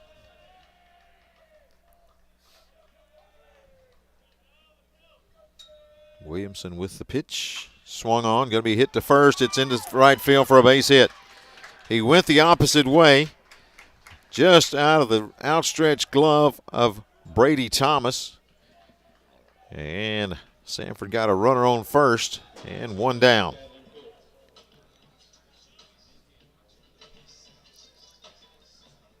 So now for the Bulldogs, it's going to be Gus Gandy coming to the plate. Gandy tonight 0 for 4. He's flown out. He's grounded out to short, flown out to center. And a force out. So one down here in the bottom of the 10th. Williamson with the pitch. It's going to be a ball outside. Couldn't get him to chase it. 1 ball, no strikes.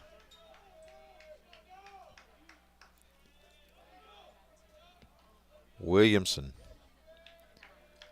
from the stretch. Keeps an eye on Pitts over there at first. Pitts ain't going. And that pitch is in there. Nope, they'll say high for 2. 2-0 now. 2 balls, no strikes. 1 down, bottom of the 10th inning. Runner at first base is Pitts.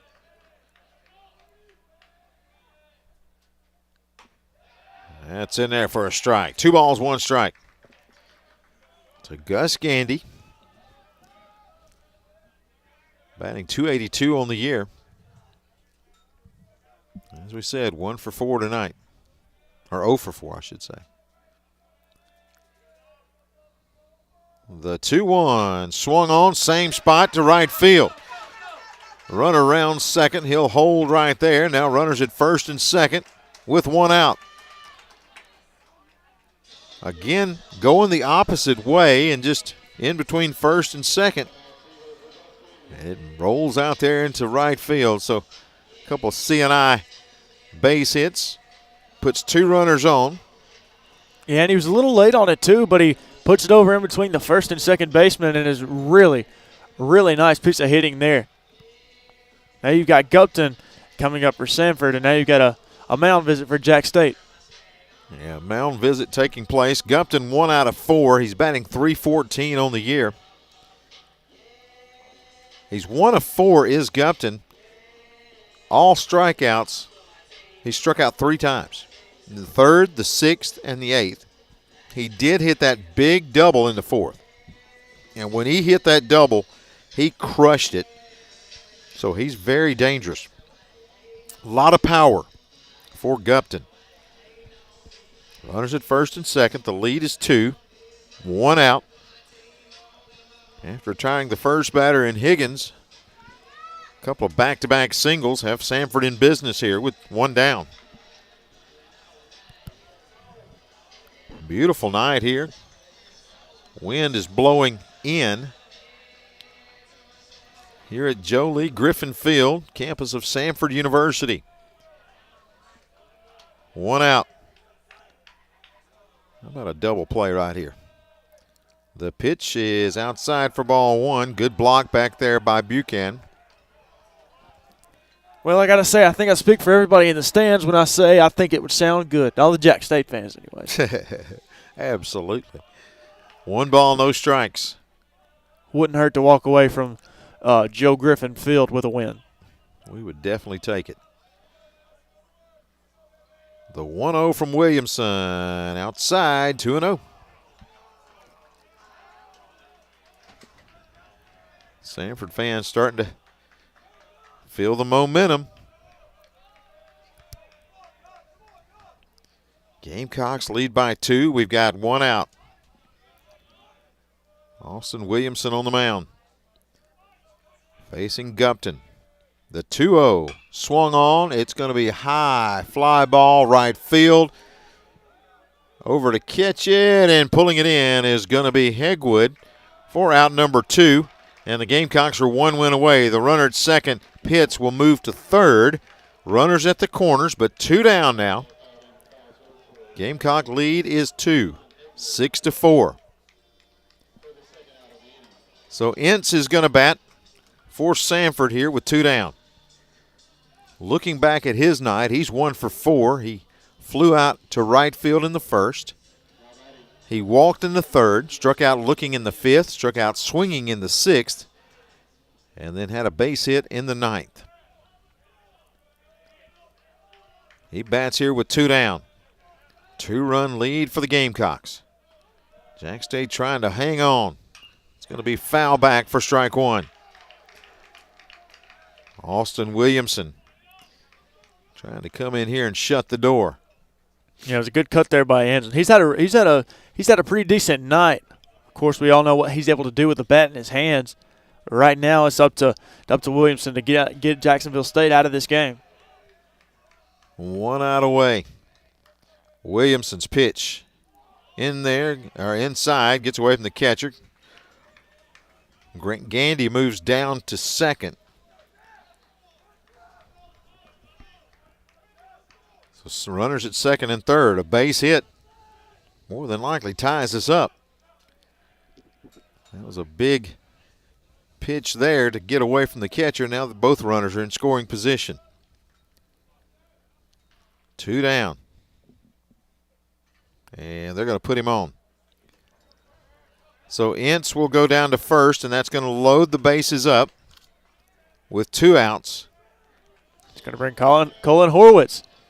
So Horowitz has not batted tonight. He came in after that crazy play over at first when the first baseman got cleated.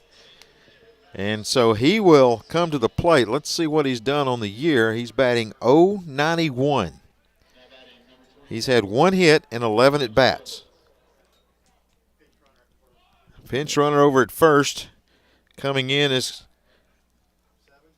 Ince. So he's staying in there. Look, he was just over there putting on what I call the oven mitt, that sliding glove. So here we go. 2 outs. Bottom of the 10th. Swung on, foul. Horowitz came around on that one. Hits it foul down the third baseline, was way out ahead. Austin Williamson. Again on the year. Trying to come up with a stop right here. He's pitched 2/3 of this all-important 10th inning. And he's ahead 0-2. Good pitch on the outside corner. 1 strike away for the Gamecocks. 6-4, Jax State leading by a couple. Bases loaded. Williamson looking for the count, looking for the call from the dugout. Now he's going to step off, walk towards second, reset everything. No balls, 2 strikes to Horowitz. Here we go, Williamson. Let's shut this thing up. The 0-2. Swung on, foul back behind us as Horowitz stays alive. Williamson wanted that one. Felt like he'd made a good pitch, and Horowitz just got a piece of it to foul it back. No balls, 2 strikes, 2 outs. Bottom of the 10th inning.